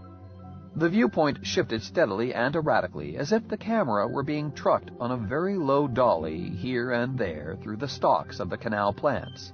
The viewpoint would shift quickly for a few feet, stop, then change direction and move again, but it never got very far off the ground. Sometimes it would wheel in a full circle, a panorama of 360 degrees. It was during one of these full rotations that he caught sight of a water-seeker. It would not have been strange if he had not recognized it as such. for it was enormously magnified. As it charged in, it filled the entire screen. But it was impossible not to recognize those curving scimitar claws, the grisly horror of the gaping sucker orifice, those pounding legs, and most particularly the stomach-clutching revulsion the thing inspired. Jim could almost smell it. The viewpoint from which he saw it did not change. It was frozen to one spot while the foul horror rushed directly at him in the final death charge. At the last possible instant, when the thing filled the screen, something happened. The face, or where the face should have been, disappeared, went to pieces, and the creature collapsed in a blasted ruin. The picture was wiped out completely for a few moments, replaced by whirling colored turmoil. Then a light, sweet voice said, "Well, aren't you the cute little fellow?" The picture built up again as if a curtain had been lifted, and Jim stared at another face almost as grotesque as the faceless horror it replaced. Although this face occupied the whole screen and was weirdly distorted, Jim had no trouble in placing it as a colonial's respirator mask. What startled him almost out of the personal unawareness with which he was accepting this shadow show was that he recognized the mask. It was decorated with the very tiger stripes that Smythe had painted out for a quarter credit. It was his own, as it used to be. He heard his own voice say, "You're too little to be wandering around by yourself. Another one of those vermin might really get you. I think I'll take you home." The scene went swinging through the canal growth at a greater height, bobbling up and down to the boy's steps. Presently the point of view came out into open country and showed in the distance the star-shaped layout and bubble domes of South Colony. Jim adjusted to the idea of watching himself, hearing himself, and accepted the notion of seeing things from Willis's viewpoint. The record was quite unedited. It pushed forward in a straight line, a complete recollection of everything Willis had seen and heard from the time Jim had first taken him under his protection. Willis's visual recollections were not entirely accurate. They seemed to be affected by his understanding of what he saw and how used to it he was. Jim, the Jim in the shadow show, at first seemed to have 3 legs. It was some time before the imaginary excrescence vanished. Other actors, Jim's mother, old Doc McCrae, Frank, developed from formless shapes to full, though somewhat distorted, representations. On the other hand, every sound was heard with great clarity and complete accuracy. As Jim listened and watched, he found that he was savoring sounds of every sort, and most especially voices, with a new and rich delight. Most especially he enjoyed seeing himself as Willis saw him. With affection and warm humor, he saw himself stripped of dignity, but clothed in a lively regard. He was loved, but not respected. He, Jim himself, was a great bumbling servant, helpful but maddeningly unreliable in his attentions, like a poorly trained dog. As for other human beings, they were curious creatures, harmless on the whole, but unpredictable traffic hazards. This bouncer-eye view of people amused Jim mightily. Day by day and week by week, the account unfolded, even to the periods of dark and quiet when Willis chose to sleep or was shut up. It carried on to Syrtis Minor, and into a bad time when Jim was missing. Howe appeared as a despised voice and a pair of legs. Beecher was a faceless nonentity. It continued step by step, and somehow Jim was neither tired nor bored. He was simply in the continuity, and could no more escape from it than could Willis. Nor did it occur to him to try. At last, it wound up in the Martian city of Cinia and ended in a period of dark and quiet. Jim stretched his cramped legs. The light was returning. He looked around, but Gecko was still deep in his trance. He looked back and found that a door had opened in what had appeared to be a blank wall. He looked through and into a room beyond, decorated as Martian rooms so frequently are in careful imitation of an outdoor scene. Lush countryside, more like the sea bottoms south of Cinia than like the desert. A Martian was in the room. Jim was never able afterwards to visualize him completely, for his face, and particularly his eyes, compelled attention. An Earthling has no good way to estimate the age of a Martian, yet Jim had the unmistakable impression that this Martian was very old.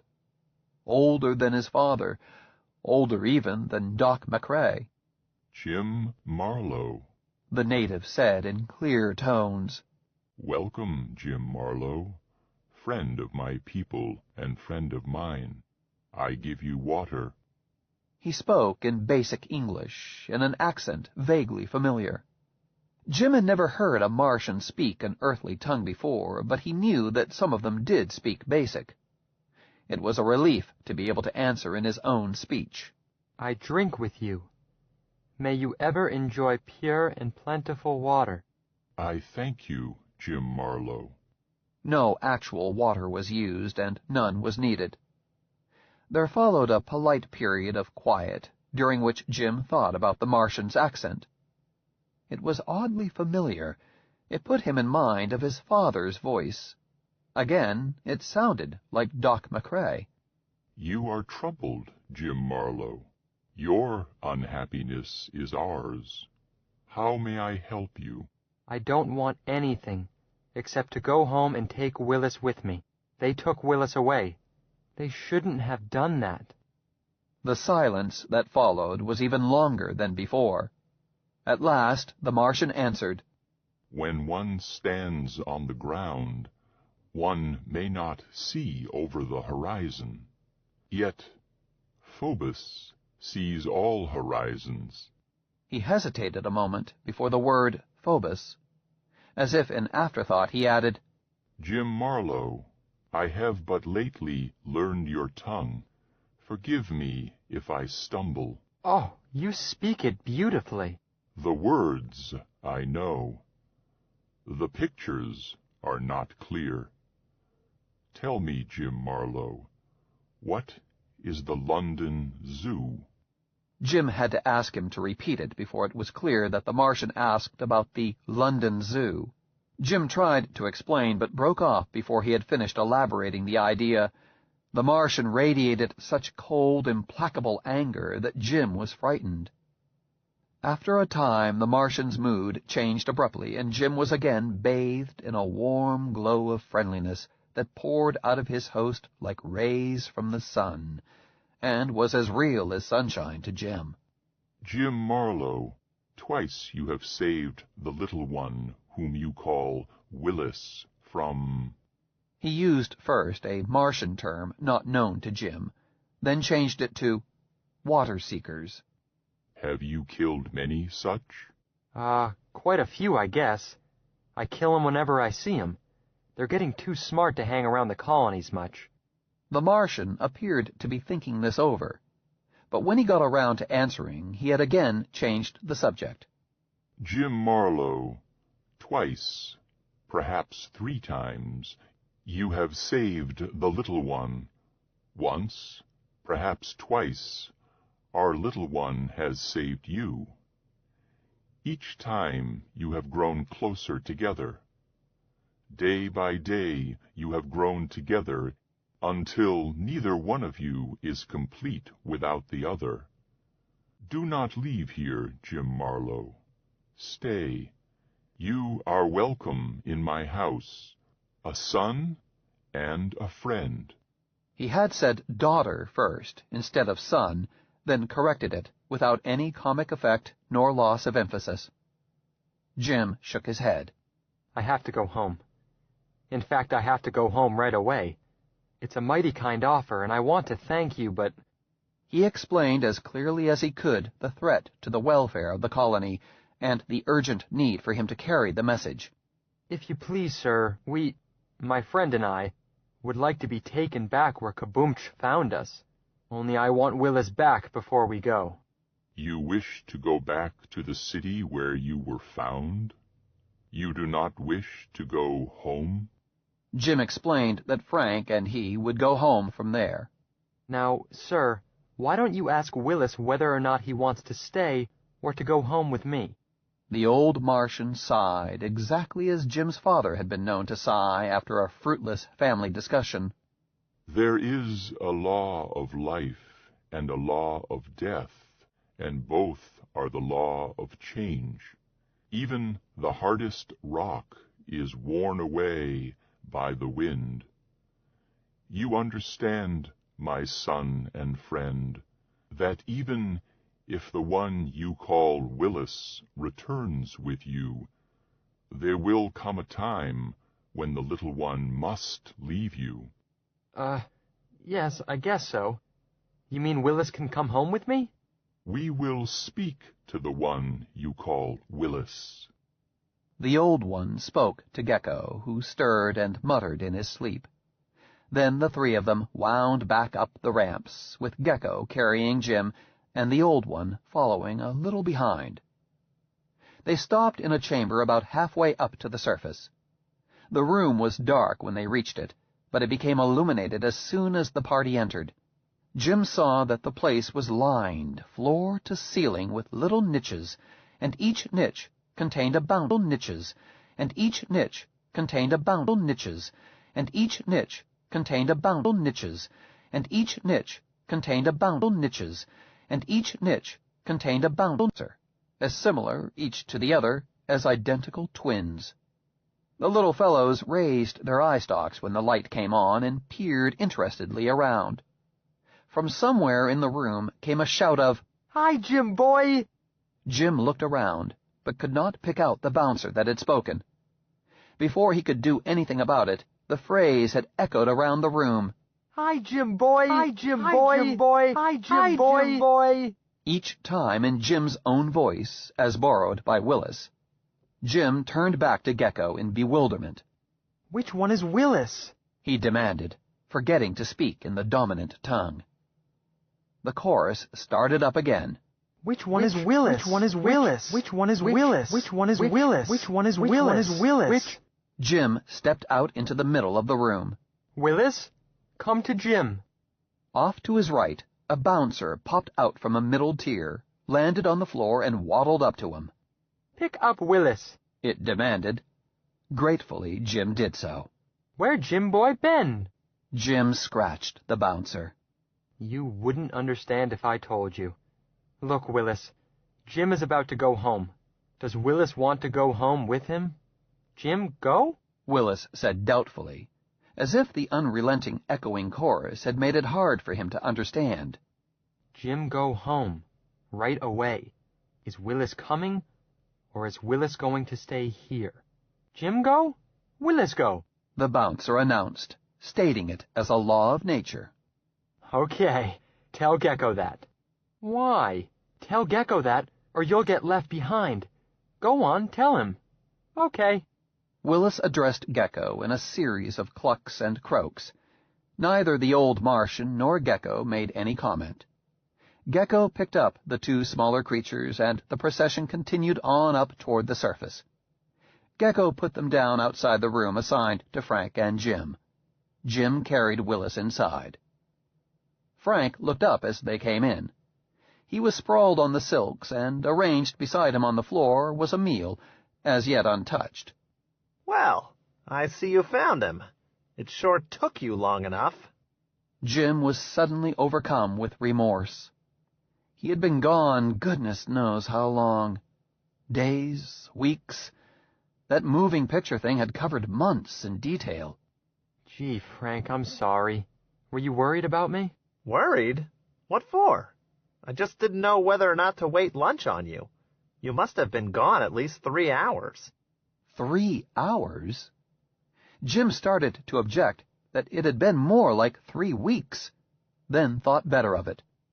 He recalled that he had not eaten while away, nor did he feel anything more than normally hungry. Yeah, sure. Sorry. Look, do you mind waiting lunch a bit longer? Why? I'm starved. Because we're leaving, that's why. Gecko and another native are waiting to take us back to that town where Kaboomch found us. Well, okay. Frank stuffed his mouth full and started to pull on his outdoors suit. Jim imitated him, both as to eating and dressing. We can finish lunch in the subway dingus, he said, mumbling with his mouth full. Don't forget to fill your mask reservoir. Don't worry. I won't pull that stunt twice. Frank filled his tank and Jim's, took a big drink of water, and offered the rest to Jim. Moments later, they slung their skates over their shoulders and were ready to leave. The party filed through ramps and corridors to the subway station hall and stopped at one of the archways. The old Martian went inside, but, somewhat to Jim's surprise, Gecko bade them goodbye. They parted with ritualistic exchange of courtesies appropriate to water friends. Then Frank and Jim, with Willis, went inside, and the door closed behind them. The car started up at once. Frank said, "Whoops! What is this?" and sat down suddenly. The old Martian, secure on the resting frame, said nothing. Jim laughed. Don't you remember the last ride? Not very well. Say, I feel heavy. So do I. That's part of the ride. Now, how about a bite to eat? It may be a long time before we get another decent meal. You ain't whistling. Frank got out the remainder of their lunch. When they had finished, Frank thought about it and opened another can. Before they had had a chance to eat its contents, cold baked beans and surrogate pork, his stomach suddenly did a flip-flop. Hey, what's happened? Nothing. It was like that last time. I thought we had plowed into something. Nope. It's all right, I tell you. Hand me over some of those beans. They ate the beans and waited. After a time, the feeling of extra weight left them, and Jim knew that they had arrived. The door of the car compartment opened, and they stepped out into a circular hall exactly like the one they had left. Frank looked around in disappointment. Say, Jim, we haven't gone anyplace. There's some mistake. No, there's not. He turned, intending to speak to the old Martian, but the archway door behind them was already closed. That's too bad. What's too bad? That they gave us a runaround? They didn't give us a runaround. It's just that this room looks like the one back in Cinia. You'll see when we get up to the surface. No, I was saying too bad because I let... Jim hesitated, realizing that he had never gotten the old Martian's name. Because I let the old fellow, not Gecko, the other one, get away without saying goodbye. Who? You know, the other one. The one that rode with us. What do you mean, the other one? I didn't see anybody but Gecko. And nobody rode with us. We were in there by ourselves. Huh? You must be blind. You must be nuts. Frank Sutton, do you mean to stand there and tell me you didn't see the Martian that rode with us? You heard me the first time.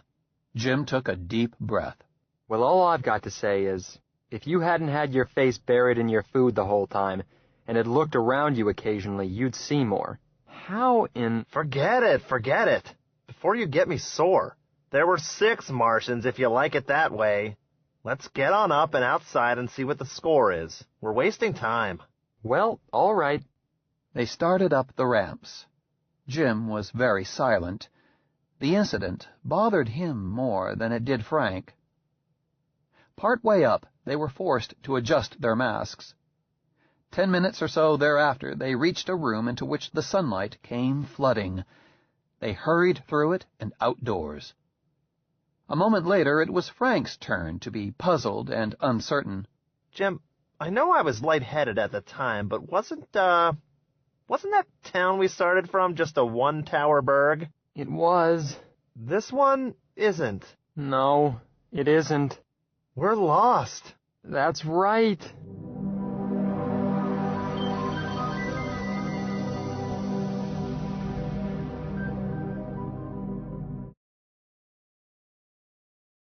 Chapter 9. Politics. They were in a large enclosed courtyard, such as characterizes many Martian buildings. They could make out the tops of the towers of the city, or some of them, but their view was much restricted. What do you think we ought to do? Try to find a native and see if we can find out where we've landed. I wish I hadn't let the old fellow get away from us. He spoke basic. You still harping on that? Anyway, I don't think our chances are good. This place looks utterly deserted. You know what I think? I think they've just dumped us. Agreed Willis. Shut up. They wouldn't do that. Jim went on to Frank in worried tones. He moved around and stared over the roof of the building. Say, Frank. Yeah? You see those 3 little towers, just alike? You can just make out their tips. Yeah? What about them? I think I've seen them before. Say, I think I have too. They began to run. 5 minutes later, they were standing on the city wall, and there was no longer any doubt about it. They were in the deserted part of Karax. Below them, and about 3 miles away, were the bubble domes of South Colony. 40 minutes of brisk walking, varied with dog trotting, got them home.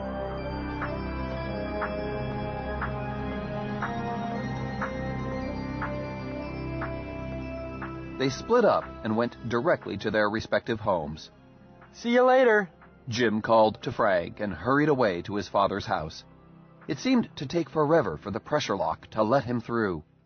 Before the pressure had equalized, he could hear his mother, echoed by his sister, inquiring via the announcing speaker as to who was at the door, please. He decided not to answer, but to surprise them. Then he was inside, facing Phyllis, whose face was frozen in amazement, only to throw herself around his neck while shouting, "Mother, Mother, Mother! It's Jim! It's Jim!" And Willis was bouncing around the floor and chorusing, "It's Jim! It's Jim!" And his mother was crowding Phil aside and hugging him and getting his face wet with her tears, and Jim himself wasn't feeling any too steady. He managed to push them away presently. His mother stood back a little and said, "Just let me look at you, darling. Oh, my poor baby. Are you all right?" She was ready to weep again. Sure, I'm all right. Why shouldn't I be? Say, is Dad home? Mrs. Marlowe looked suddenly apprehensive. "No, Jim. He's at work." I've got to see him right away. Say, Mom, what are you looking funny about? Why, because... nothing. I'll call your father right away. She went to the phone and called the ecological laboratory. He could hear her guarded tones. "Mr. Marlowe? Dear, this is Jane. Could you come home right away?" It wouldn't be convenient. What's up? You sound strange. His mother glanced over her shoulder at Jim. "Are you alone? Can I be overheard?" What's the matter? Tell me. His mother replied, almost in a whisper, "He's home." There was a short silence. His father answered, "I'll be there right away." In the meantime, Phyllis was grilling Jim. "Say, Jimmy, what in the world have you been doing?" Jim started to answer, thought better of it. Kid, you wouldn't believe me if I told you. I don't doubt that. But what have you been doing? You've sure got folks in a stew. Never mind. Say, what day is it? Saturday. Saturday the what? Saturday the 14th of Ceres, of course. Jim was startled. 4 days? Only 4 days since he had left Syrtis Minor? Then, as he reviewed it in his mind, he accepted it. Granting Frank's assertion that the time he had spent down under Cinia was only 3 hours or so, the rest added up. Gee, I guess I'm in time then. What do you mean, in time? Huh? Oh, you wouldn't understand it. Wait a few years. Smarty.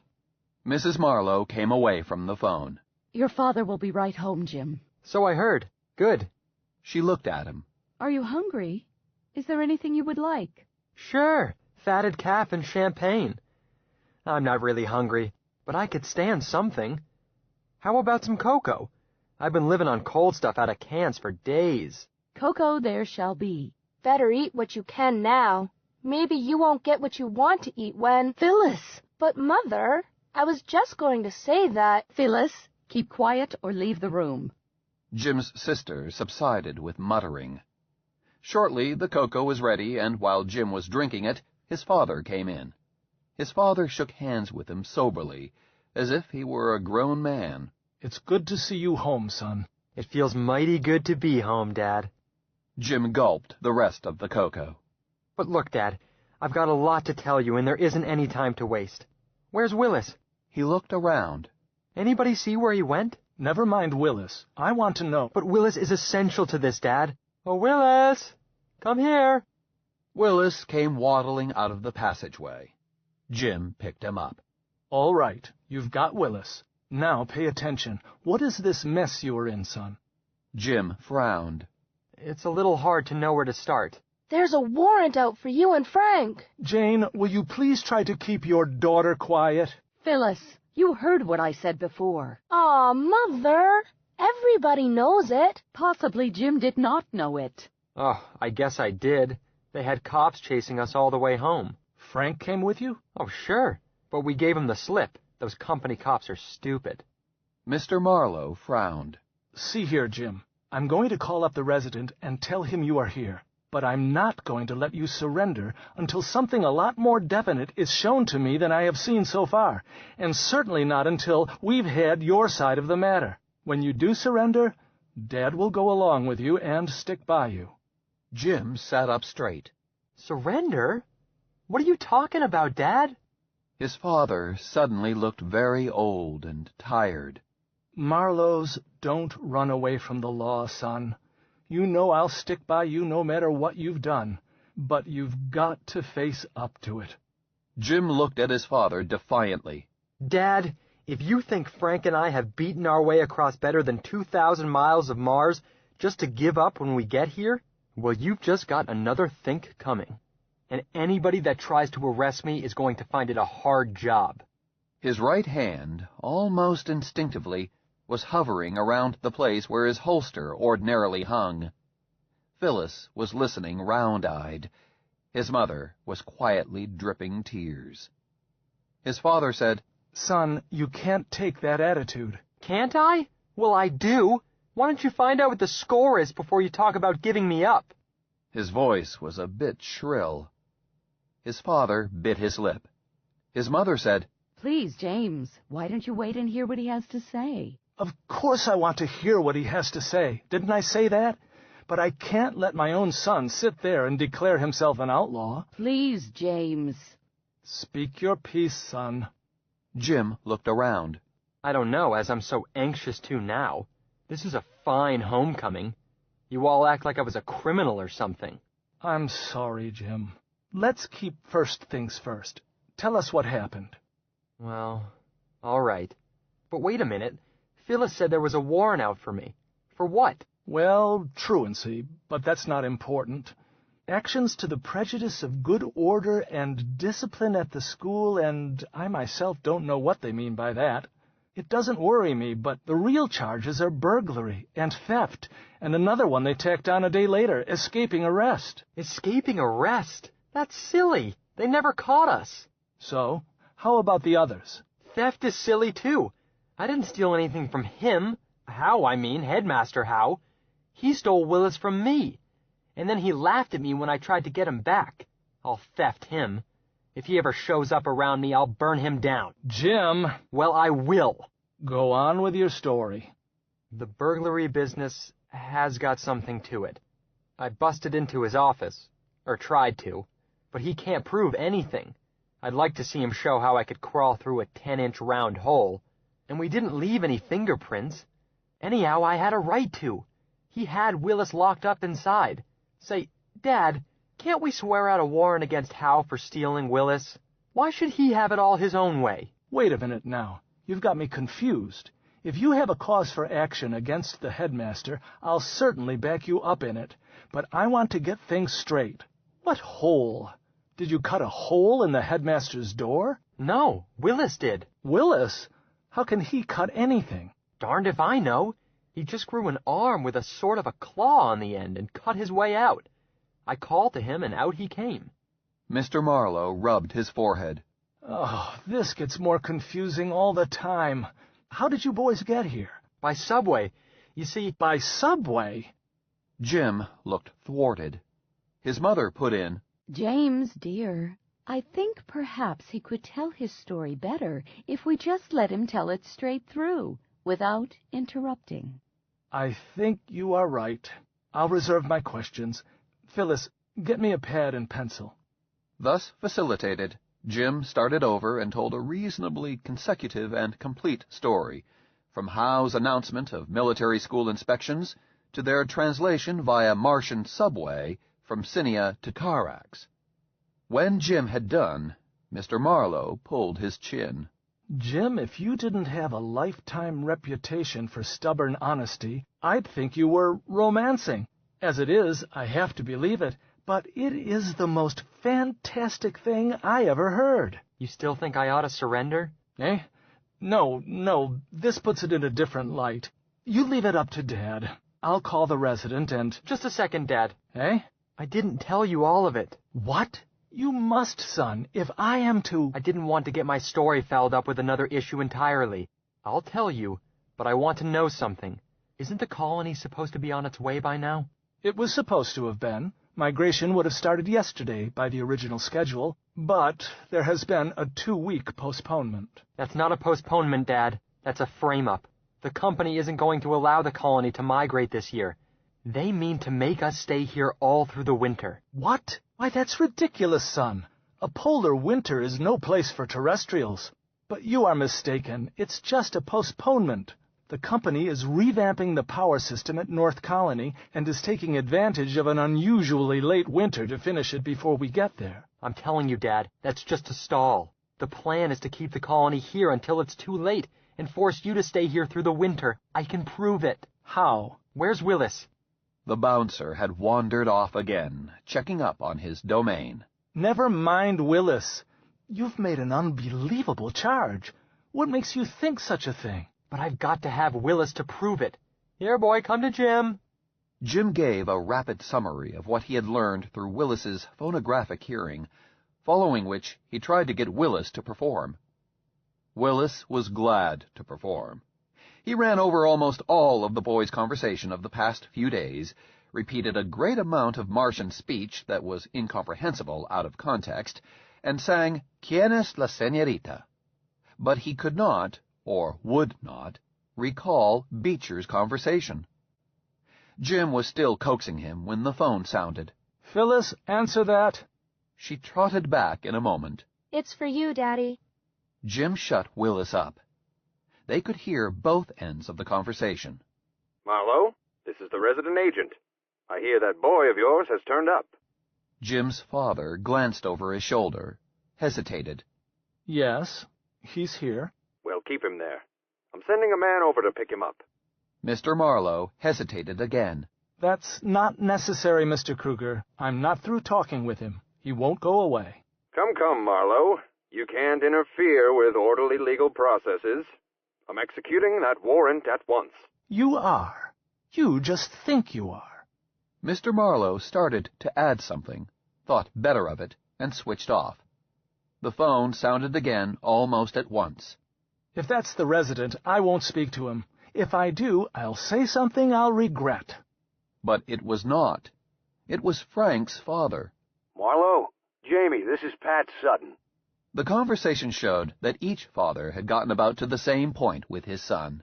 We were just about to try to get something out of Jim's bouncer. It seems he overheard a pretty damning conversation. Yes, I know. I want to hear it too. Hold it till we get there. Fine.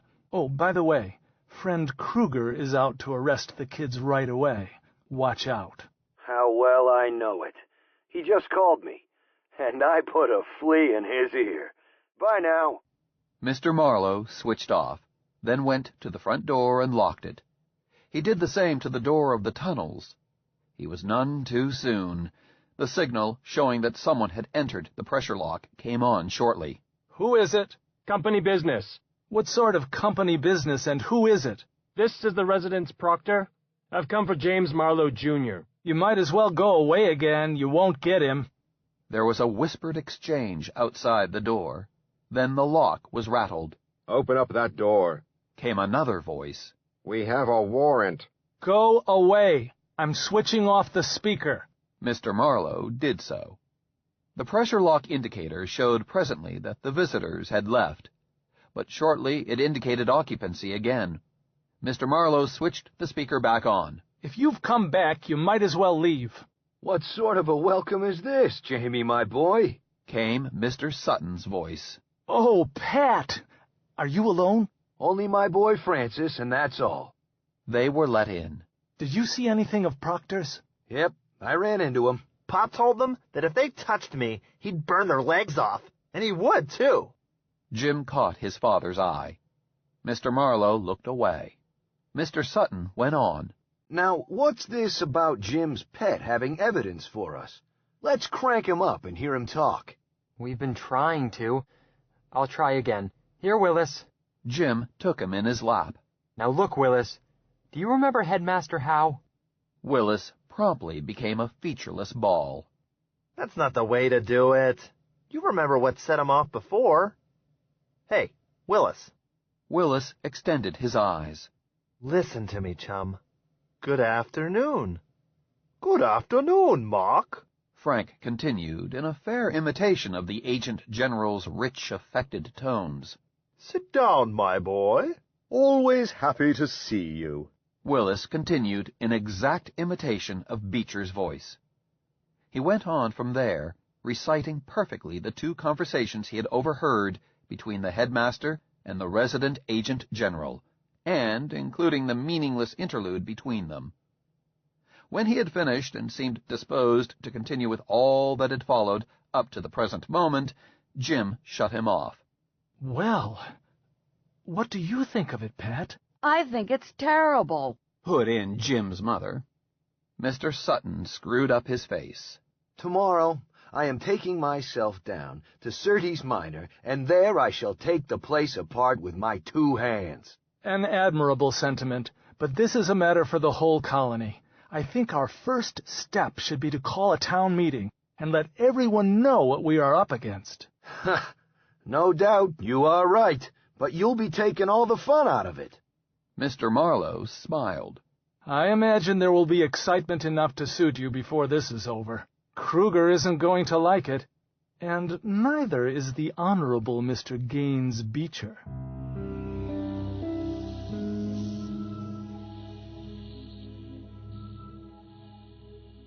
Mr. Sutton wanted Dr. McCrae to examine Frank's throat, and Jim's father decided, over Jim's protest, that it would be a good idea to have him examine Jim as well.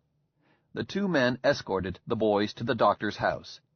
There Mr. Marlowe instructed them, "Stay here until we get back, kids. I don't want Kruger's proctors picking you up." "I'd like to see them try." "Me too." "I don't want them to try. I want to settle the matter first. We're going over to the residence office and offer to pay for the food you kids appropriated. And, Jim, I'll offer to pay for the damage Willis did to Headmaster Howe's precious door. Then—" "But, Dad, we oughtn't to pay for that. Howe shouldn't have locked him up." "I agree with the kid," said Mr. Sutton. "The food, now that's another matter. The boys took it, we pay for it." "You're both right, but it's worth it to knock the props out of these ridiculous charges. Then I'm going to swear out a warrant against Howe for attempting to steal or enslave Willis. What would you say it was, Pat? Steal or enslave?" "Call it steal. You'll not be raising side issues then." "All right. Then I shall insist that he consult the Planet office before taking any action. I think that will stop his clock for the time being." "Dad, you aren't going to tell the resident that we found out about the migration frame-up, are you? He would just turn around and call Beecher." "Not just yet, though he's bound to know at the town meeting. He won't be able to call Beecher then. Dymos sets in 2 hours. Mr. Marlowe glanced at his watch. "See you later, boys. We've got things to do." Dr. McCrae looked up as they came in. "Maggie, bar the door. We've got 2 dangerous criminals." "Howdy, Doc." "Come in and rest yourselves. Tell me all about it." It was fully an hour later that McCrae said, "Well, Frank, I suppose I had better look you over. Then I'll have a look at you, Jim." "There's nothing wrong with me, Doc." How would you like a clout in the head? Start some more coffee while I take care of Frank. The room was well stocked with the latest diagnostic equipment, but McCrae did not bother with it. He tilted Frank's head back, told him to say, "Ah," thumped his chest, and listened to his heart. You'll live. Any kid who can hitchhike from Surtees to Carax will live a long time. Hitchhike? Beat your way. It's an expression that was used way back when women wore skirts. Your turn, Jim. He took even less time to dispose of Jim. Then the three friends settled back to visit. I want to know more about this night you spent in the cabbage head. Willis, I can understand, since any Martian creature can tuck his tail in and live indefinitely without air. But by rights, you two laddie-bucks should have smothered. The plant closed up entirely? Oh, yes, Jim assured him, then related the event in more detail. When he got to the point about the flashlight, McCrae stopped him. That's it. That's it. You didn't mention that before. The flashlight saved your lives, son. Huh? How? Photosynthesis. You shine light on green leaf, and it can no more help taking in carbon dioxide and giving off oxygen than you can help breathing. The doctor stared at the ceiling, his lips moving while he figured. Must have been pretty stuffy just the same. You were short on green leaf surface. What kind of a torch was it? A GE Midnight Sun. It was stuffy, terribly. A midnight sun has enough candle power to do the trick. Hereafter I'll carry one if I'm going further than 20 feet from my front stoop. It's a good dodge. Something that still puzzles me is how I could see a movie that covered every bit of the time I've had Willis, minute by minute, without missing anything, and have it turn out to be only 3 or 4 hours.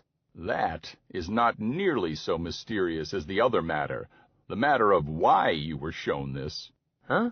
I've wondered about that, too.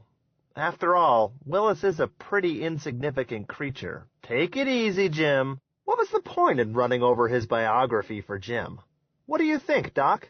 The only hypothesis I've got on that point is so wildly fantastic that I'll keep it to myself, thank you. But on the point of time, Jim, can you think of any way to photograph a person's memories? No. I'll go further and state flatly that it is impossible. Yet you describe seeing what Willis remembered. That suggest anything to you? No, it's got me stumped. But I did see it. Sure you did, because seeing takes place in the brain and not in the eye. I can close my eyes and see the Great Pyramid shimmering in the desert heat. I can see the donkeys and hear the porters yelling at the tourists. See 'em? Shucks, I can smell 'em, but it's just my memory. Jim looked thoughtful, but Frank looked incredulous. Say, Doc, what are you talking about? You never saw the Great Pyramid. It was blown up in World War III. Frank was, of course, correct as to his historical facts. The Eastern Allies should never have used the Pyramid of Cheops as a place to stockpile atom bombs. Dr. McCrae looked annoyed. Can't you permit a man a figure of speech? You tend to your own business. Now, back to what I was saying, Jim. When only one hypothesis covers the facts, you've got to accept it. You saw what the old Martian wanted you to see. Call it hypnosis. But... Jim was wildly indignant. It felt like an attack on his very inner being. But I did see it, I tell you. I was there. I'll string along with Doc. You were still seeing things on the trip back. How would you like a punch in the nose? The old boy did so make the trip back with us. If you had kept your eyes open, you would have seen him. Easy there. If you lugs want to fight, go outside. Has it occurred to you that both of you might be right? What? How could we be? I don't like to put words to it, but I can tell you this. I've lived long enough to know that man does not live by bread alone, and that the cadaver I perform an autopsy on is not the man himself. The most wildly impossible philosophy of all is materialism. We'll leave it at that. Frank was about to object again when the lock signaled visitors. The boys' parents were back. Come in, gentlemen. You're just in time. We were having a go at solipsism. Pull up a pulpit and take part. Coffee? Solipsism, is it? Francis, pay no mind to the old heathen. You listen to what Father Cleary tells you. He'll pay no mind to me anyhow. That's the healthy thing about kids. How did you make out with the Lord High Executioner? Mr. Marlowe chuckled. Kruger was fit to be tied.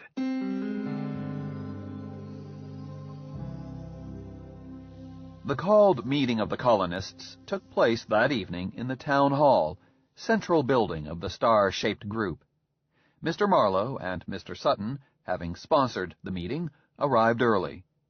They found the meeting room doors closed and Kruger's 2 proctors posted outside. Mr. Marlowe ignored the fact that they had been attempting to arrest Frank and Jim only a few hours ago.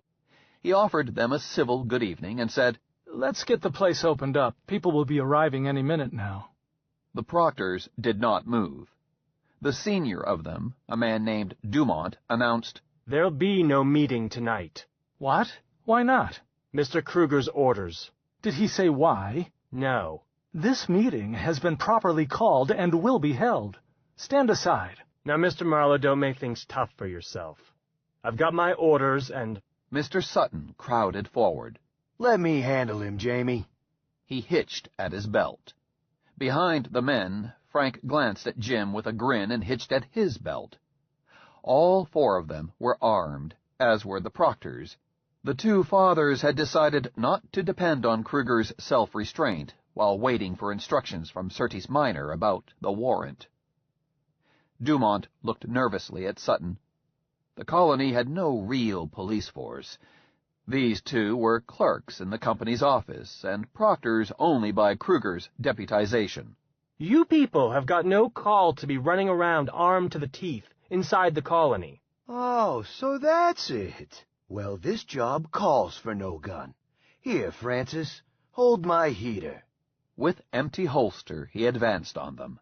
"Now, would you like to be tossed out gently, or would you prefer to bounce?" For years before coming to Mars, Mr. Sutton had used something other than his engineering degree to dominate tough construction gangs. He was not much bigger than Dumont, but immeasurably tougher. Dumont backed into his cohort and stepped on his toes. "Now see here, Mr. Sutton, you've no—" "Hey, Mr. Kruger!" They all looked around. The resident was approaching. He took in the scene and said briskly, "What's this? Sutton, are you interfering with my men?" "Not a bit of it. They were interfering with me. Tell them to stand aside." Kruger shook his head. "The meeting is canceled." Mr. Marlowe stepped forward. "By whom?" "I canceled it." "By what authority? I have the approval of all counselors and will, if necessary, get you the names of 20 colonists." 20 colonists could call a meeting without permission from the council, under the colony's rules. "That's beside the point. The rule reads that meetings are to consider matters of public interest. It cannot be construed as of public interest to agitate about criminal indictments in advance of trial, and I won't let you take advantage of the rules to do so. After all, I have the final word. I do not intend to surrender to mob rule and agitation."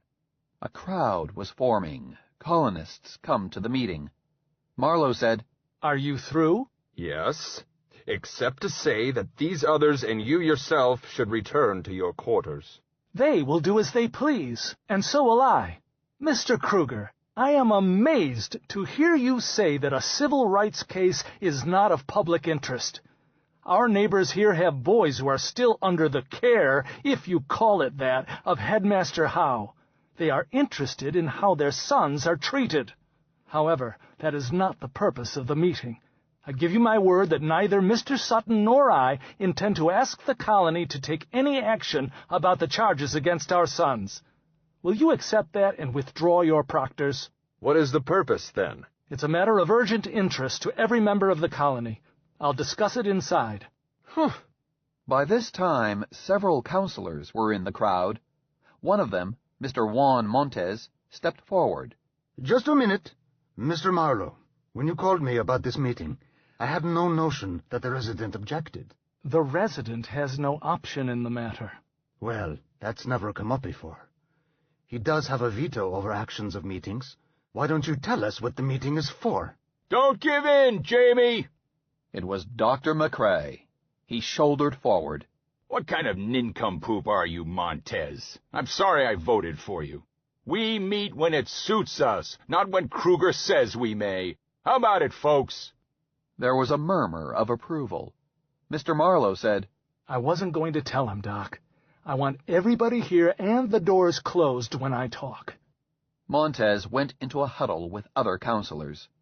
Out of it came Hendricks, the chairman. Mr. Marlowe, just to keep things regular, will you tell the council why you want this meeting? Jim's father shook his head. You okayed the meeting. Otherwise, I would have collected 20 signatures and forced a meeting. Can't you stand up to Kruger? We don't need them, Jamie, McCrae assured him. He turned to the crowd, now growing fast. Who wants a meeting? Who wants to hear what Marlowe has to tell us? I do, came a shout. Who's that? Oh, Kelly. All right, Kelly and I make 2. Are there 18 more here who don't have to ask Kruger for permission to sneeze? Speak up. There was another shout, and another. That's 3, and 4. Seconds later, McCrae called off the 20th. He turned to the resident. Get your stooges out of that doorway, Kruger. Kruger sputtered. Hendricks whispered with him, then motioned the 2 proctors away. They were only too happy to treat this as a relayed order from Kruger. The crowd poured into the hall. Kruger took a seat in the rear. Ordinarily, he sat on the platform. Jim's father found that none of the counselors cared to preside. He stepped to the platform himself. Let's elect a chairman. You run it, Jamie. Let's have order, please. Do I hear a nomination? Mr. Chairman? Yes, Mr. Konsky? I nominate you. Very well. Now let's have some others. But there were none. He kept the gavel by unanimous consent. Mr. Marlowe told them that news had come to him which vitally affected the colony. He then gave the bald facts about how Willis had come into Howe's hands. Kruger stood up. Marlowe. Address the chair, please. Mr. Chairman, you said this meeting was not to stir up sympathy for your son. You are simply trying to keep him from having to take his medicine. Mr. Marlowe pounded his gavel. You're out of order. Sit down. I won't sit down. You had the barefaced gall to... Mr. Kelly, I appoint you sergeant-at-arms. Keep order. Pick your own deputies. Kruger sat down. Mr. Marlowe went on. This meeting has nothing to do with the charges against my son and Pat Sutton's boy. But the news I have came through them. You've all seen Martian roundheads, bouncers the kids call them, and you know their amazing ability to repeat sounds. Probably most of you have heard my son's pet perform. It happened that this particular roundhead was within hearing when some things were discussed that we all need to know about. Jim, bring your pet here. Jim, feeling self-conscious, mounted the platform and sat Willis on the speaker's table. Willis looked around and promptly battened down all hatches. Jim, snap him out of it. I'll try. Come on, boy. Nobody's going to hurt Willis. Come out. Jim wants to talk to you. His father said to the audience, These creatures are timid. Please be very quiet. How about it, Jim? I'm trying. Confound it, we should have made a recording. Willis chose this minute to come out of hiding. Look, Willis boy, Jim wants you to talk. Everybody is waiting for Willis to talk. Come on now. Good afternoon. Good afternoon, Mark. Willis picked it up. Sit down, my boy. Always happy to see you. He went on, reeling off the words of Howe and Beecher. Somebody recognized Beecher's voice. There was a muffled exclamation as he passed his knowledge on. Mr. Marlowe made frantic Sean. Mr. Marlowe made frantic Sean. Mr. Marlowe made frantic Sean. Mr. Marlowe made frantic Sean. Mr. Marlowe made frantic shawshing signs. Presently, as Beecher was expounding by proxy his theory of legitimate graft, Kruger got up. Kelly placed hands on his shoulders and pushed him down. Kruger started to protest. Kelly placed a hand over Kruger's mouth. He then smiled. It was something he had been wanting to do ever since Kruger had first been assigned to the colony. The audience got restless between the two significant conversations. Mr. Marlowe promised by pantomime that the best was yet to come. He need not have worried. Willis, once wound up, was as hard to stop as an after-dinner speaker.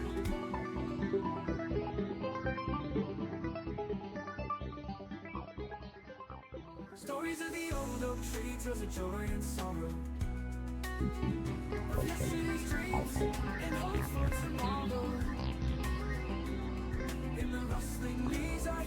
There was amazed silence when he had finished. Then a murmur that became a growl. It changed to uproar as everyone tried to talk at once. Marlowe pounded for order and Willis closed up. Presently, Andrews, a young technician, got the floor. Mr. Chairman, we know how important this is, if it's true, but how reliable is that beastie? Eh? I don't think it's possible for one of them to repeat other than verbatim. Is there a psychological expert present who might give us an opinion? How about you, Dr. Ibanez? I agree, Mr. Marlowe. A Roundhead can originate speech on its mental level, but a speech, such as we just heard, is something it has listened to. It repeats parrot fashion exactly what it has heard. I doubt if such a recording, if I may call it that, may be modified after it has been impressed on the animal's nervous system. It's an involuntary reflex, complicated and beautiful, but reflex nevertheless. Does that satisfy you, Andy? No. Everybody knows that a bouncer is just a super parrot and not smart enough to lie. But is that the resident general's voice? It sounds like it, but I've only heard him over the radio. Someone called out, "It's Beecher. I had to listen to his drivel often enough when I was stationed at Surtees." Andrews shook his head. Sure, it sounds like him, but we've got to know. It could be a clever actor. Kruger had been quiet, in a condition resembling shock. The revelation had come as a surprise to him, too, as Beecher had not dared trust anyone on the spot. But Kruger's conscience was not easy. There were telltale signs in his own dispatch file that Willis's report was correct. Migration required a number of routine orders from the Planet office. He was uncomfortably aware that none of the proper groundwork had been laid if, as was the official claim, migration were to take place in less than 2 weeks. But Andrews's comment gave him a straw to clutch. Standing, he said, "I'm glad somebody has sense enough not to be swindled. How long did it take you to teach him that, Marlowe?" Kelly said, "Shall I gag him, Chief?" No, this has to be met. I suppose it's a matter of whether or not you believe my boy and his chum. Do any of you wish to question them?" A long, lean, lanky individual unfolded himself from a rear seat. "I can settle it." Eh? Very well, Mr. Toland. You have the floor. "Got to get some apparatus. Take a few minutes." Toland was an electronic engineer and sound technician. Oh, I think I see what you mean. You'll need a comparison model of Beecher's voice, won't you? "Sure, but I've got all I need. Every time Beecher made a speech, Kruger wanted it recorded." Volunteers were found to help Toland. Then Marlowe suggested that it was time for a stretch.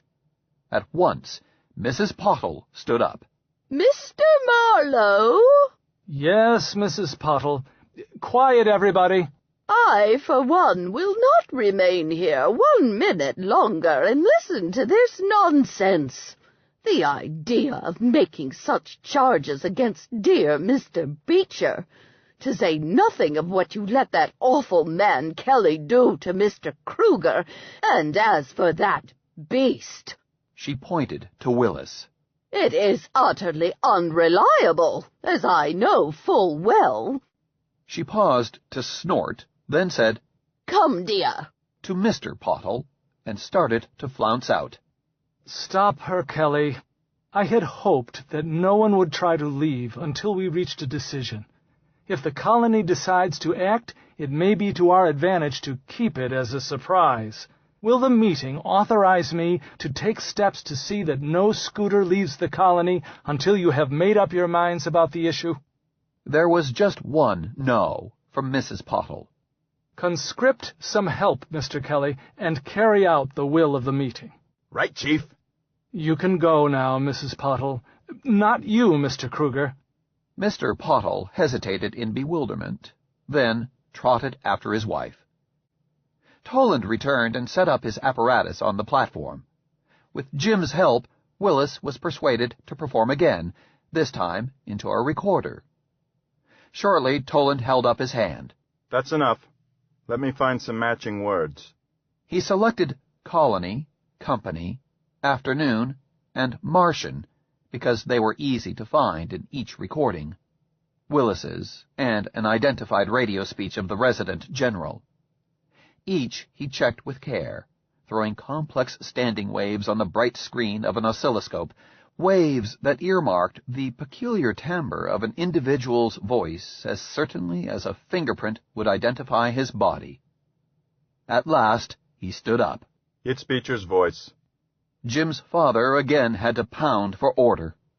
When he had got it, he said, Very well. What is your pleasure? Someone shouted, Let's lynch Beecher!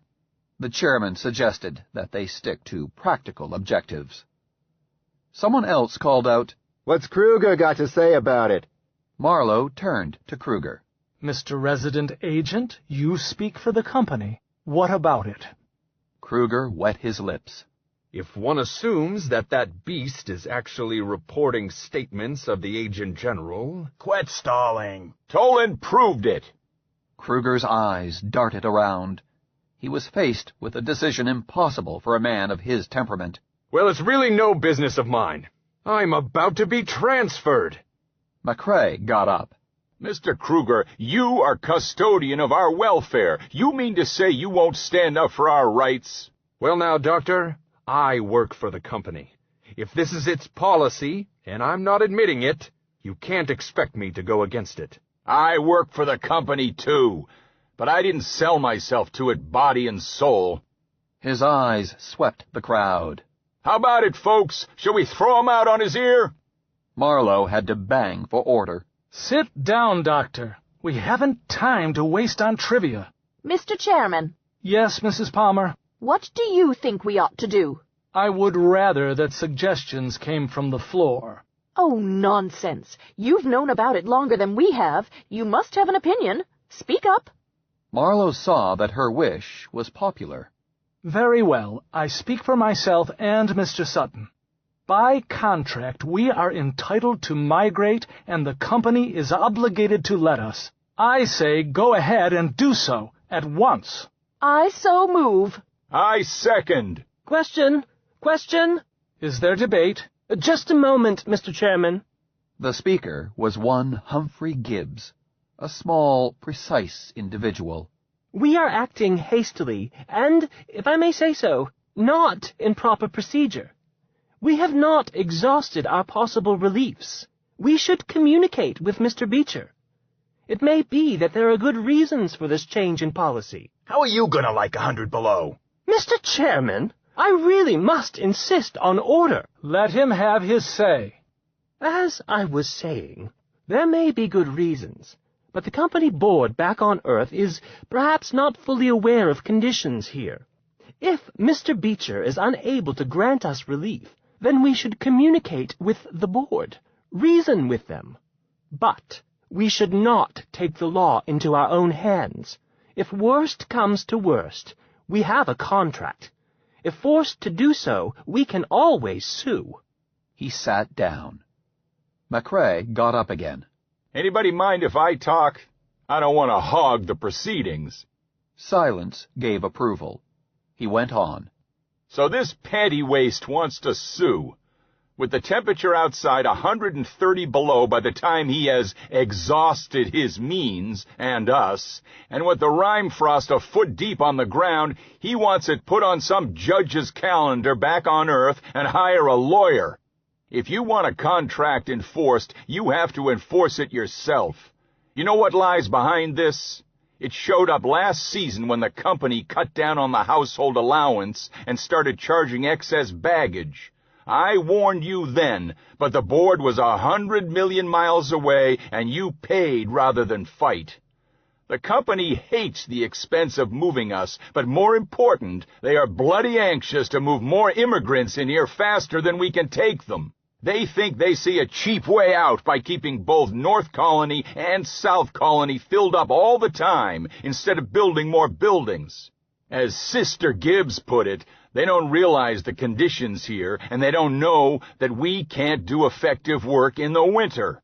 The question is not whether or not we can last out a polar winter. The Eskimo caretakers do that every season.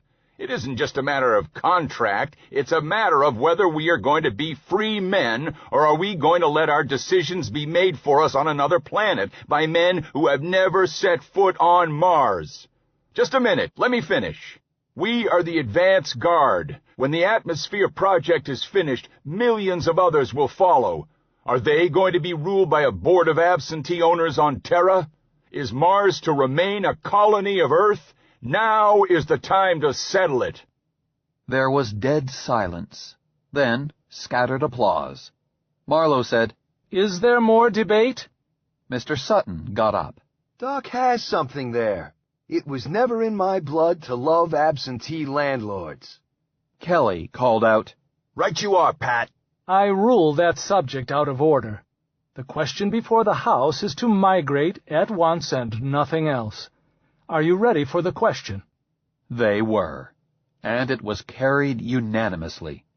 If any refrained from voting, at least they did not vote against.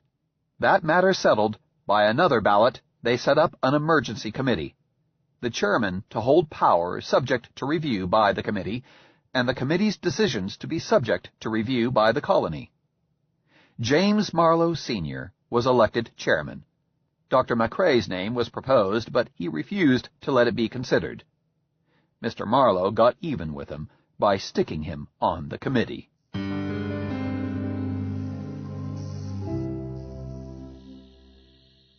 South Colony held at the time 509 persons, from the youngest baby to old Doc McCrae. There were 11 scooters on hand, enough, but barely enough, to move everyone at one time, provided they were stacked almost like freight, and each person was limited to a few pounds only of hand baggage. A routine migration was usually made in 3 or more sections, with extra scooters provided from Surtees Minor. Jim's father decided to move everyone at once, and hope that events would permit sending back for personal possessions. The squawks were many, but he stood by his guns. The committee ratified, and no one tried to call a town meeting. He set dawn Monday as the 0 hour. Kruger was allowed to keep his office. Marlowe preferred to run the show from his own. But Kelly, who remained a sort of de facto chief of police, was instructed to keep a constant watch over him. Kelly called Marlowe Sunday afternoon. Hey, Chief, what do you know? A couple of company cops just arrived by scooter to take your boy and the Sutton kid back to Surtees. Marlowe considered it. Kruger must have phoned Beecher the moment he heard that the boys were home, he decided. Where are they now? Right here, in Kruger's office. We arrested them. Bring them over. I'd like to question them. Right. They showed up shortly. 2 very disgruntled men, disarmed and escorted by Kelly and an assistant. That's fine, Mr. Kelly. No need to stay. I'm armed. When Kelly and his deputy had left, one of the company men said, You can't get away with this, you know. You're not hurt, and you'll get your guns back presently. I just want to ask you some questions. But all he had gotten out of them, several minutes later, was a series of begrudged negative answers. The intra-colony phone sounded again. Kelly's face appeared on the screen. Chief, you wouldn't believe it. Wouldn't believe what? That old fox Kruger has skipped in the scooter those 2 birds came in on. I didn't even know he could drive. Marlowe's calm face concealed his feelings. After a short time, he answered, Departure time has stepped up to sundown today. Drop everything and get the word around.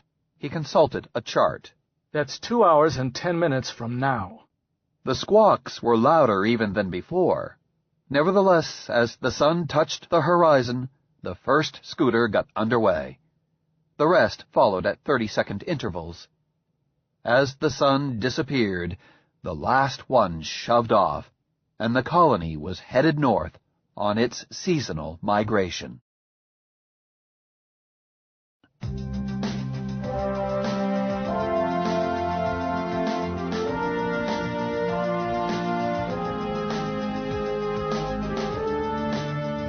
Chapter 10. We're boxed in. 4 of the scooters were older types and slower, less than 200 miles per hour top speed. They were placed in the van as pace setters. Around midnight, one of them developed engine trouble. The column had to slow down. About 3 a.m., it quit completely. It was necessary to stop and distribute its passengers among the other scooters, a cold and risky business. McCrae and Marlowe climbed back into the headquarters car, last in the column. The doctor glanced at his watch. "Planning to stop in Hesperidum now, Skipper?" he asked, as the scooter started up. They had passed Cinia Station without stopping. Hesperidum lay a short distance ahead, with Syrtis Minor some 700 miles beyond it. Marlowe frowned. I don't want to. If we lay over at Hesperidum, that means waiting until sundown for ice and a full day's loss of time. With Kruger ahead of us, that gives Beecher a whole day in which to figure out a way to stop us. If I were sure the ice would hold after sunrise, long enough for us to get there... He stopped and chewed his lip. Back at South Colony, it was early winter, and the canal ice would remain hard until spring. But here, they were already close to the equator. The canals froze every night and thawed every day under the extreme daily changes in temperature permitted by Mars' thin blanket of air. North of the equator, where they were headed, the spring floods from the melting northern polar cap had already started. Ice formed in the flooding canal currents at night, but it was flow ice, riding with the current, and night clouds helped to save the daytime heat. "Suppose you do go on through. What's your plan, Skipper?" Go straight to the boat basin, ramp the scooters, and load whatever boats are there. As soon as the ice is rotten enough for the boats to break through it, start them north. I'd like to have 150 or so of us out of Syrtis Minor and headed north before Beecher recovers from his surprise. I haven't any real plan except to keep forcing events so that he doesn't have time to plan either. I want to hand him a set of accomplished facts. McCrae nodded. "Audacity, that's the ticket. Go ahead with it." I want to, but I'm afraid of the ice. If a scooter breaks through, there'll be people killed, and my fault. Your drivers are smart enough to spread out in echelon once the sun is up. Jamie, I found out a long time ago that you have to take some chances in this life. Otherwise, you are just a vegetable headed for the soup pot. He paused and peered out past the driver. "I see a light ahead that ought to be Hesperidum. Make up your mind, Jamie." Marlowe did not answer. After a time, the light was behind them. When the sun came up, Marlowe had his driver cut out of column and take the lead. It was near 9 when they passed Syrtis Minor's scooter station without stopping. They plowed on past the spaceport and turned right into the boat basin that marked the terminus of the main canal from the north. Marlowe's driver drove onto the ramp while he was still lowering his crawling gear, with no respect for his runners. The lead car crawled far along the ramp and parked. The others closed in behind it. Out of the headquarters car climbed Marlowe, Kelly, and McCrae, followed by Jim, carrying Willis. Other scooter doors opened and people started getting out. "Tell them to get back into their cars, Kelly," Mr. Marlowe snapped. Hearing this, Jim placed himself behind his father and tried to avoid attracting attention. Marlowe stared angrily at the basin. There was not a boat in it. Across the basin, one small launch was drawn up on skids, its engine dismounted. Finally, Marlowe turned to McCrae. "Well, Doc, I'm up a tree. How do I get down?" "You are no worse off than if you had stopped at Hesperidum." "And no better." A man came out of one of the row of warehouses ringing the basin and approached them. "What's all this?" he inquired, staring at the parked scooters. "A circus?" "It's the seasonal migration." "Wondered when you folks were coming through. Hadn't heard anything about it." "Where are all the boats?" "Still spread out here and there. At the project camps mostly, I suppose. Not my responsibility. Better call the traffic office." Marlowe frowned again. "At least you can tell me where the temporary quarters are." To take care of the relays of colonists, a warehouse was always set aside at each migration and fitted up as a barracks. The one company hostelry, Hotel Marsopolis, had only 20 beds. The man looked puzzled. "Now that you mention it, I don't know of any such preparations being made. Looks like the schedule was kind of fouled up, doesn't it?" Marlowe swore, realizing his question had been foolish. Beecher, of course, had made no preparations for a migration he did not intend to permit. "Is there a phone around here?" "Inside, in my office. I'm the warehouse storekeeper. Help yourself." "Thanks," said Marlowe, and started off. McCrae followed him. "What's your plan, son?" "I'm going to call Beecher." "Do you think that's wise?" "Confound it, I've got to get those people out of those cars. There are young babies in there, and women." "They're safe." "Look, Doc, Beecher has got to do something about it now that we're here." McCrae shrugged. "You're the cook." Marlowe argued his way past several secretaries and finally got Beecher on the screen. The agent general looked out at him without recognition. "Yes? Speak up, my good man. What is this urgent business?" "My name is Marlowe. I'm executive chairman of the colonists from South Colony. I want to know—" "Oh, yes, the famous Mr. Marlowe. We saw your tattered army coming through." Beecher turned away and said something in an aside. Kruger's voice answered him. "Well, now that we are here, what are you going to do about us?" "Do? Isn't that obvious? As soon as the ice forms tonight, you can all turn around and go back where you came from. All except you. You stay here for trial. And your son, if I recall correctly." Marlowe held his temper. "That isn't what I mean. I want living space with cooking and toilet accommodations for 500 people. Beecher waved the problem away. "Let them stay where they are. A day won't hurt them. Teach them a lesson." Marlowe started to answer, thought better of it, and switched off. "You were right, Doc. There was no point in talking with him." "Well, no harm done either." They went outside, there to find that Kelly had strung a line of his deputies around the scooters. "After you went inside, boss, I got uneasy, so I stationed some of the boys around." "You're a better general than I am. Any trouble?" "One of Beecher's cops showed up, but he went away again." "Why didn't you grab him?" "Well, I wanted to, but he kept going when I yelled at him. I couldn't stop him without shooting, so I let him go." "Should have winged him." "Should I have?" Kelly said to Marlowe. "I was tempted to, but I didn't know where we stood. Is this a shooting war, or is it just a row with the company?" "You did right. There will be no shooting unless Beecher starts it." McCrae snorted. Marlowe turned to him. "You disagree?" "Jamie, you put me in mind of a case I ran into in the American West. A respected citizen shot a professional gun thrower in the back. When asked why he didn't give the other chap a chance to draw, the survivor said, 'Well, he's dead and I'm alive, and that's how I wanted it to be.' Jamie, if you use sportsmanship on a known scamp, you put yourself at a terrible disadvantage." "Doctor, this is no time to swap stories. I've got to get these people safely housed and at once." "That's my point. Finding housing isn't the first thing to do." "What is it then?" "Set up a task force of your best shots and send them over to grab Beecher in the company offices. I volunteer to lead it." Marlowe gestured angrily. "Out of the question. At present we are a group of citizens going about our lawful occasions. One move like that, and we're outlaws." McCrae shook his head. "You don't see the logic of the actions you've already taken.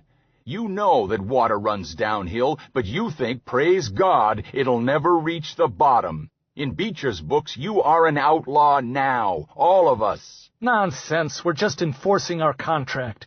If Beecher behaves, we'll behave. I'm telling you, son, the way to grasp a nettle is firmly. Dr. McCrae, if you are so sure how this matter should be conducted, why did you refuse to accept leadership?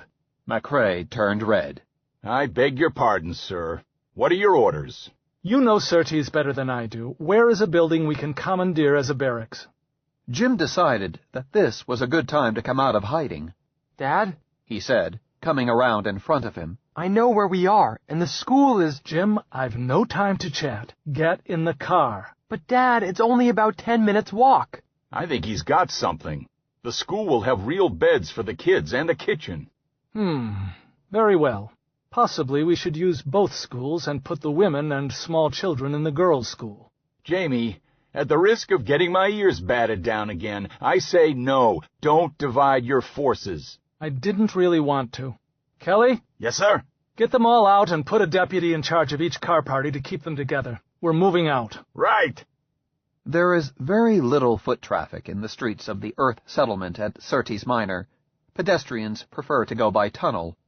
The few they did meet seemed startled, but no one bothered them.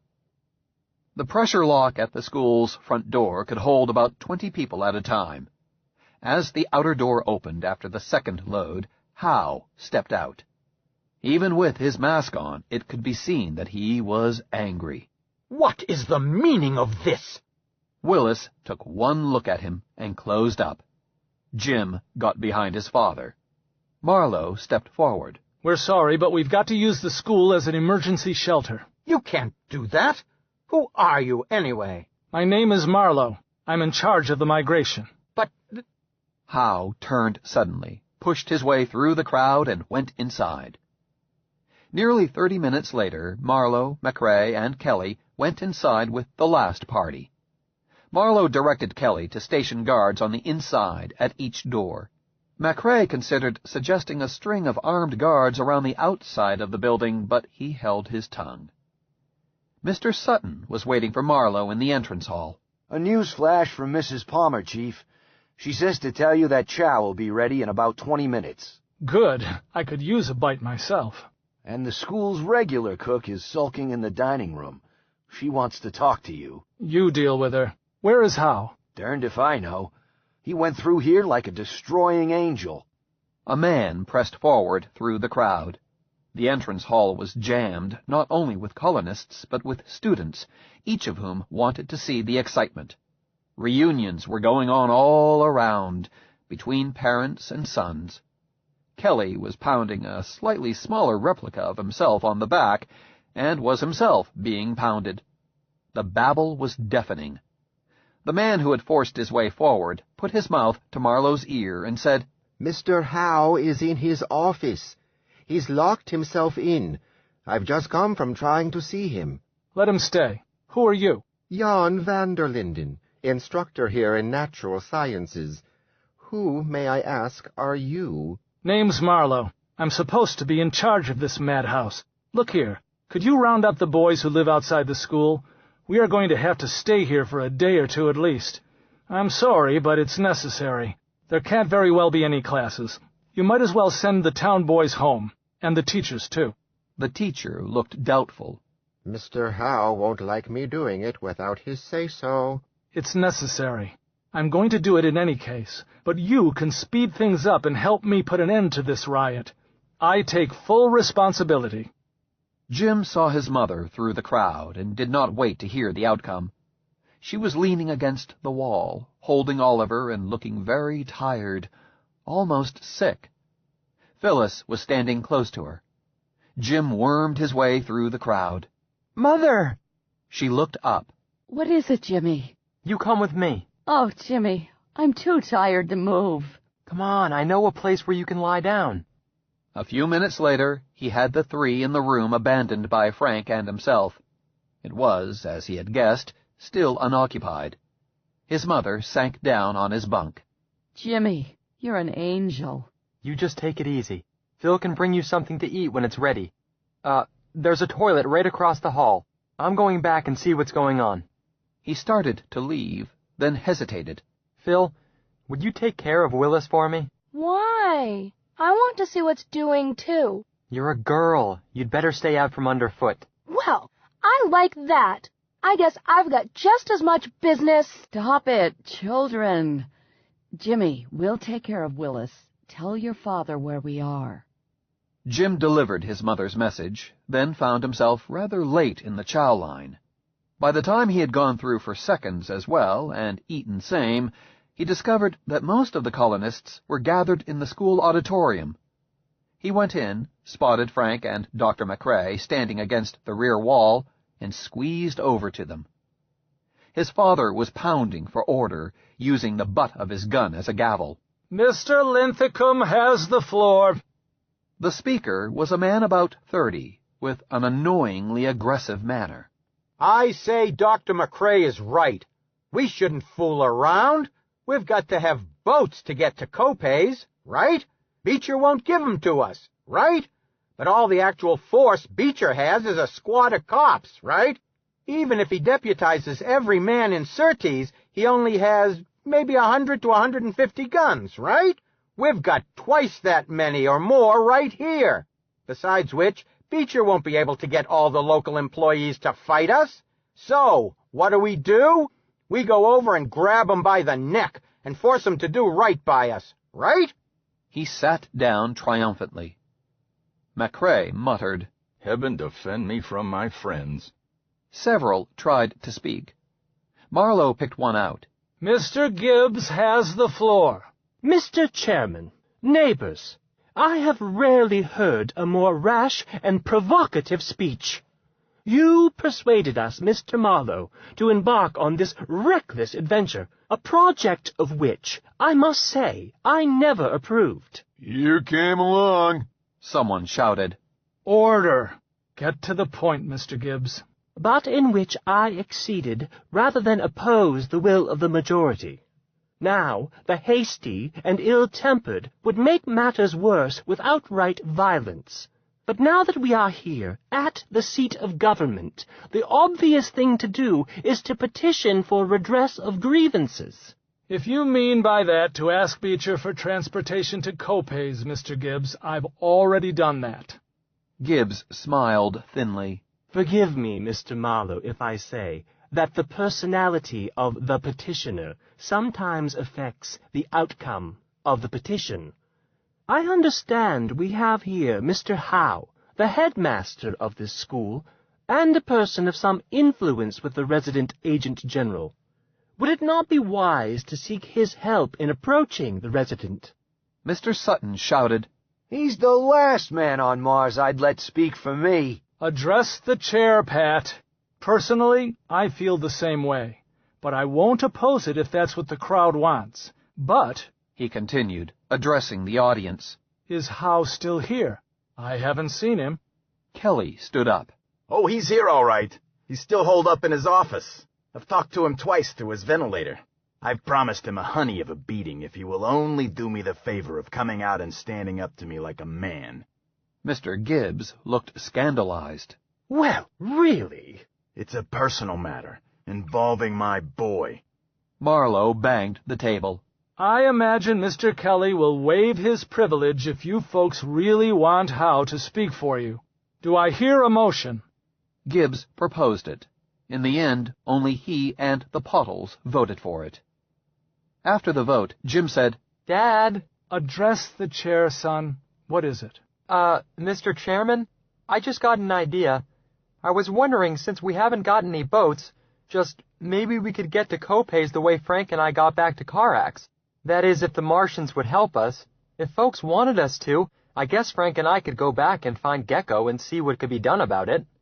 There was a moment of silence, then murmurs of, "What's he talking about?" and unresponsive replies. Although almost all of the colonists had heard some version of the two boys' story, it was the simple fact that it had not been believed, as told, or had been ignored or discounted. The report ran counter to experience, and most of the colonists were as bogged down in common sense as their relatives back on Earth. The necessary alternative, that the boys had crossed 850 miles of open country without special shelter equipment, simply had not been examined by them. The common-sense mind does not stoop to logic. Mr. Marlowe frowned. You've brought up an entirely new possibility, Jim. He thought a moment. We don't know that the natives have these conveyances between here and Copays. I'll bet they have. And we don't know that they would let us ride in them even if they have. But, Dad, Frank and I— A point of order, Mr. Chairman. It was Gibbs again. Under what rules do you permit children to speak in the councils of adult citizens? Mr. Marlowe looked embarrassed and annoyed. Dr. McCrae spoke up. Another point of order, Mr. Chairman. Since when does this cream puff— He motioned at Gibbs. Order, Doctor. Correction. I mean this fine, upstanding male citizen, Mr. Gibbs, get the notion that Frank and Jim and the other gun-toting men their age ain't citizens. I might mention in passing that I was a man grown when this Gibbs party was still wetting his diapers. Order! Sorry, I mean even before he had reached that stage. Now, as I see it, this is a frontier society, and any man old enough to fight is a man and must be treated as such. And any girl old enough to cook and tend babies is an adult too. Whether you folks know it yet or not, you are headed into a period when you'll have to fight for your rights. The youngsters will do most of the fighting. It behooves you to treat them accordingly. 25 may be the right age for citizenship in a moribund, age-ridden society like that back on Earth, but we aren't bound to follow customs that aren't appropriate to our needs here. Mr. Marlowe banged his gun. I declare this subject out of order. Jim, see me after the meeting. Has anyone any specific action to propose that can be carried out at this time? Do we negotiate, or do we resort to force of numbers? Mr. Konski addressed the chair and said, I favor taking what we have to have, if necessary, but it may not be necessary. Wouldn't it be well for you, Mr. Marlowe, to phone Mr. Beecher again? You could point out to him that we have force enough to do as we see fit. Perhaps he will see reason. In fact, I so move. The motion was put and carried. Mr. Marlowe suggested that someone else speak for them, but was turned down. He left the rostrum and went out into the hall to the communications booth. It was necessary to break the lock Howe had placed on it. Beecher seemed excessively pleased with himself. Ah, yes, my good friend Marlowe. You've called to give yourself up, I assume.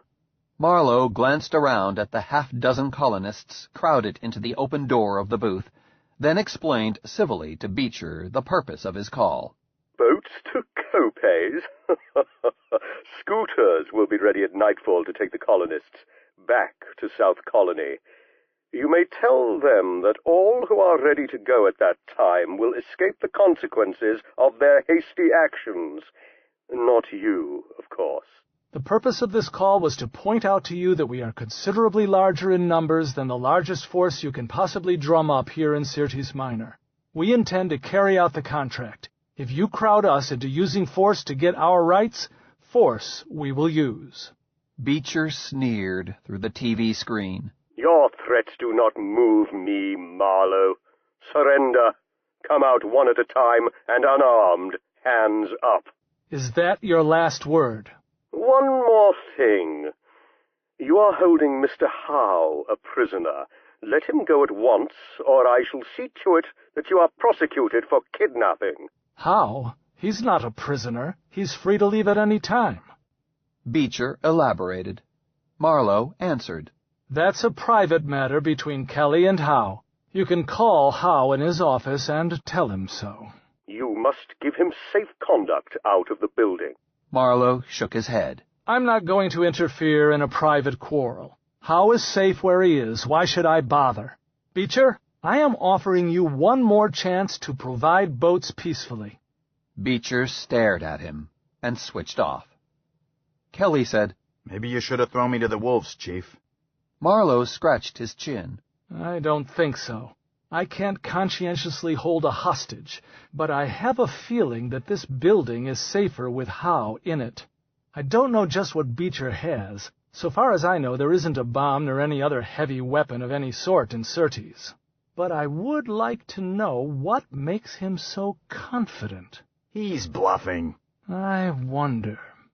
Marlowe went back in and reported the conversation to all the colonists. Mrs. Pottle stood up. Well, we are accepting Mr. Beecher's gracious offer at once. As for holding poor Mr. Howe a prisoner, why, the very idea. I hope that you are properly punished, and that ungentlemanly Mr. Kelly as well. Come, dear. Again she made a grand exit, with Mr. Pottle trotting after her. Any more who want to surrender? Gibbs stood up, looked around uncertainly, and followed them. No one spoke until he had left. Then Toland stood up and said, I move that we organize ourselves for action. Second. Second the motion. No one wanted to debate it. It was carried. Toland then proposed that Marlowe be elected captain of the forces, with power to appoint officers. It, too, was carried. At this point, Gibbs came stumbling back into the room, his face white, his hands trembling. They're dead. They're dead. Marlowe found it impossible to restore order. Instead, he crowded into the circle around Gibbs and demanded, Who's dead? What happened? The Pottles. Both of them. I was almost killed myself. He quieted down enough to tell his story. The three had assumed their masks and gone out through the lock. Mrs. Pottle, without bothering to look around her, had stomped out into the street, her husband a close shadow. As soon as they had stepped clear of the archway, they had both been blasted. Their bodies lay out in the street in front of the school. It's your fault, Gibbs finished shrilly, looking at Marlowe. You got us into this. Just a moment. Did they do the things Beecher demanded? Hands up, one at a time, and so forth? Was Pottle wearing his gun? Gibbs shook his head and turned away. That's not the point, McCrae said bitterly. While we've been debating, Beecher has boxed us in. We can't get out.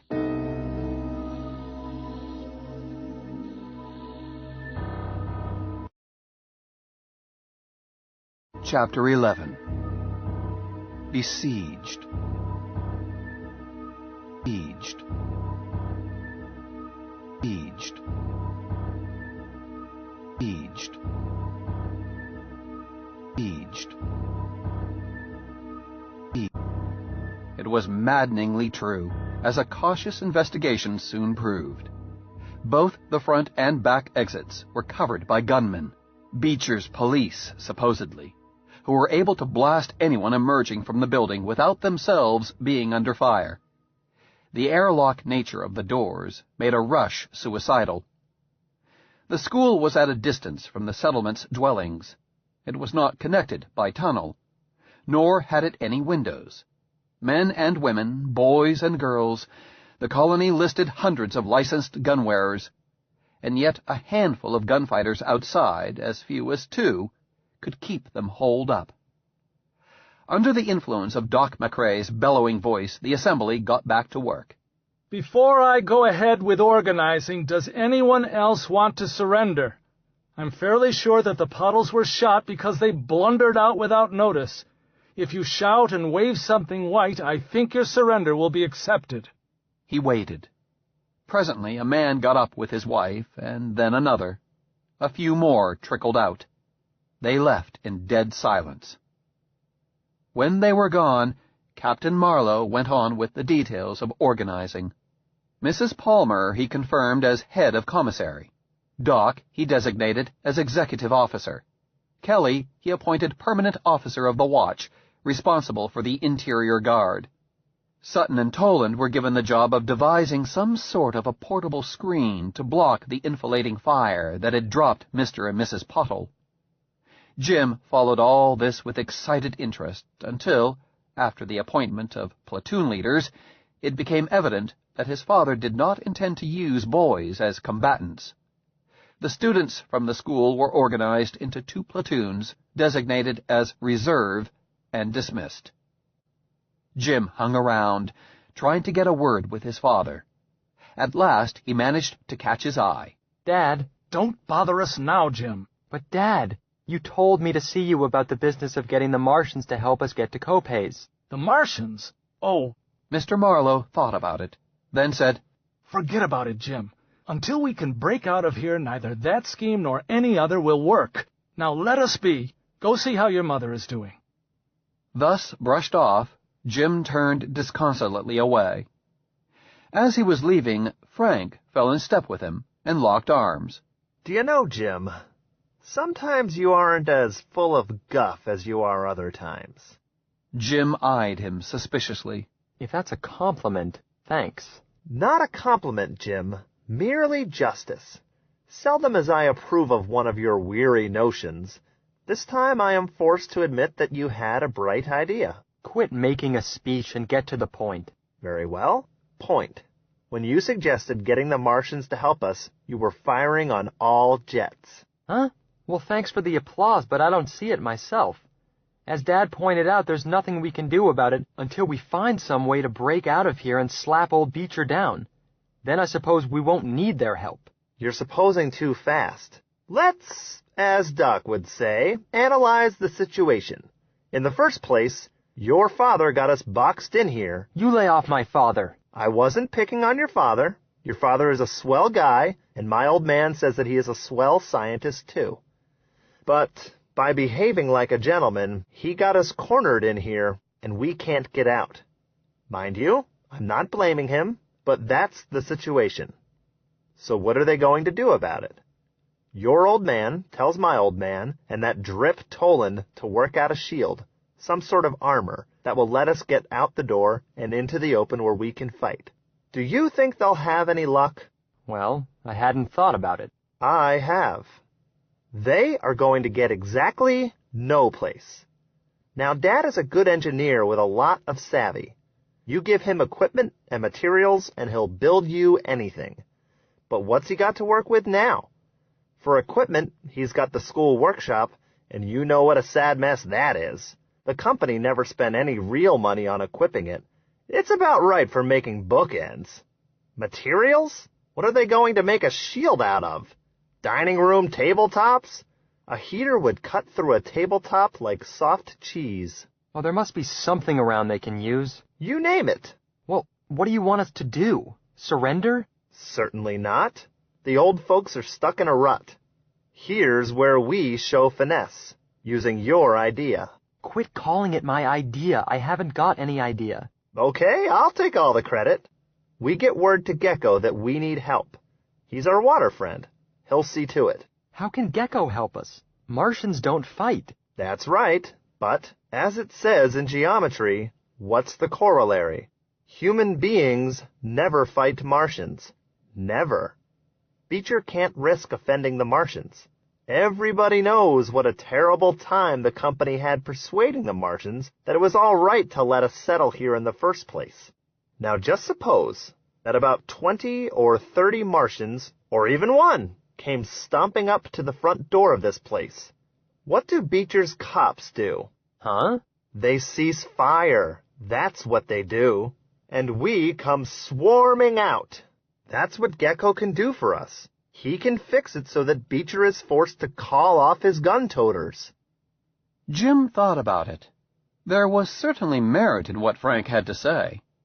Every human who set foot on Mars had it thoroughly drummed into him that the natives must not be interfered with, provoked, nor their customs violated, nor, above all things, hurt.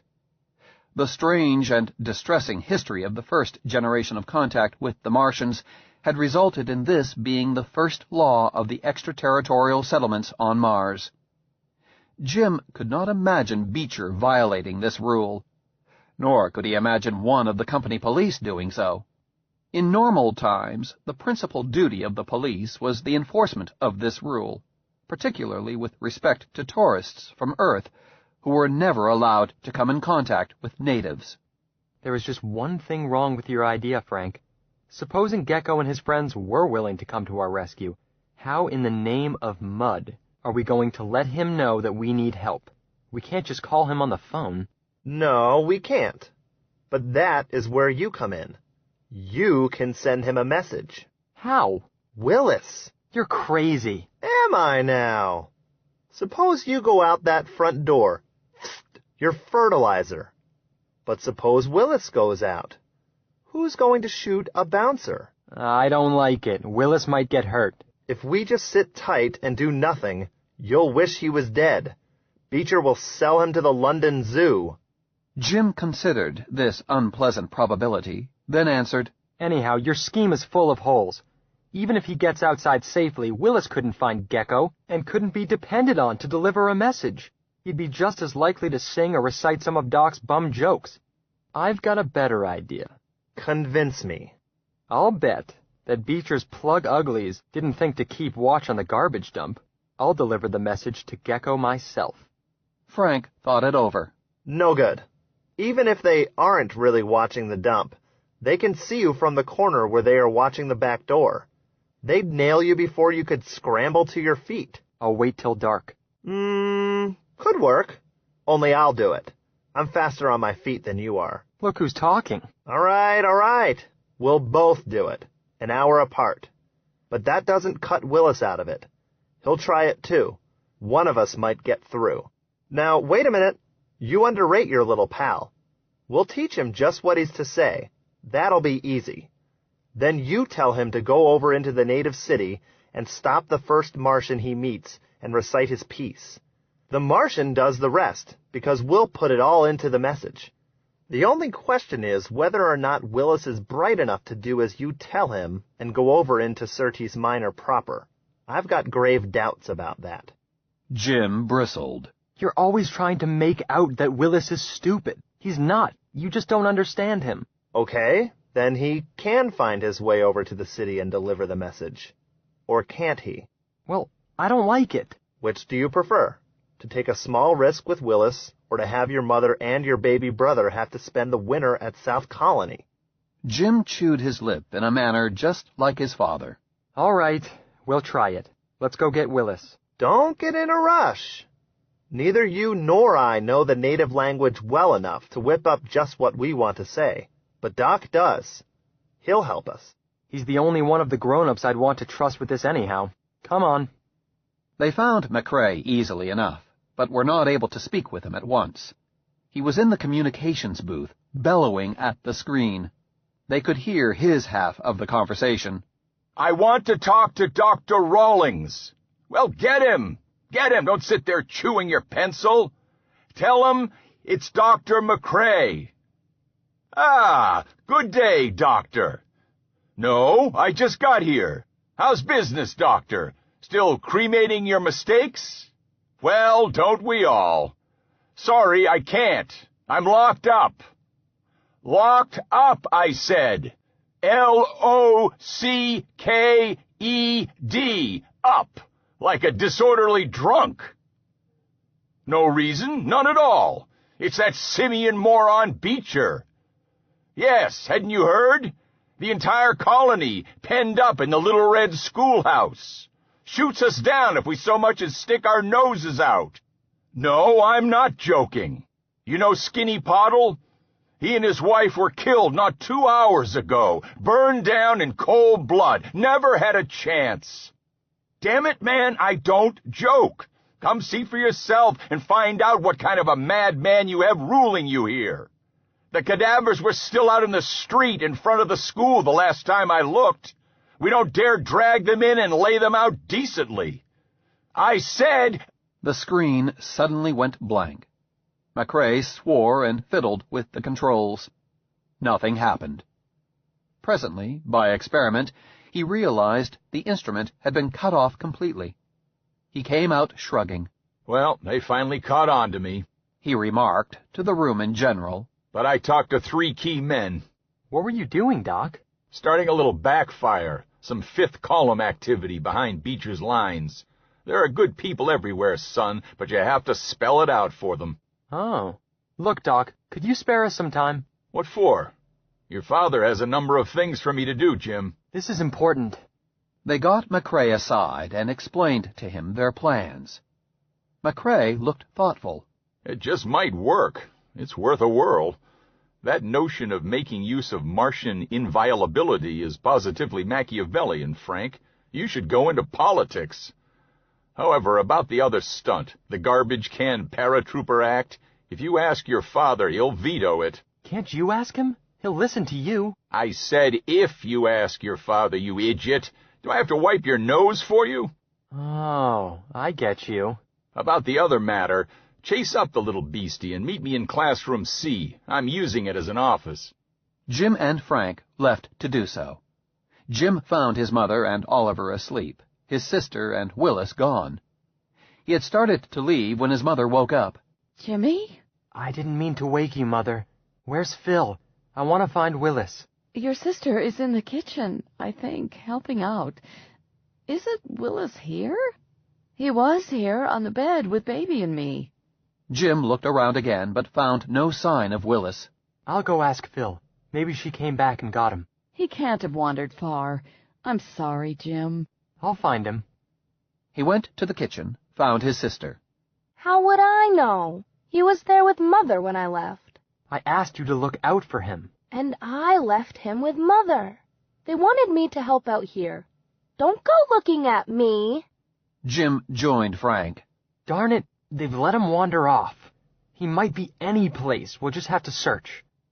1 hour and hundreds of inquiries later, they were convinced that if the bouncer was in the school, he had found a very special hiding place. Jim was so annoyed that he had forgotten completely the essential danger that they were all in. That's what comes of trusting women. Frank, what'll I do now? Search me. They were in the far end of the building from their former room. They started back toward it on the chance that Willis might have come back. As they were passing through the entrance hall, Jim stopped suddenly. I heard him. They both listened. Open up! Came a replica of Jim's voice. Let Willis in! The voice came through the door's announcing speaker. Jim darted for the pressure lock, was stopped by the guard. Hey, open the lock! That's Willis! More likely it's a trap. Stand back. Let him in! That's Willis, I tell you! The guard ignored him, but threw the switch that caused the lock to cycle. He cleared everybody back out of range, then cautiously watched the door from one side, gun drawn. The inner door opened, and Willis waddled through.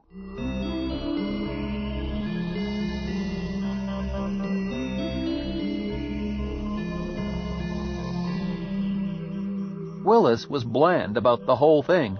Jim, go away. Everybody go away. Willis, go for walk. How did you get outdoors? Went out. But how?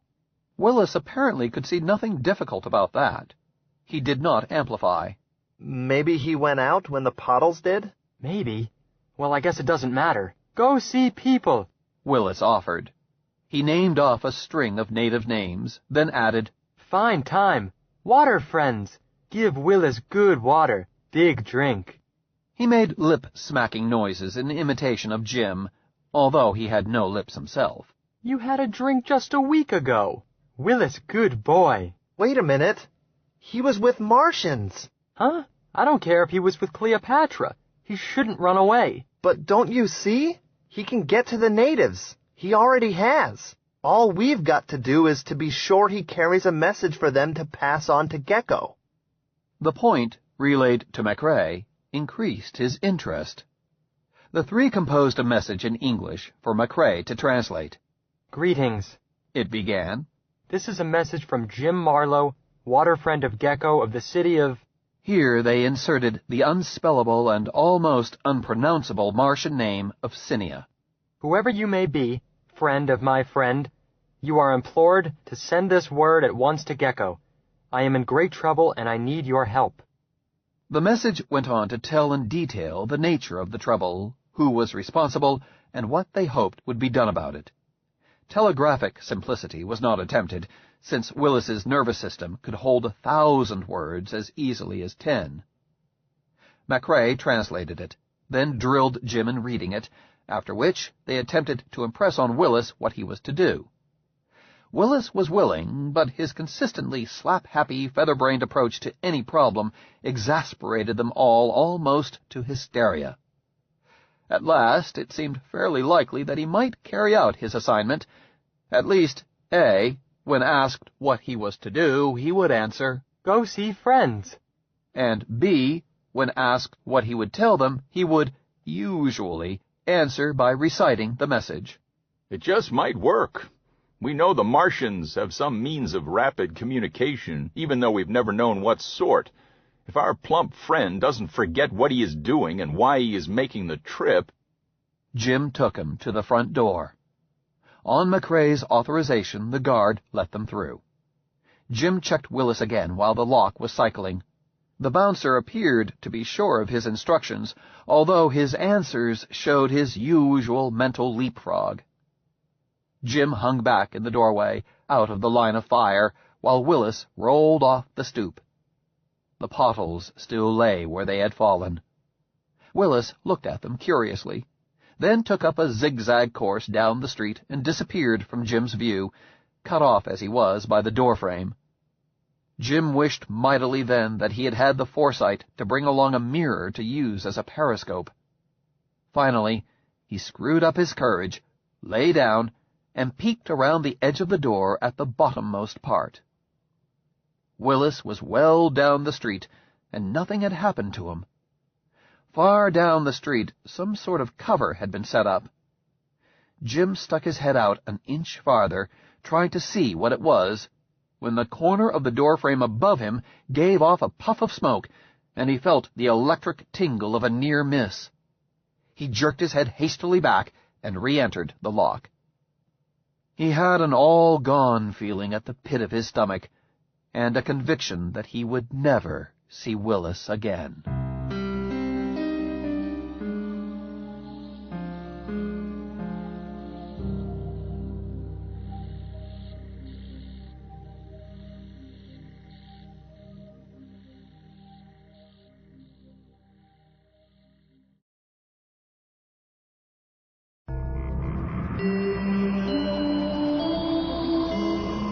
Chapter 12. Don't Shoot.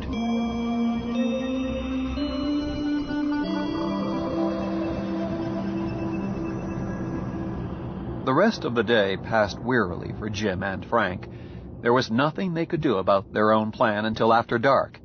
In the meantime, discussions were taking place among colonial leaders, but they were held behind closed doors, and the boys were definitely not invited. Supper was a welcome diversion, both because they were hungry and because it meant that the kitchen would presently be deserted and the way left open to the garbage dump. Or so they thought.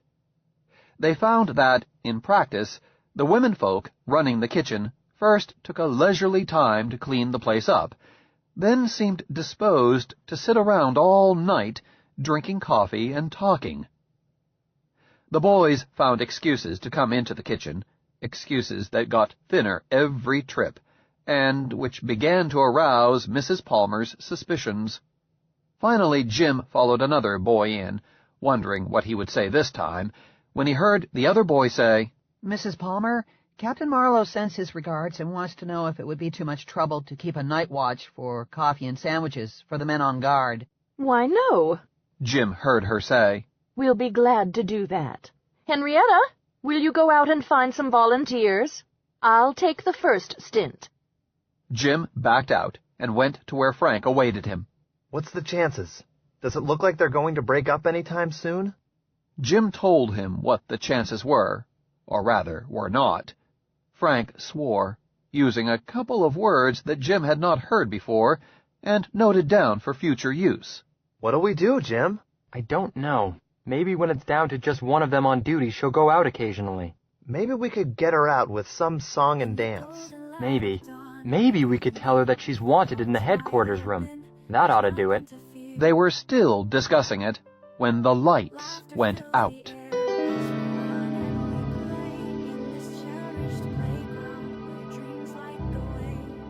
The place was suddenly completely dark as the inside of a rock. Worse than that, there was a disturbing utter silence.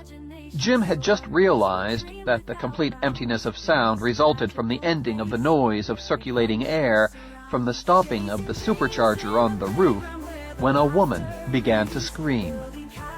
She was joined by another, in a higher key. Then there were voices everywhere in the darkness, questioning, complaining, soothing. Down the hall from where the boys loitered, a light sprang out, and Jim heard his father's voice. Quiet, everybody. Don't get excited. It's just a power failure. Be patient. The light moved toward them, suddenly hit them.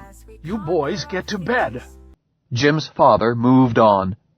Down the passage in the other direction, they could hear Docs bellow, ordering people to shut up and calm down. Jim's father came back. This time he was saying, Into your suits, everybody. Have your respirators on your head. We hope to correct this in a few minutes, but we don't want anybody hurt. Now don't get excited. This building will hold pressure for half an hour at least. There's plenty of time to get ready for thin air, even if it takes a while to correct the trouble. Other lights sprang up here and there. Shortly, the passageways throughout the building, if not the rooms, were adequately lighted. The corridors were crowded with dim shapes struggling into their outdoors suits. Jim and Frank, planning as they were to attempt to go outside, had long been in their suits, armed and with respirators at the ready. Maybe this is a good time.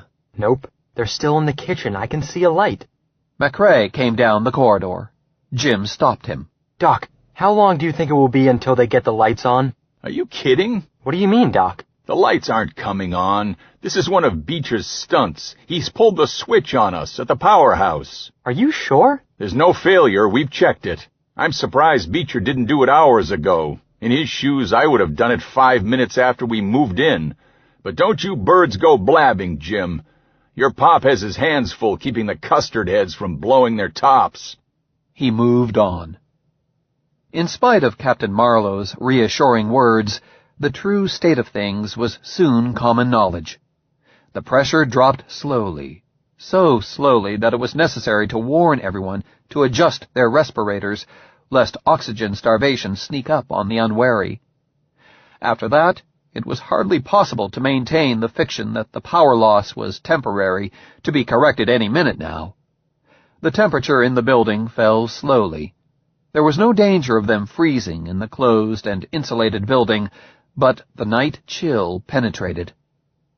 Marlowe set up headquarters in the entrance hall in a circle of light cast by a single torch. Jim and Frank loitered there, discreetly back in the shadows, unwilling to miss what might be going on and quite unwilling to go to bed as ordered. As Frank pointed out to Jim, the only beds they had were occupied by Mrs. Marlowe, Phyllis, and Oliver.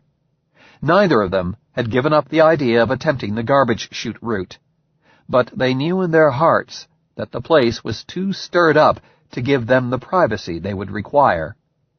Joseph Hartley, one of the colony's hydroponists, came up to Marlowe.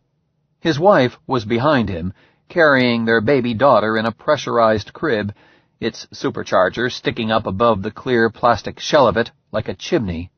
Mr. Marlowe? I mean Captain Marlowe? Yes? You've got to do something. Our kid can't stand this. She's coming down with croup, and we can't get at her to help her. McCrae crowded forward. You should have brought her to me, Joe. He looked the baby over through the plastic, then announced, The kid seems to be doing all right. She's sick, I tell you. I can't make much of an examination when I can't get at her. Can't take her temperature, but she doesn't seem to be in any real danger. You're just trying to soothe me down. You can't tell anything about it when she is in a sealed crib. Sorry, son. A fat lot of good it does to be sorry. Somebody's got to do something. This can't... His wife plucked at his sleeve. He turned away, and they went into a huddle. Shortly, he turned back. Captain Marlowe.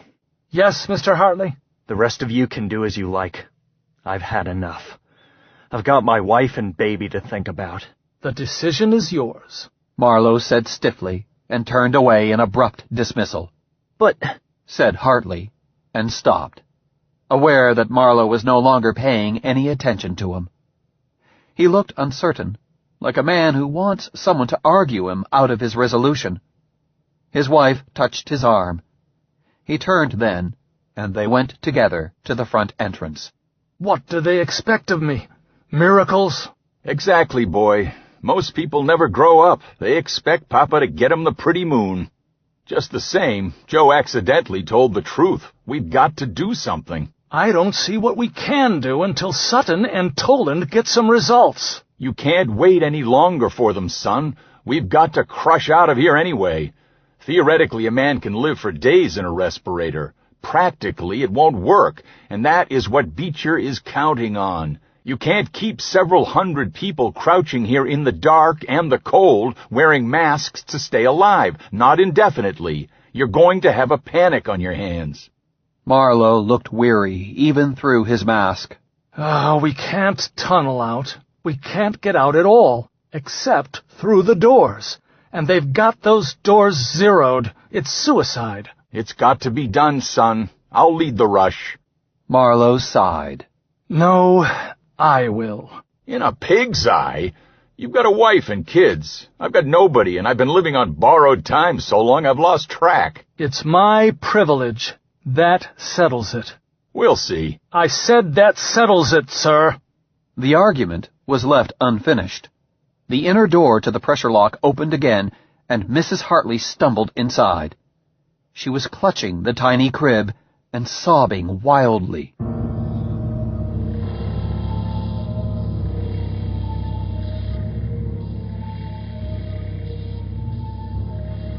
It was the case of the Pottles and Gibbs all over again. When McCrae was able to make something out of her sobs, it appeared that they had been very cautious, had waited, had shouted their intention to surrender, and had displayed a light. There had been no answer, so they had shouted again. Then Hartley had stepped off the threshold with his hands up and his wife shining the light on him. He had been struck down as soon as he stepped out the door. McCrae turned her over to the women, then went out to reconnoiter. He came back in almost at once. Somebody get me a chair, he demanded, and looked around. You, Jim, skedaddle. What's up? Let you know in a moment. I suspect something. Be careful. That's why I want the chair. Jim came back with one. The doctor went through the pressure lock again. He came back in about 5 minutes later. It's a booby trap. What do you mean? Beecher didn't try to keep men outdoors all night. At least I don't think so. It's automatic. They've put an electric eye grid across the door. When you break it, a bolt comes across, right where you'd be if you walked through it. He displayed 6 deep burns through the chair. Marlowe examined them. But that's not the important point. McCrae went on. It's automatic, but it's inflexible. It hits about 2 feet above the step, and about 4 feet. A man could crawl through it if his nerves were steady. Marlowe straightened up. Show me. They came back, with the chair still more burned, in a few minutes. Kelly, I want 20 volunteers to make a sortie. Pass the word around. There were at least 200 volunteers. The problem was to weed them down. Both Frank and Jim tried to get in on it. Jim's father refused to take any but grown, unmarried men, except himself. McCrae, he refused. The doctor pulled Jim back and whispered to him, Hold your horses. In a few minutes, I'll be boss. The raiding party started into the lock. Marlowe turned to McCrae. We'll head for the power plant. If we are gone more than 2 hours, you are on your own. He went into the lock and closed the door. As soon as the door was closed, McCrae said, Okay, 20 more volunteers. Kelly said, Aren't you going to wait 2 hours? You tend to your knitting. When I'm out of here, you're in charge. He turned and nodded to Jim and Frank. You two, come along. McCrae had his party in short order, had apparently selected them in his mind before Marlowe left. They filed into the lock. Once the outer door was open, McCrae flashed his torch into the street. The Pottles and the unfortunate Joseph Hartley lay where they had fallen, but no other bodies littered the street. McCrae turned around and said, Give me that chair. I'll demonstrate the gimmick. He stuck it out into the door. Instantly, 2 bolts cut across the doorway, parallel to the ground. After they were gone and the eye was still dazzled by their brilliance, 2 soft violet paths of ionization marked where they had been, and then gradually dispersed. "You will note," said the doctor, as if he were lecturing medical students, "that it does not matter where the chair is inserted." He again shoved the chair into the opening, moved it up and down. The bolts repeated at split-second intervals, but always at the same places, about knee-high and chest-high. "I think it is best to maintain the attack. Then you can see where you are. First man." Jim gulped and stepped forward, or was shoved, he was not sure which. He eyed the deadly fence, stooped over, and with awkward and infinite care stepped through. He went on out into the street. "Get moving! Spread out!" Jim ran up the street, feeling very much alone but terribly excited. He paused short of the end of the building and cautiously looked around the corner. Nothing either way. He stopped and waited in the darkness, ready to blast anything that moved. Ahead of him, and to the left, he could see the curious structure which had almost cost him the top of his head many hours before. It was clear now that the bolts were coming from it. Someone came up behind him. He whirled and heard a voice yelp. "Don't shoot! It's me, Frank!" "How about the others?" "They're coming, I think." A light flashed at the building ahead, beyond the shield from which the bolts came. "I think somebody came out there." "Can you see him? Do you think we ought to shoot?" "I don't know." Someone else was pounding up the street behind them. Up ahead, from near the spot where Frank had thought he had seen a man, a heater flashed out in the darkness. The beam passed them. Jim's gun answered by pure reflex. He nailed the spot from which the flash had come. "You got him! Good boy!" "I did? How about the guy behind me?" He found that he was trembling. "Here he is now." "Who shot at me?" the newcomer said. "Where are they?" "Nowhere at the moment. Jim nailed him." Frank tried to peer into the mask. The night was too dark. "Who is it?" "Smitty." Both Frank and Jim gave exclamations of surprise. It was Smythe, the practical man. "Don't look at me like that," Smythe said defensively. "I came along at the last minute to protect my investment. You guys owe me money." "I think Jim just paid it off." "Not on your life. That's another matter entirely." Later. Others were coming up. Presently McCrae came puffing up and roared. "I told you, bird brains, to spread out." He caught his breath and said, "We tackle the company main offices. Dog trot, and don't bunch together." "Doc, there are some in that building up ahead." "Some what?" "Somebody that shoots at us, that's what." "Oh, hold it, everybody." McCrae gave them hoarse instructions, then said, "Got it, everybody?" "Doc, how about the gun over there? Why don't we wreck it first?" "I must be getting old. Anybody here enough of a technician to sneak up on it and pull its teeth?" A faceless figure in the darkness volunteered. "Go ahead. We'll cover you from here." The colonial trotted ahead, swung around behind the shield covering the stationary automatic blaster, and stopped. He worked away for several minutes. Then there was a white flash, intensely bright. He trotted back. "Sure did it out. Bet I blew every overload breaker in the powerhouse." "Sure you fixed it?" "You couldn't dot an I with it now." "Okay. You." McCrae grabbed one of his squad by the arm. "Tear back and tell Kelly that Alley out's in free. You."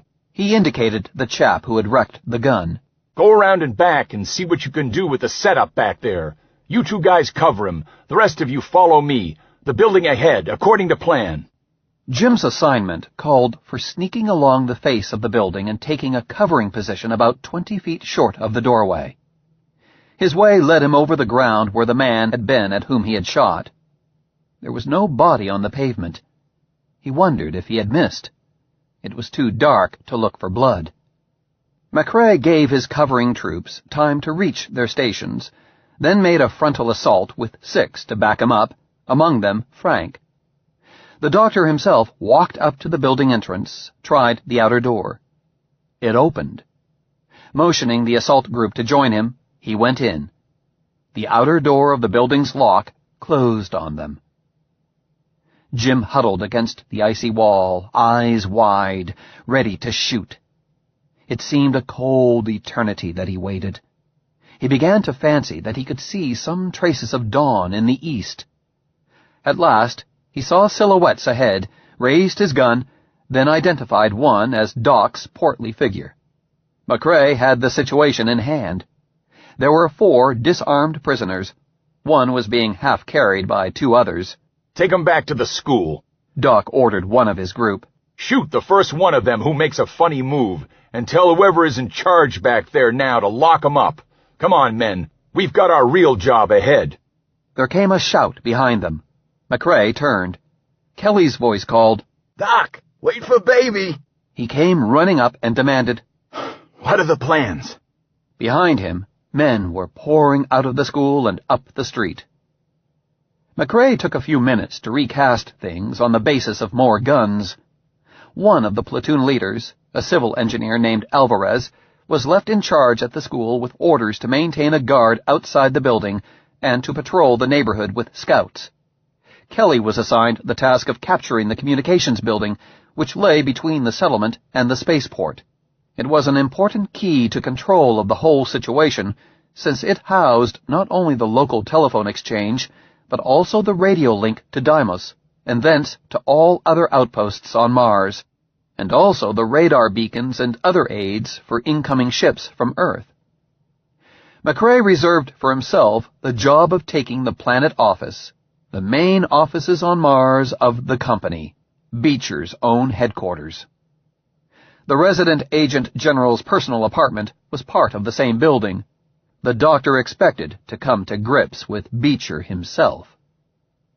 McCrae sent a squad of men to reinforce Marlowe at the powerhouse, then called out, "Let's go, before we all freeze to death. Chop, chop." He led the way at a ponderous trot. Jim located Frank in the group and joined him. "What took you guys so long in that building? Was there a fight?" "Took so long? We weren't inside 2 minutes." "But you must have—" "Cut out that chatter back there!" Jim shut up and pondered it. McCrae had them cross the main canal on ice, avoiding the arching bridge as a possible trap. They crossed in pairs, those behind covering those crossing.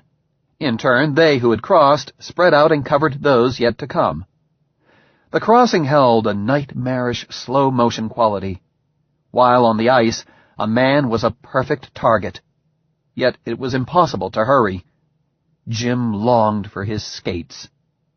On the far side, the doctor gathered them together in the shadow of a warehouse. "We'll swing around to the east and avoid the dwellings," he told them in a hoarse whisper. "From here on, quiet, for your life. We won't split up, because I don't want you shooting each other in the dark." He set forth a plan to surround the building and cover all exits, while McCrae himself and about half their numbers tried to force an entrance at the main door. "When you get around in back and make contact," McCrae warned the 2 who were to lead the flanking and covering moves, "you may have one deuce of a time telling friend from foe. Be careful. The word is Mars. The answer is freedom." Jim was in the assault party. Doc stationed 6 of them in fan shape around the door, at an easy 25 yards range, and had them take cover where available. 3 of them were on the open ramp in front of the door. He had them lie down and steady their guns. "In case of doubt, shoot. Come on, the rest of you." Jim was included in the last order. McCrae walked up to the outer door and tried it. It was locked. He pressed the signal switch and waited. Nothing happened. McCrae pressed the switch again and called out mildly to the speaker grill, "Let me in. I have an important message for the resident." Still nothing happened. McCrae changed his tone to pretended exasperation. "Hurry up, please. I'm freezing to death out here." The door remained dark and silent. McCrae changed his manner to belligerence. "Okay, Beecher, open up. We've got the place surrounded and we're ready to blast in the door. You have 30 seconds till we set off the charge." The seconds ticked away. Doc muttered to Jim, "I wish it were the truth," then raised his voice and said, "Time's up, Beecher. This is it." The door hissed as the compressed air in the lock began to escape to the outside. The lock was starting to cycle. McCrae motioned them back a little. They waited, not breathing, all guns drawn and aimed at the point where the door would begin to open. Then it was open, and a single figure stood in it, the lock's light shining behind him. "Don't shoot! It's all right. It's all over." McCrae peered at the figure. "Why, Dr. Rawlings, bless your ugly face. Ugly face.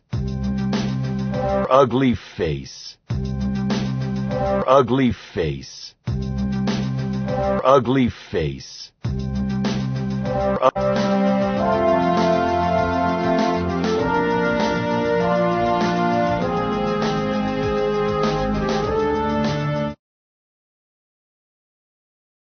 Chapter 13.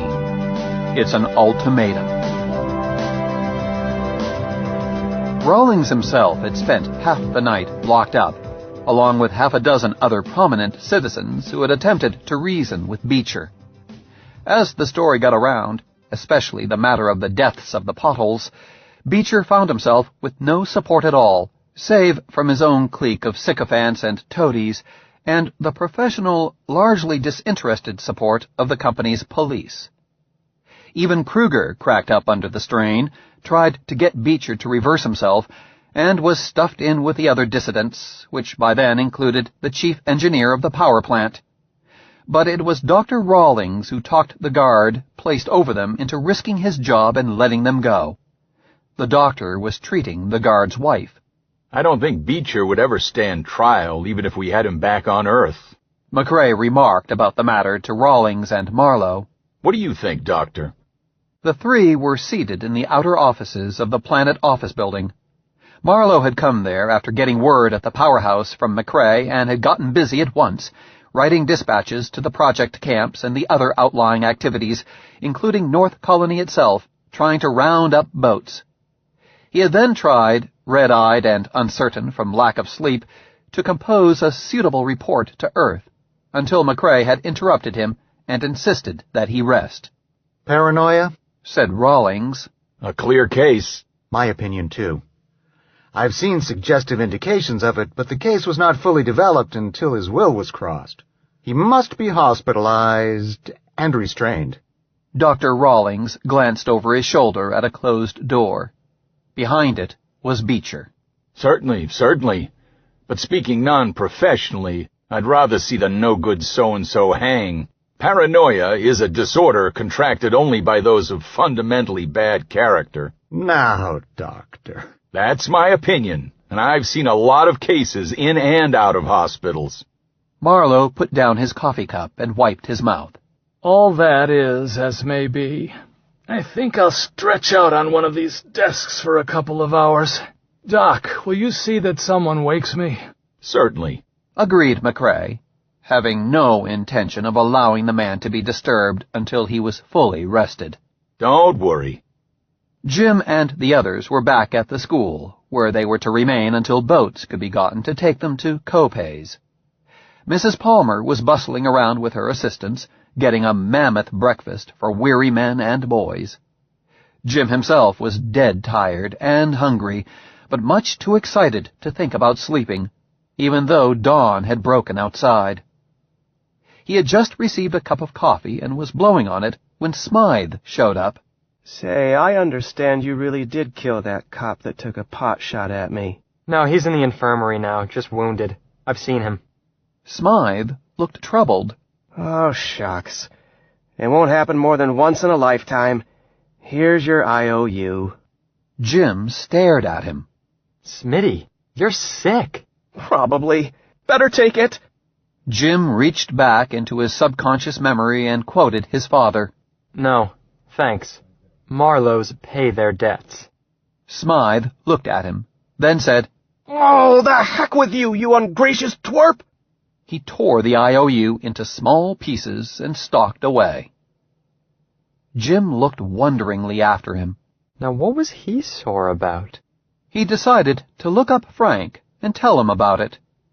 He found Frank, but had no time to tell him about it. A shout came through the crowd. "Marlowe! Jim Marlowe!" Captain Marlowe's at the planet office. Someone answered. Not him, the kid. Jimmy Marlowe! You want it up front, right away! Coming! What for? He pushed his way toward the entrance, Frank behind him. The man who had paged him let him get close before he answered. You won't believe it. I don't myself. Martians! Jim and Frank hurried outside. Gathered in front of the school door were more than a dozen Martians. Gecko was there, and Gekuro, but not Kaboomch. Nor could Jim make out the old one, whom he thought of as head man of Gecko's tribe. Gecko spotted them and said in his own speech, Greetings, Jim Marlowe. Greetings, Frank Sutton. Friends sealed with water. Another voice called out from one of Gecko's palm flaps. Hi, Jim boy! Willis had come home with the bacon. A little late, perhaps, but successfully.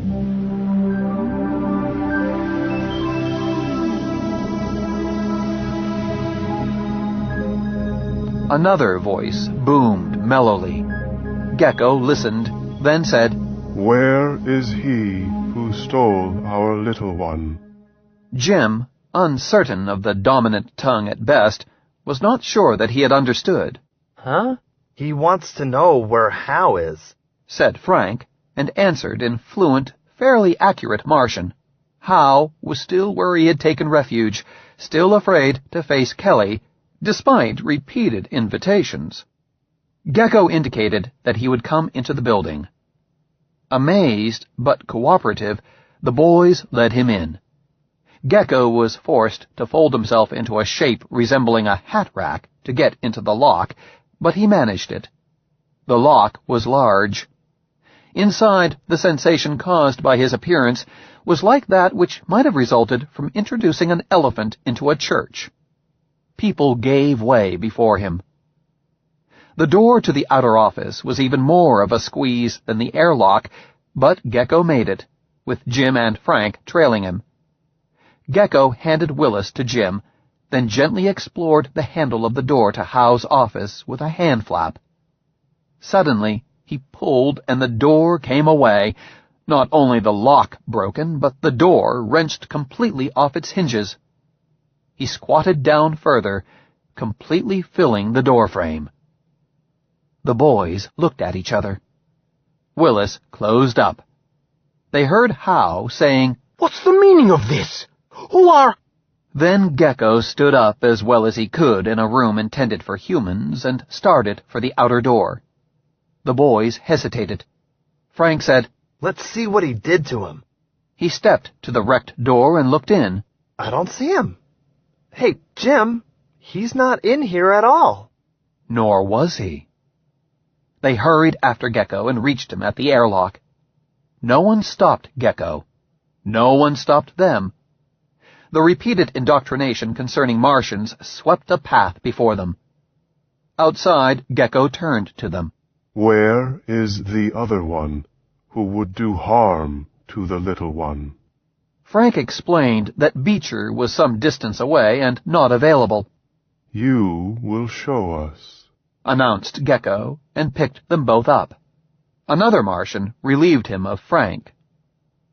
Jim felt himself cradled in the soft palm flaps, even as Willis was still cradled in Jim's arms. Willis extended his eyes, looked around, and remarked, Fine ride, huh? Jim was not sure. The Martians ambled through town at an easy 8 miles an hour, over the bridge and to the planet offices. The pressure lock there was higher and larger than that at the school. The entire party went inside.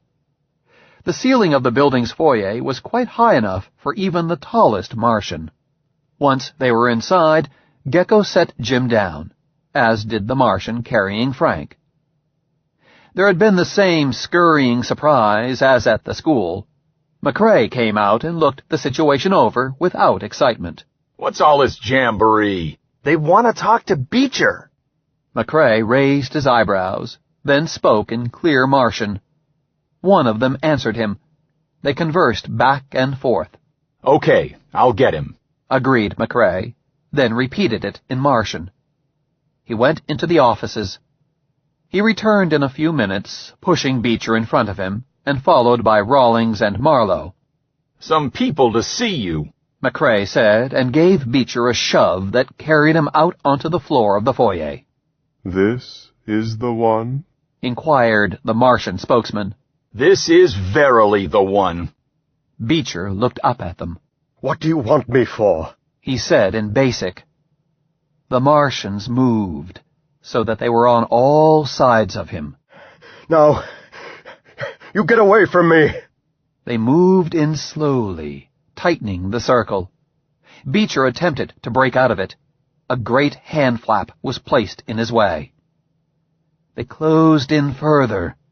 Beecher darted this way and that. Then he was concealed completely from the spectators by a screen of palm flaps. "Let me out! I didn't do anything! You've got no right to—" His voice stopped in a scream. The circle relaxed and broke up. There was no one inside it, not even a spot of blood on the floor. The Martians headed for the door. Gecko stopped and said to Jim, "Would you return with us, my friend?" No. Oh, no. I have to stay here. Then he remembered to translate. "And the little one?" Willis stays with me. That's right, isn't it, Willis? Sure, Jim boy. Then tell Gecko so. Willis complied. Gecko said farewell sadly to the boys and to Willis and went on out the lock. McCrae and Rawlings were in whispered, worried conference at the spot where Beecher had last been seen. Captain Marlowe was looking sleepy and confused and listening to them. Frank said, "Let's get out of here, Jim." Right. The Martians were still outside. Gecko saw them as they came out, spoke to one of his kind, then said, "Where is the learned one who speaks our speech? We would talk with him." "I guess they want Doc." Is that what he meant? "I think so. We'll call him."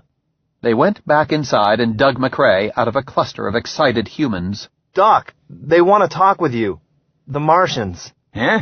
Why me?" "I don't know." The doctor turned to Marlowe. "How about it, Skipper? Do you want to sit in on this?" Mr. Marlowe rubbed his forehead. "No, I'm too confused to try to handle the language. You take it." "Okay."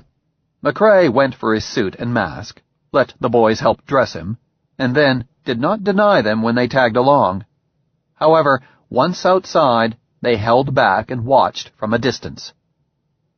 McCrae walked down to the group standing on the ramp and addressed them. Voices boomed back at him. He entered the group, and the boys could see him talking, answering, gesticulating with his hands. The conference continued quite a long time. Finally, McCrae dropped his arms to his sides and looked tired. Martian voices boomed in what was plainly farewell. Then the whole party set out at a rapid, leisurely pace for the bridge and their own city. McCrae plodded back up the ramp. In the lock, Jim demanded, "What was it all about, Doc?" "Huh? Hold your peace, son." Inside, McCrae took Marlowe's arm and led him toward the office they had preempted. "You too, Rawlings. The rest of you, get about your business." Nevertheless, the boys tagged along, and McCrae let them come in. "You might as well hear it. You're in it up to your ears. Mind that door, Jim. Don't let anyone open it." "Now what is it? What are you looking so grim about?" "They want us to leave." "Leave? "Get off Mars. Go away. Go back to Earth." "What? Why do they suggest that?" "It's not a suggestion. It's an order, an ultimatum. They aren't even anxious to give us time enough to get ships here from Earth. They want us to leave. Every man, jack, woman, and child. They want us to leave right away. And they aren't fooling."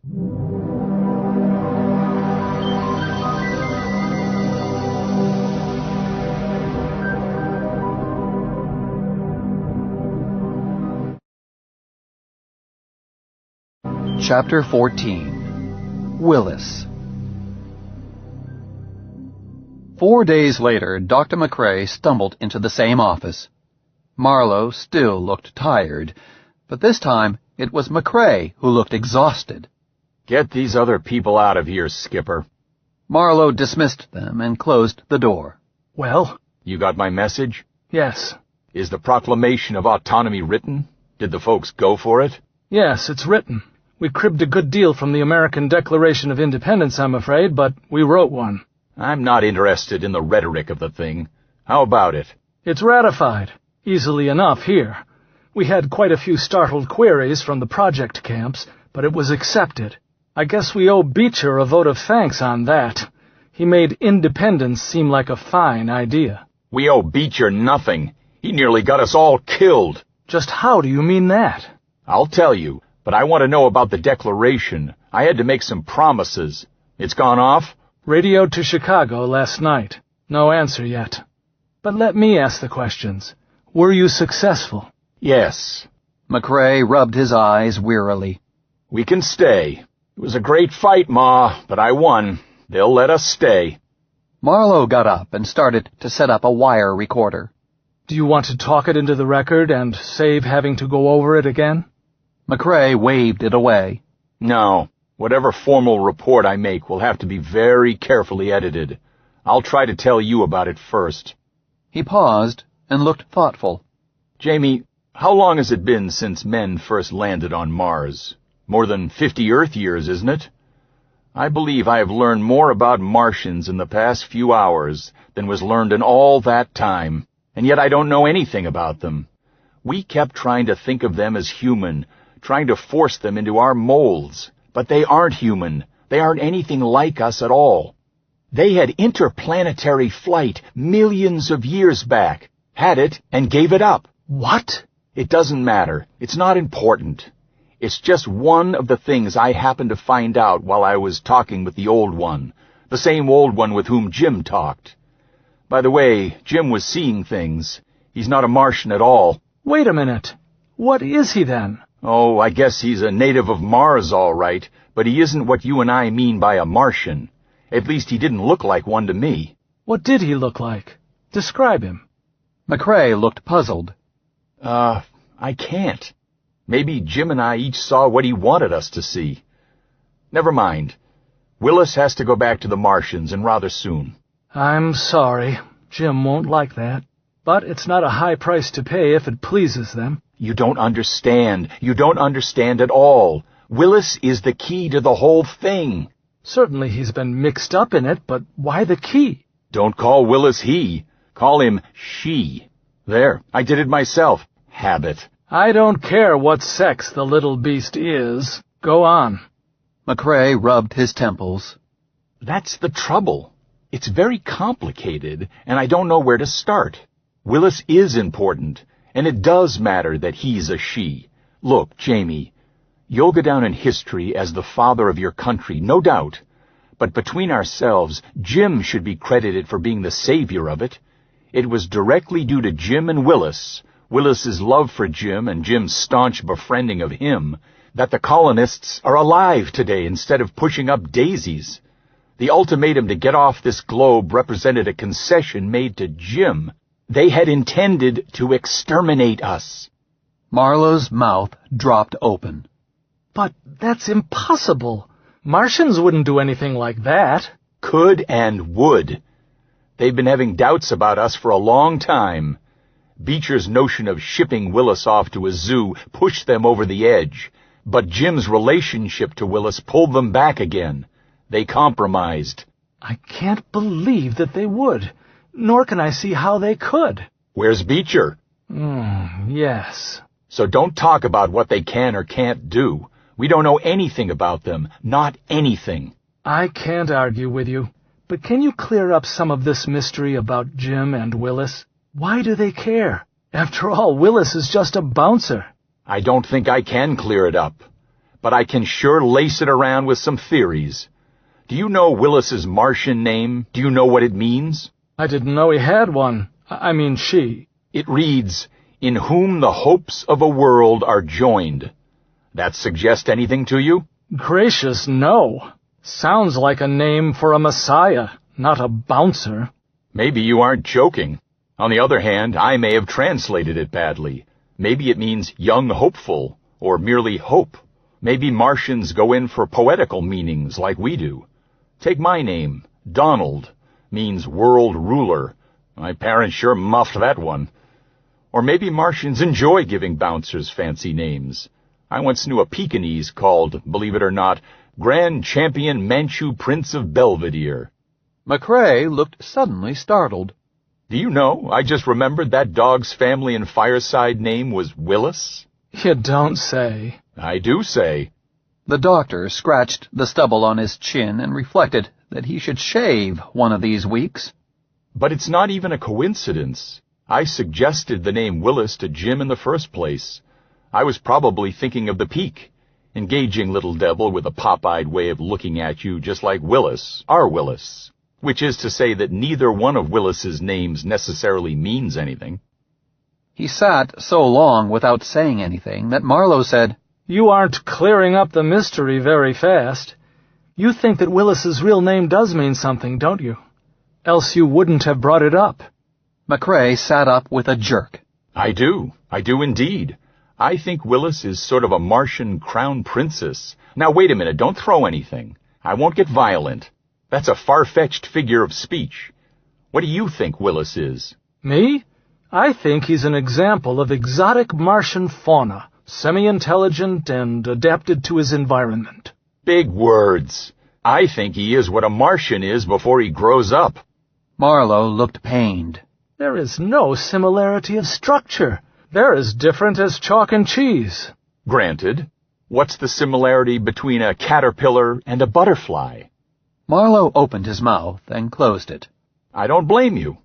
We never think of such metamorphosis in connection with higher types, whatever a higher type is. But I think that is what Willis is, and it appears to be why Willis has to go back to his people soon.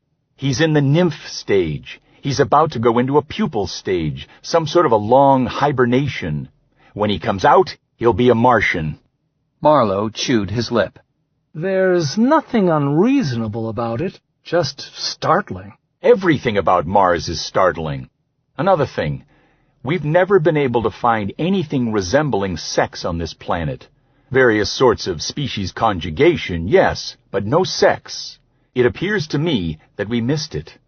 I think that all the nymph Martians, the bouncers, are female. All of the adults are male. They change.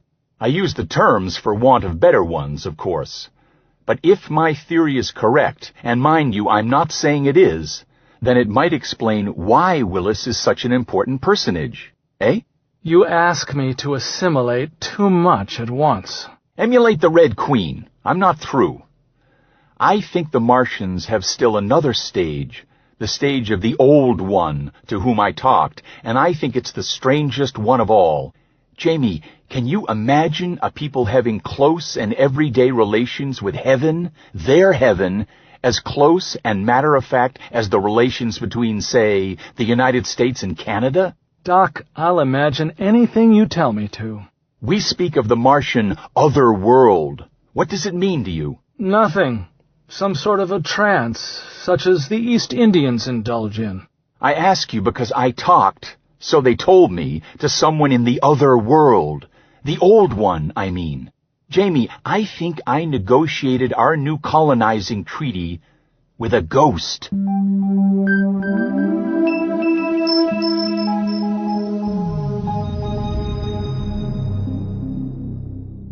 Now just keep your seat. I'll tell you why. I was getting nowhere with him, so I changed the subject. We were talking basic, by the way. He had picked Jim's brains. He knew every word that Jim might know, and none that Jim couldn't be expected to know. I asked him to assume, for the sake of argument, that we were to be allowed to stay, in which case, would the Martians let us use their subway system to get to Copes? I rode one of those subways to the conference. Very clever. The acceleration is always down, as if the room were mounted on gimbals. The Old One had trouble understanding what I wanted. Then he showed me a globe of Mars, very natural, except that it had no canals. Gecko was with me, just as he was with Jim. The Old One and Gecko had a discussion, the gist of which was, what year was I at? Then the globe changed before my eyes, bit by bit. I saw the canals crawl across the face of Mars. I saw them being built, Jamie. Now, I ask you, what kind of a being is it that has trouble remembering which millennium he is in? Do you mind if I tag him a ghost? I don't mind anything. Maybe we're all ghosts. I've given you one theory, Jamie. Here is another. Bouncers are Martians, and Old Ones are entirely separate races. Bouncers are third-class citizens, Martians are second-class citizens, and the real owners we never see because they live down underneath. They don't care what we do with the surface as long as we behave ourselves. We can use the park, we can even walk on the grass, but we mustn't frighten the birds. Or maybe the Old One was just hypnosis that Gecko used on me. Maybe it's Bouncers and Martians only, with Bouncers having some fanatical religious significance to Martians, the way Hindus feel about cows. You name it. I can't. I'm satisfied that you managed to negotiate an agreement that permits us to stay on Mars. I suppose it will be years before we understand the Martians. You are putting it mildly, Jamie. The white man was still studying the American Indian, trying to find out what makes him tick 500 years after Columbus, and the Indian and the European are both men, like as two peas.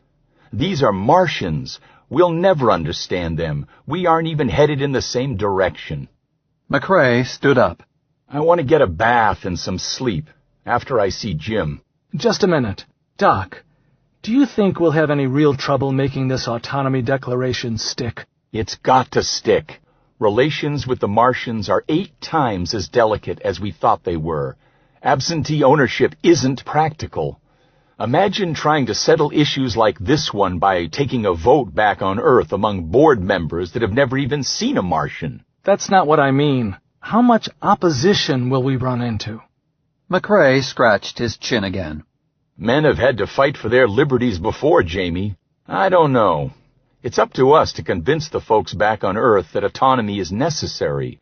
With the food and population problem back on Earth being what it is, they'll do anything necessary, once they realize what we're up against, to keep the peace and continue migration.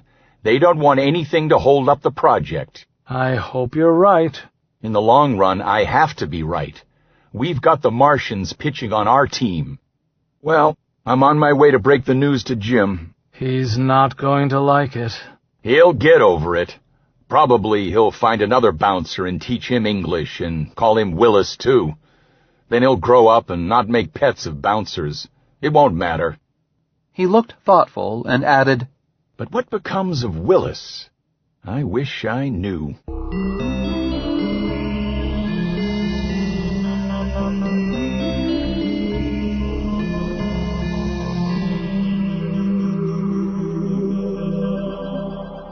Jim took it well. He accepted McCrae's much expurgated explanation and nodded. I guess if Willis has to hibernate, well, that's that. When they come for him, I won't make any fuss. It was just that Howe and Beecher didn't have any right to take him. That's the slant, son. But it's right for him to go with the Martians because they know how to take care of him when he needs it. You saw that when you were with them. Yes. Can I visit him? He won't know you. He'll be asleep. Well, look. When he wakes up, will he know me? McCrae looked grave. He had asked the Old One the same question. Yes, he answered truthfully. He'll have all his memory intact. He did not give Jim the rest of the answer, that the transition period would last more than 40 Earth years. Well, that won't be so bad. I'm going to be awfully busy in school right now anyhow. That's the spirit. Jim looked up Frank, and they went to their old room, vacant of womenfolk at the moment. Jim cradled Willis in his arms and told Frank what Doc had told him. Willis listened, but the conversation was apparently over the little Martian's depth. Willis made no comment. Presently, Willis became bored with it and started to sing. The selection was the latest Willis had heard, the tango Frank had presented to Jim, "¿Quién es la señorita?" When it was over, Frank said, You know, Willis sounds exactly like a girl when he sings that. Jim chuckled. ¿Quién es la señorita, Willis? Willis managed to look indignant. Willis, fine boy. She insisted.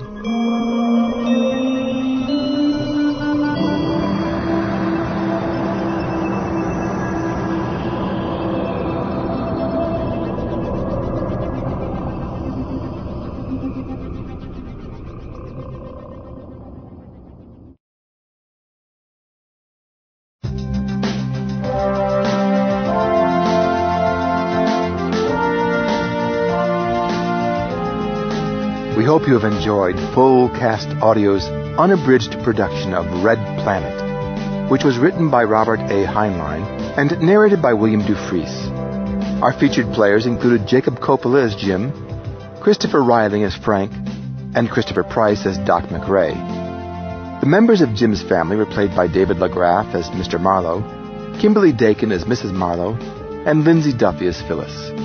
Our other performers included Michael Mathis as both Smitty and Gecko, Christine Marshall as Mrs. Palmer, Mark Honan as General Beach, and J.P. Guimont as Pat Sutton. The roles of George and Headmaster Howe were played by Michael Rafkin, and those of Hendricks and Rawlings by Dan Bernard. Peter Brown played both Gibbs and Konski, and James Herrera was heard as Linden and Ibanez. Additionally, we heard Eric Moody as Kruger, Jamie Schwartz as Kelly, and Will Gaddis as Hartley.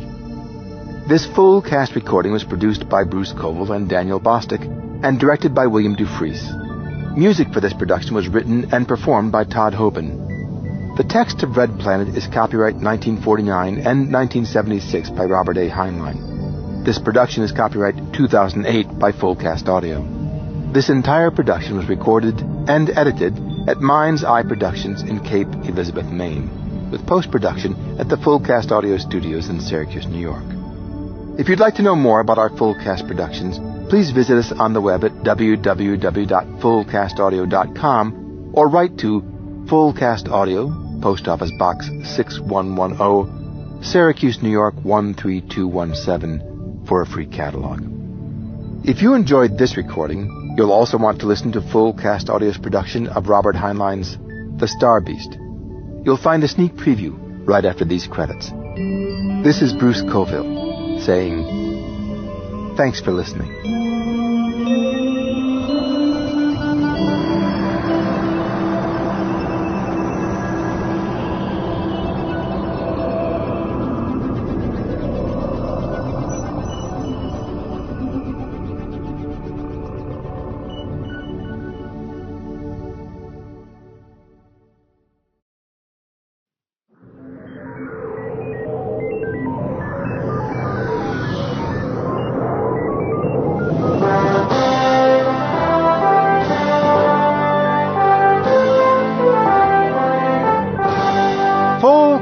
Audio presents The Star Beast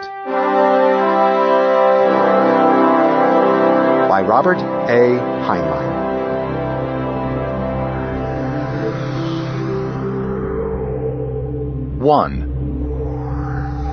L Day.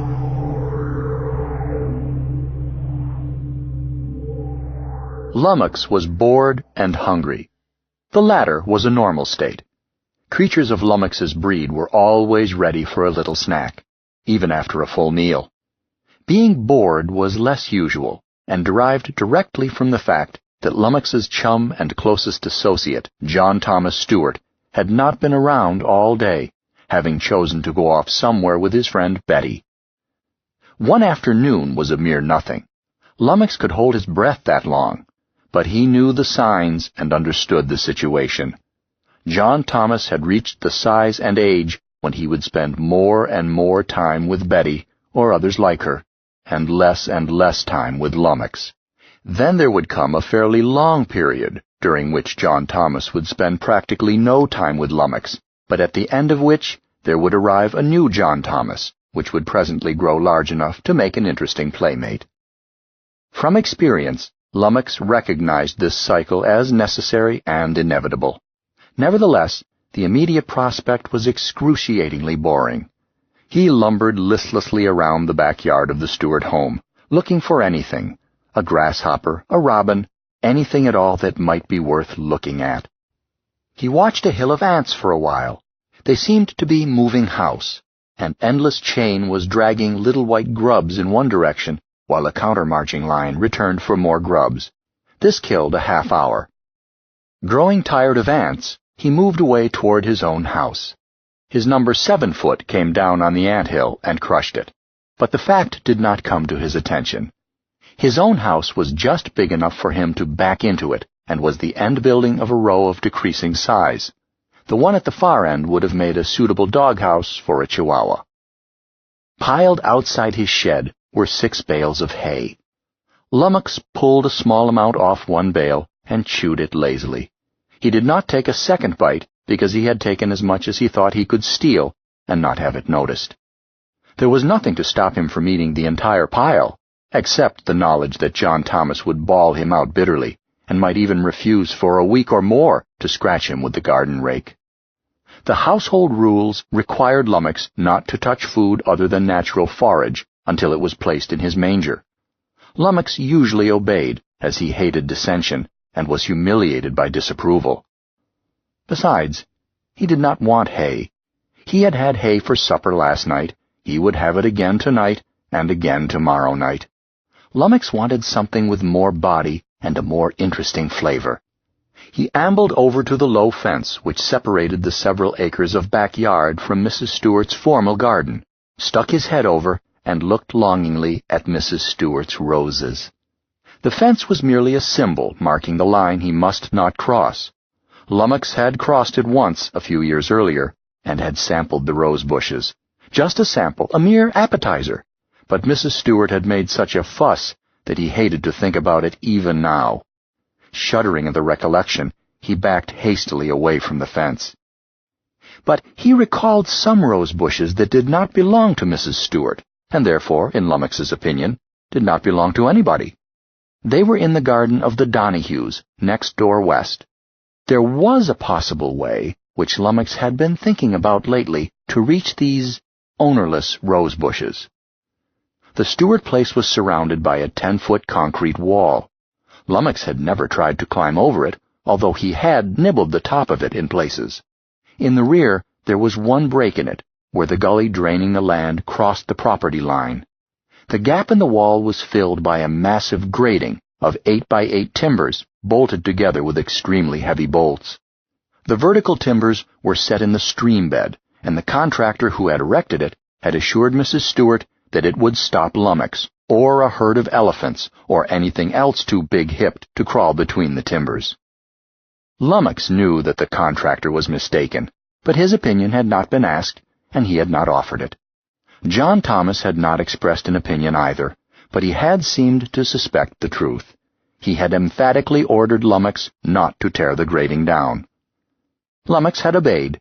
He had sampled it for flavor, but the wooden timbers had been soaked in something which gave them a really unbearable taste. He let them be. But Lummox felt no responsibility for natural forces.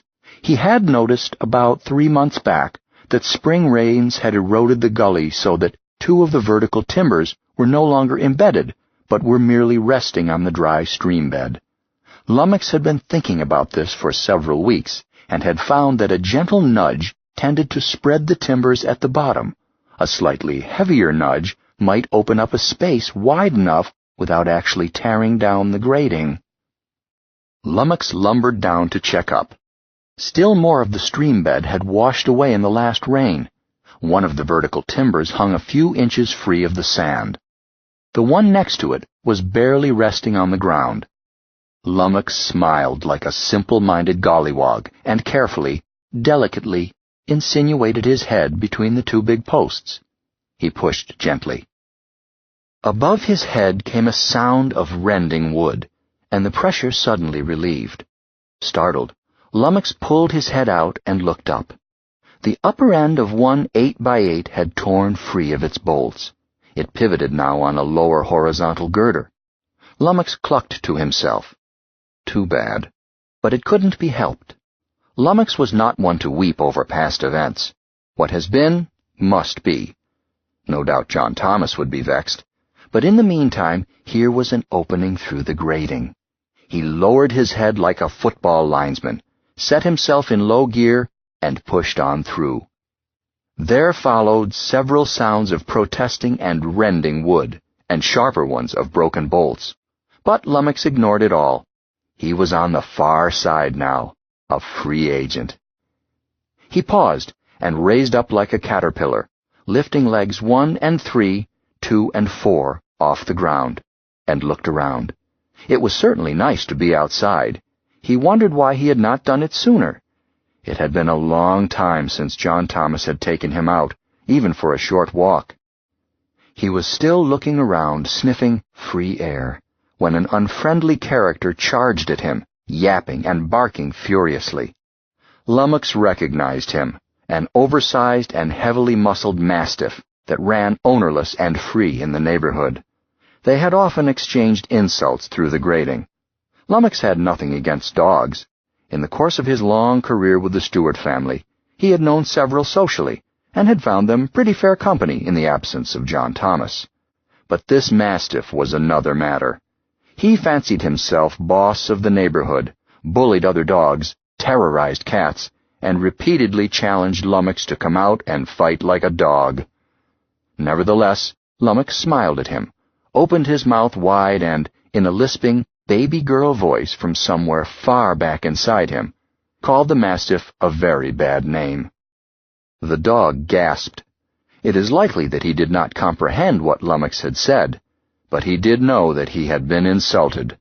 He recovered himself and renewed the attack, barking louder than ever and raising an unholy ruckus, while dashing around Lummox and making swift sorties at his flanks to nip at Lummox's legs. Lummox remained reared up, watching the dog but making no move. He did add to his earlier remark a truthful statement about the dog's ancestry, and an untruthful one about his habits. They helped to keep the mastiff berserk. But on the dog's 7th round trip, he cut fairly close to where Lummox's first pair of legs would have been had Lummox had all 8 feet on the ground. Lummox ducked his head, the way a frog strikes at a fly. His mouth opened like a wardrobe trunk, and gobbled the mastiff. Not bad, Lummox decided, as he chewed and swallowed. Not bad at all. And the collar made a crunchy tidbit. He considered whether or not to go back through the grating, now that he had had a little snack, and pretend that he had never been outside at all. However, there were still those ownerless rose bushes. And, no doubt, John Thomas would make it inconvenient for him to get out again soon. He ambled away parallel to the Stewart's rear wall, then swung around the end onto the Donahue land.